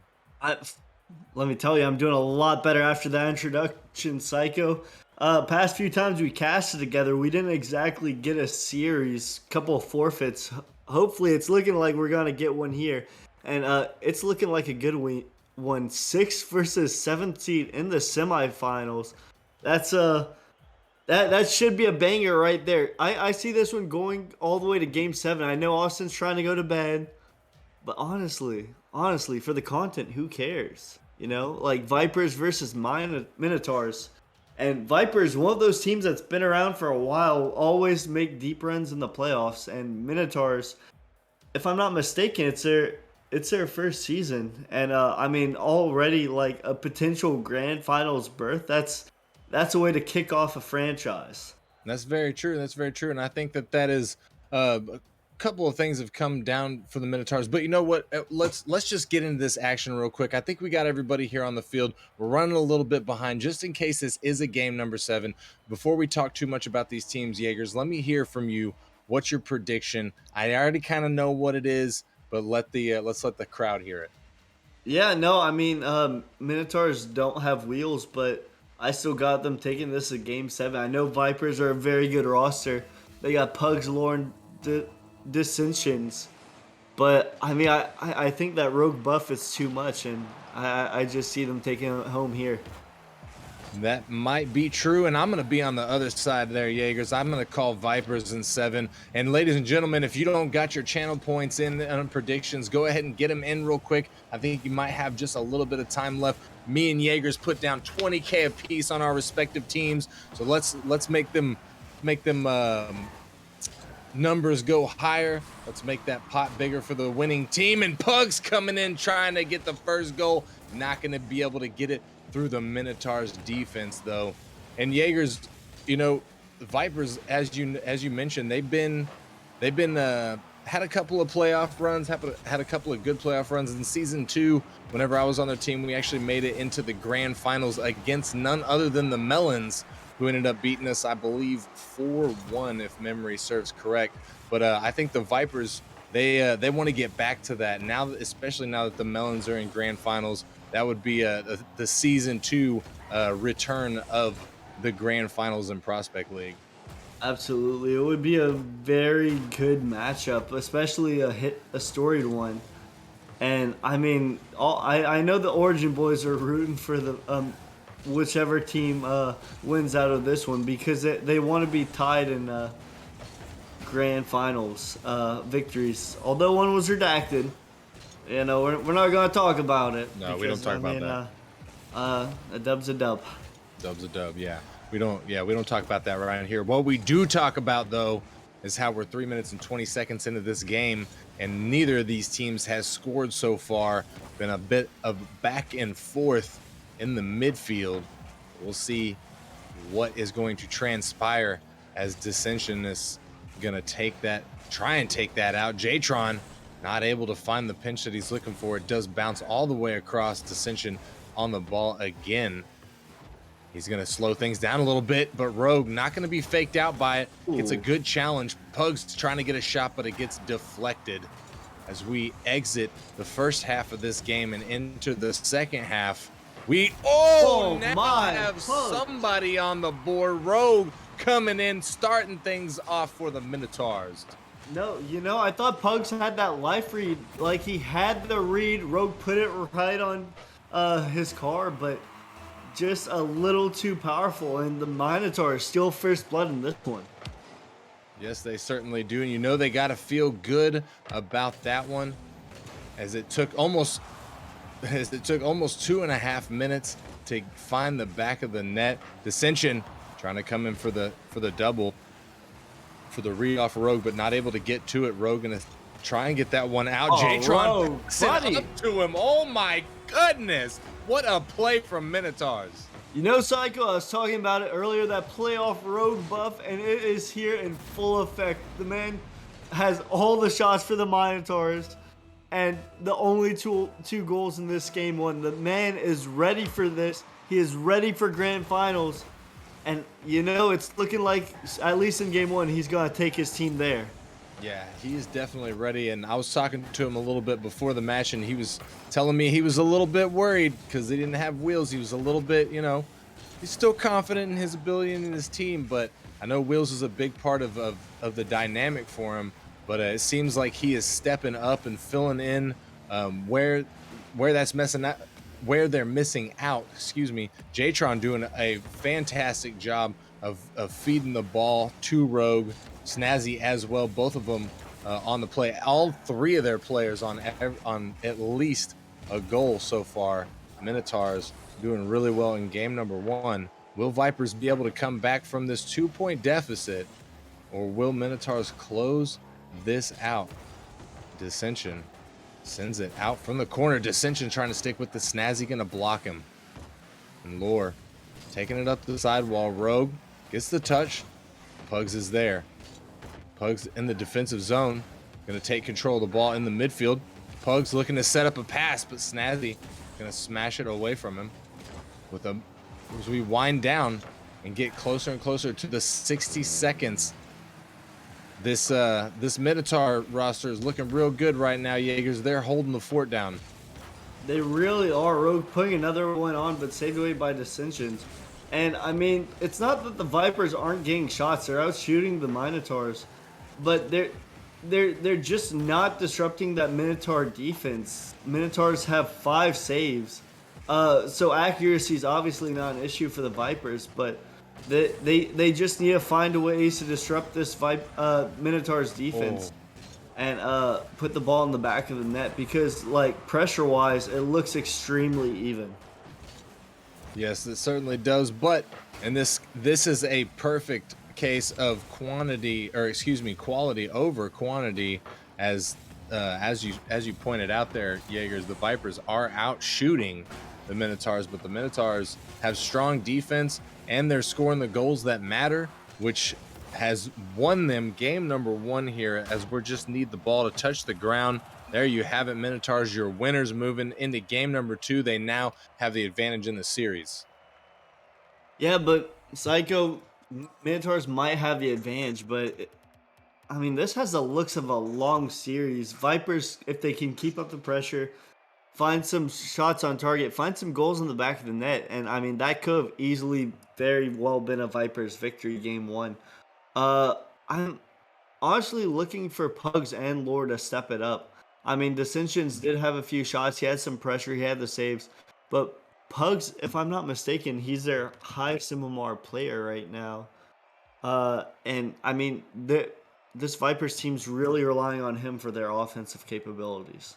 Yeah, I do believe you're correct about that. Not only that, but he's also their captain. And in my experience from the times that I was able to face off against the Vipers during this season, Pugs was, before or after, I should say, after they lost Josh and Adala, Pugs became the most dangerous person on that roster. And it really showed in a lot of the games that I saw him playing. And he was always spearheading the charge for his team offensively. And he was putting in work. So I agree with you, Jaegers. I think we need to see a lot more from Pugs here in game number 2.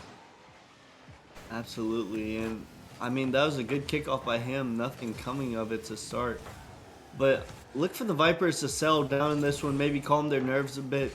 Pull out a few demo plays, maybe. Open up that defensive backline by the Minotaurs. And nice pass from Dissensions, but Rogue just gonna decimate Pugs, not letting him get a shot on target there. Rogue almost able to read that touch off of Lore, but doesn't go. Lore trying to get it out. The Minotaurs putting on the pressure, not allowing Vipers to clear anything. Jatron with the big demo on the Rogue. defensive line opens things up, and Rogue gonna put it in. 420 goal, by the way. Nice. I mean, Styko, I mean, Rogue is the only one that scored this series. Like, the man has showed up. I made a joke to Mealy. I was in a voice channel with him right before this game, and I just noticed Rogue had literally just hopped on Rocket League. I was like, man, I guess he's just gonna throw this one away. But I mean, I guess he was playing on a Smurf or something beforehand, putting in the hours, putting in the reps, maybe warming up the mechanics. Hold that thought. Dissension's gonna put one in the back of the net and tie up this game. Yeah, and a little panic there in the Minotaurs' defensive zone. Rogue comes in and gets a team bump on Jatron after Jatron pulled off that block there, which unfortunately for the Minotaurs, led to Vipers being able to convert that one. Now we have a tied ball game, ladies and gentlemen, with just under 4 minutes left on the clock. We'll see how this game continues to develop. This Pugs is going to send that one away. Jatron trying to get a shot on net. Not going to go. The ball getting sent all the way back to Rogue, making it just in time. I didn't think that he was going to get that, but holy moly, Jaegers. He really pulled through. Oh my goodness, I thought the Boost Monster had claimed another victim, and it almost did. Oh my goodness, Dissension's a centimeter away from putting a second one in the back of the net, but unable to get the touch, and instead the Minotaurs are on offense here. And Jatron almost able to get that one through the defense, setting Rogue up, but it's just not going to go. Vipers hold out strong. Dissension's up, gets the touch defensively, sends it down. Jatron in the midfield gets a big bump on Pugs, trying to open up the lane for his team. Jatron just all over that ball, trying to maintain the Minotaurs' offensive pressure as best as he can. Snazzy going to come in, get the touch. Rogue is there as well, and we're seeing the Minotaurs just really put on the heat right now, Jaegers. Yeah, no, it just looks like the Minotaurs are boost starving them. I know Rogue took their right boost. Jatron just stole that left boost. Oh my! The shot on target, and a little bit of shenanigans by Snazzy, and the Minotaurs are now up 2-1. Yeah, the demos are just amazing for the Minotaurs right now. Snazzy completely clears out the defender, giving his boy Jatron an easy goal to score. Jatron getting on the board here in game number 2. You know it's got to feel good. I think he's usually a sub for him, but he is really, really showing up to play here tonight, Jaegers. No, Jatron is looking like a very pivotal player. Second on the leaderboard for the Minotaurs. Oh, almost putting another one on target. And, I mean, this Minotaur team, oh my gosh, they're freestyling Psycho. Snazzy trying to pass a pre-jumping Rogue. And, I mean, this Minotaurs team just looks like they're in a casual match to where they're pulling off some of these mechanics. That's very true, but with 2 minutes left on the clock, they might not want to get too loose, as the Vipers still have plenty of time, and they're only down by one. Correction. Make that one more, Psycho. They are down by 2 points. Rogue gonna come in and find what a great pass play from the Minotaurs. Snazzy to Jatron to Rogue. Wow. I mean, that's the kind of chemistry you want to see, and I mean, if you told me Jatron was a sub, I want to believe you just by the way he's playing right now. Now, the man is popping off. And, I mean, this Minotaur's offense just has all the pressure right now, Psycho. Yes, they certainly do. And, I mean, Jatron might not be at the top of the Minotaur's scoreboard, but he is certainly putting in a lot of work for his team here in game number 2 and has been a big part of why they are currently winning. Dissension trying to find Pugs in the midfield. Not going to go. Minotaurs hold out strong defensively. Dissension taking it up in the corner. Snazzy's there with the shot, but Pugs there. Going to make the save. Lure to put one over the defense. Rogue back in time. Maintains good defense. Jatron trying to get it out. Dissension to keep the pressure alive for Vipers. Lure was up, but Rogue was as well. It doesn't go for the Vipers. Lure getting the dink, popping it up, looking for Pugs. Pugs is there, trying to get it underneath Jatron, but Jatron is just a brick wall for his team right now, and a demolisher as well. The man's just getting demo after demo. He seems unstoppable at this point. In the final 30 seconds, will the Vipers bring this back? Will they reel this game in, or will the Minotaurs go up by 2 in this best-of-7 series? No, Psycho, I do think the Minotaurs just have way too much momentum here, and the Vipers unable to get anything going. I really think they need to take a time out here to stop this Minotaur momentum, just because of how well the Minotaurs are playing right now. Yeah, that's very true.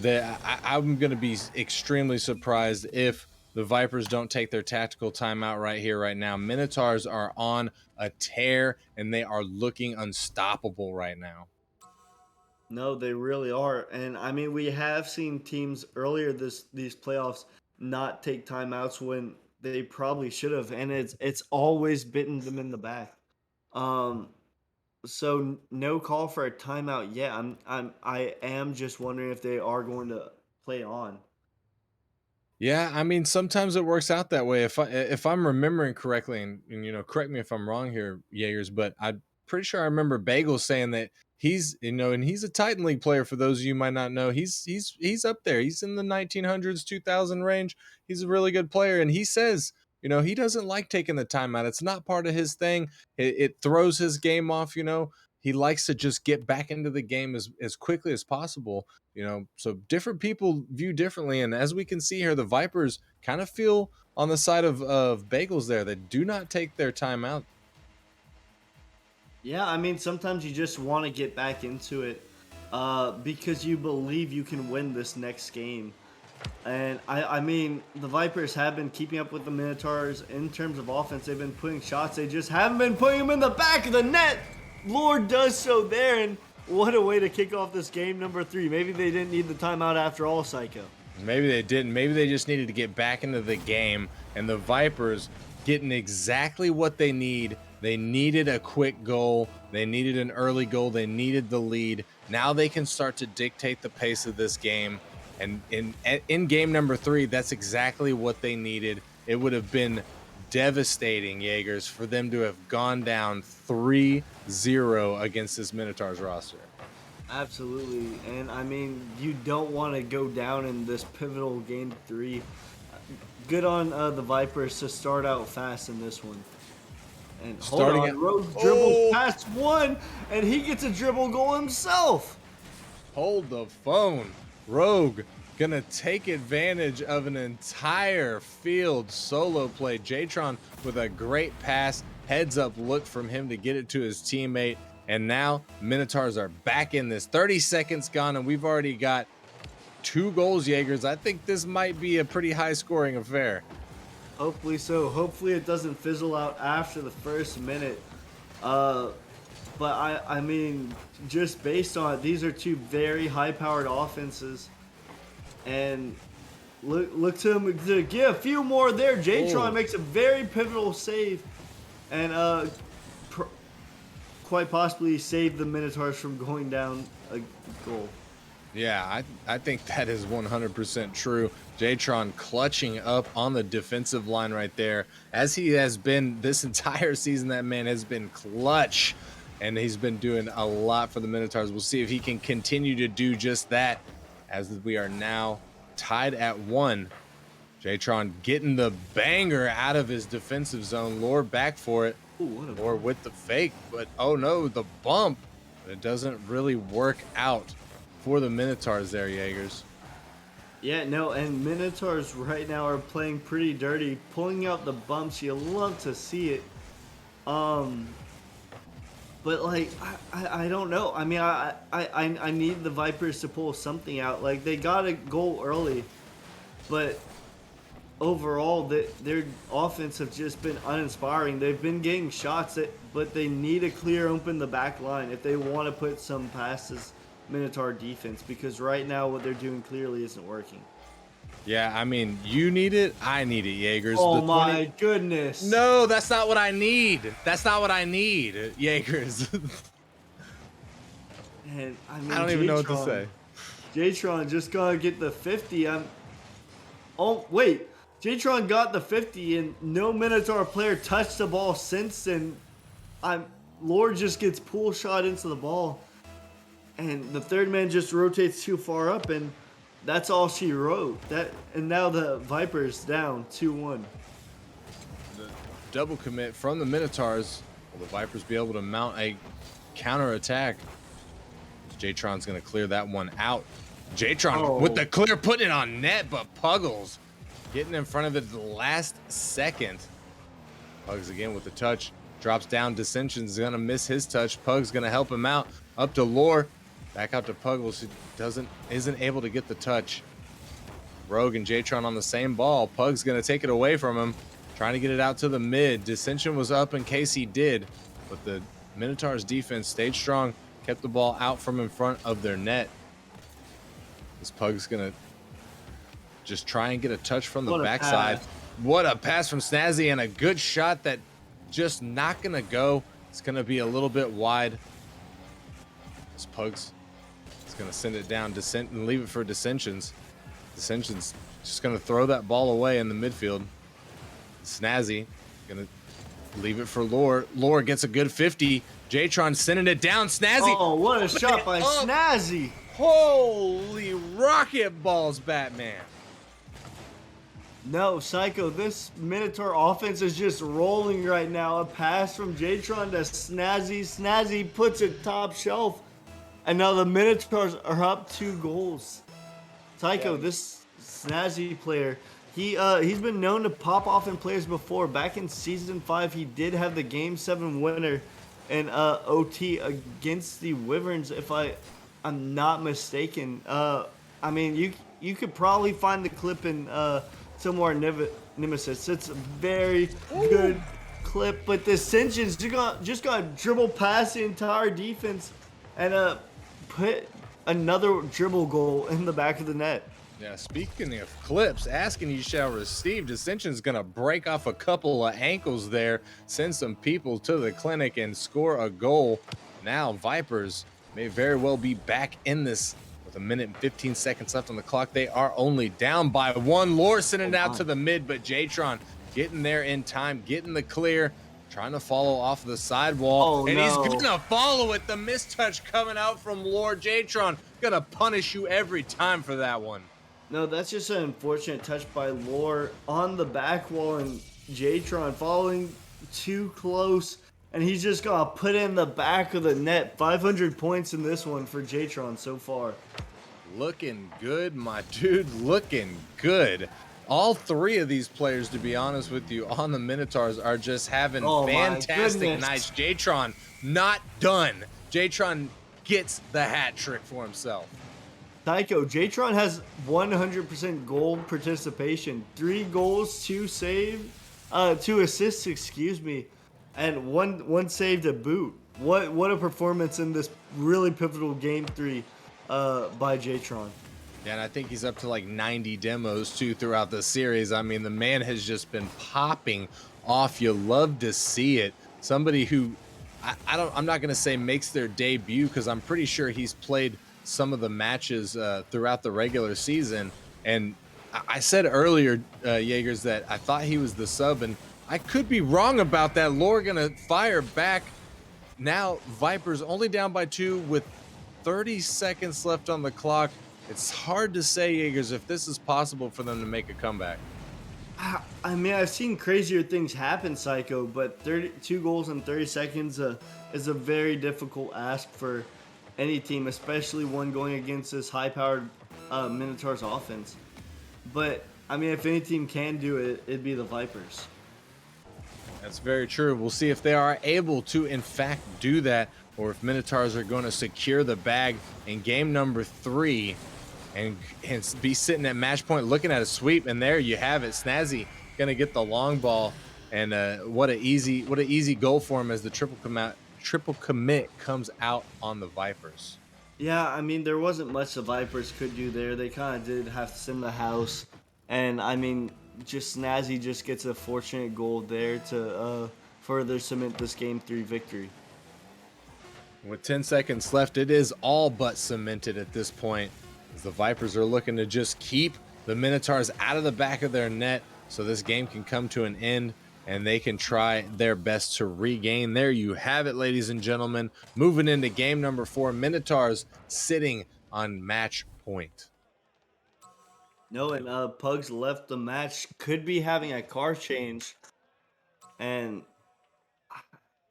I don't know. Like, do you call the timeout here?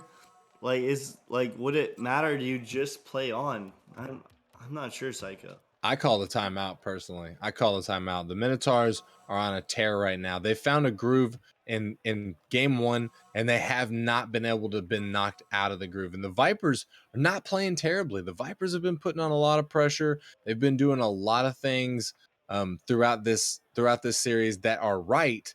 It's just the Minotaurs are just suffocating. The Minotaurs are just on every ball. They're challenging everything the Vipers do. They're giving the Vipers absolutely no space at all, and it's paying off for them.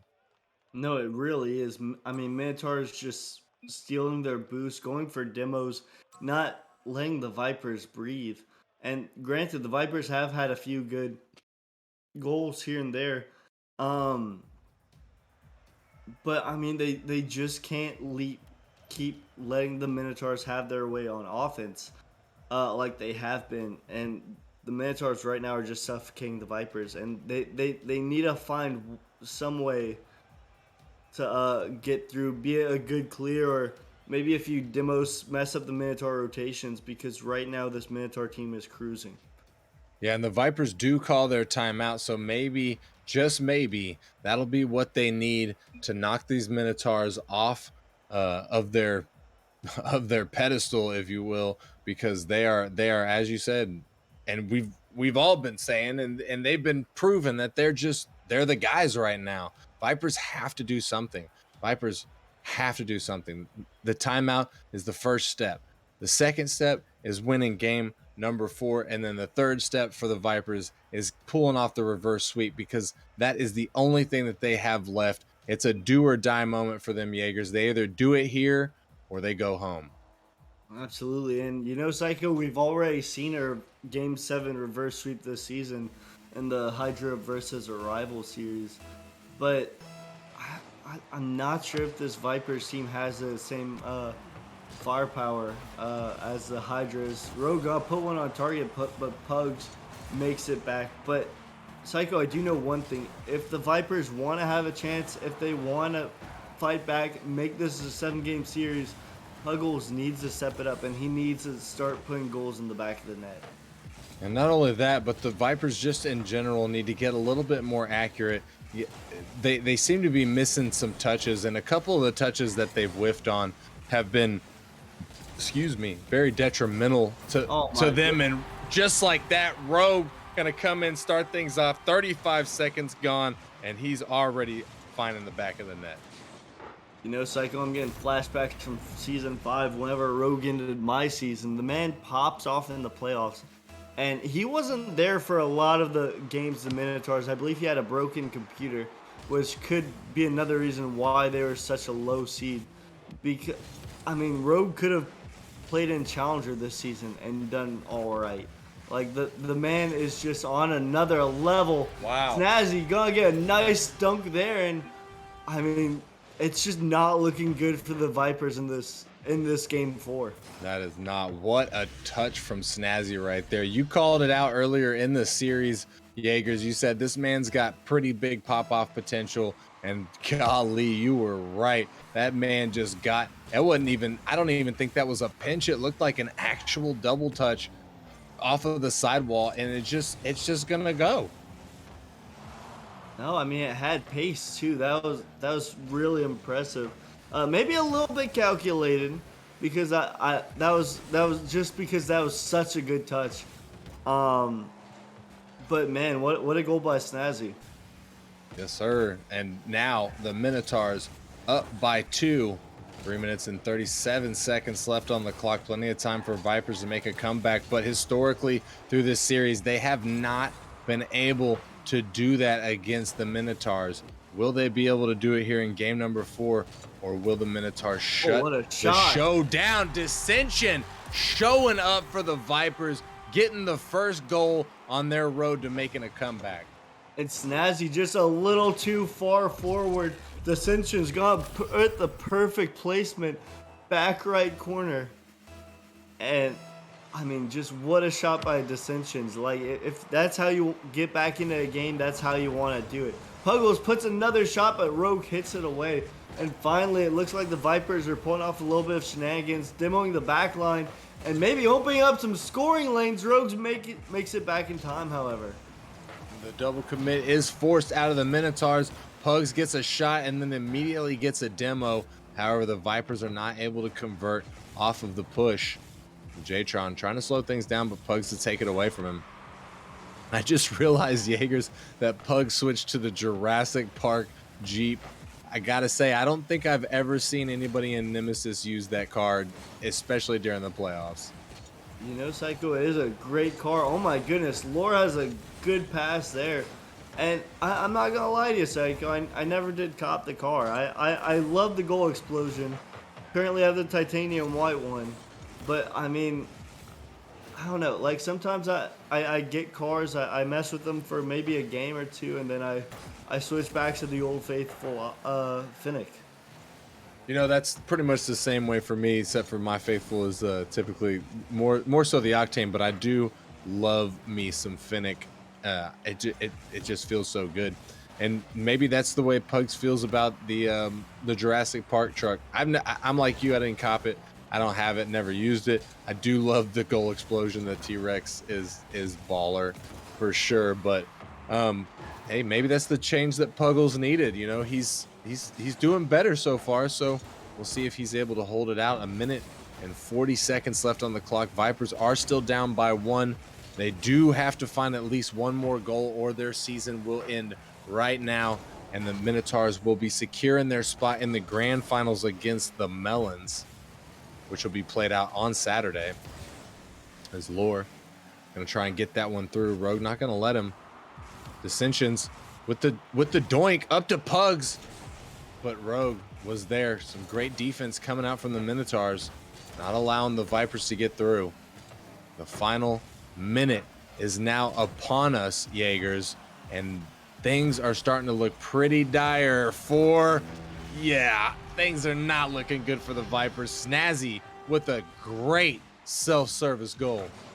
Yeah, just a nice double tap from Snazzy. Perfect placement, bottom left corner where no Viper was.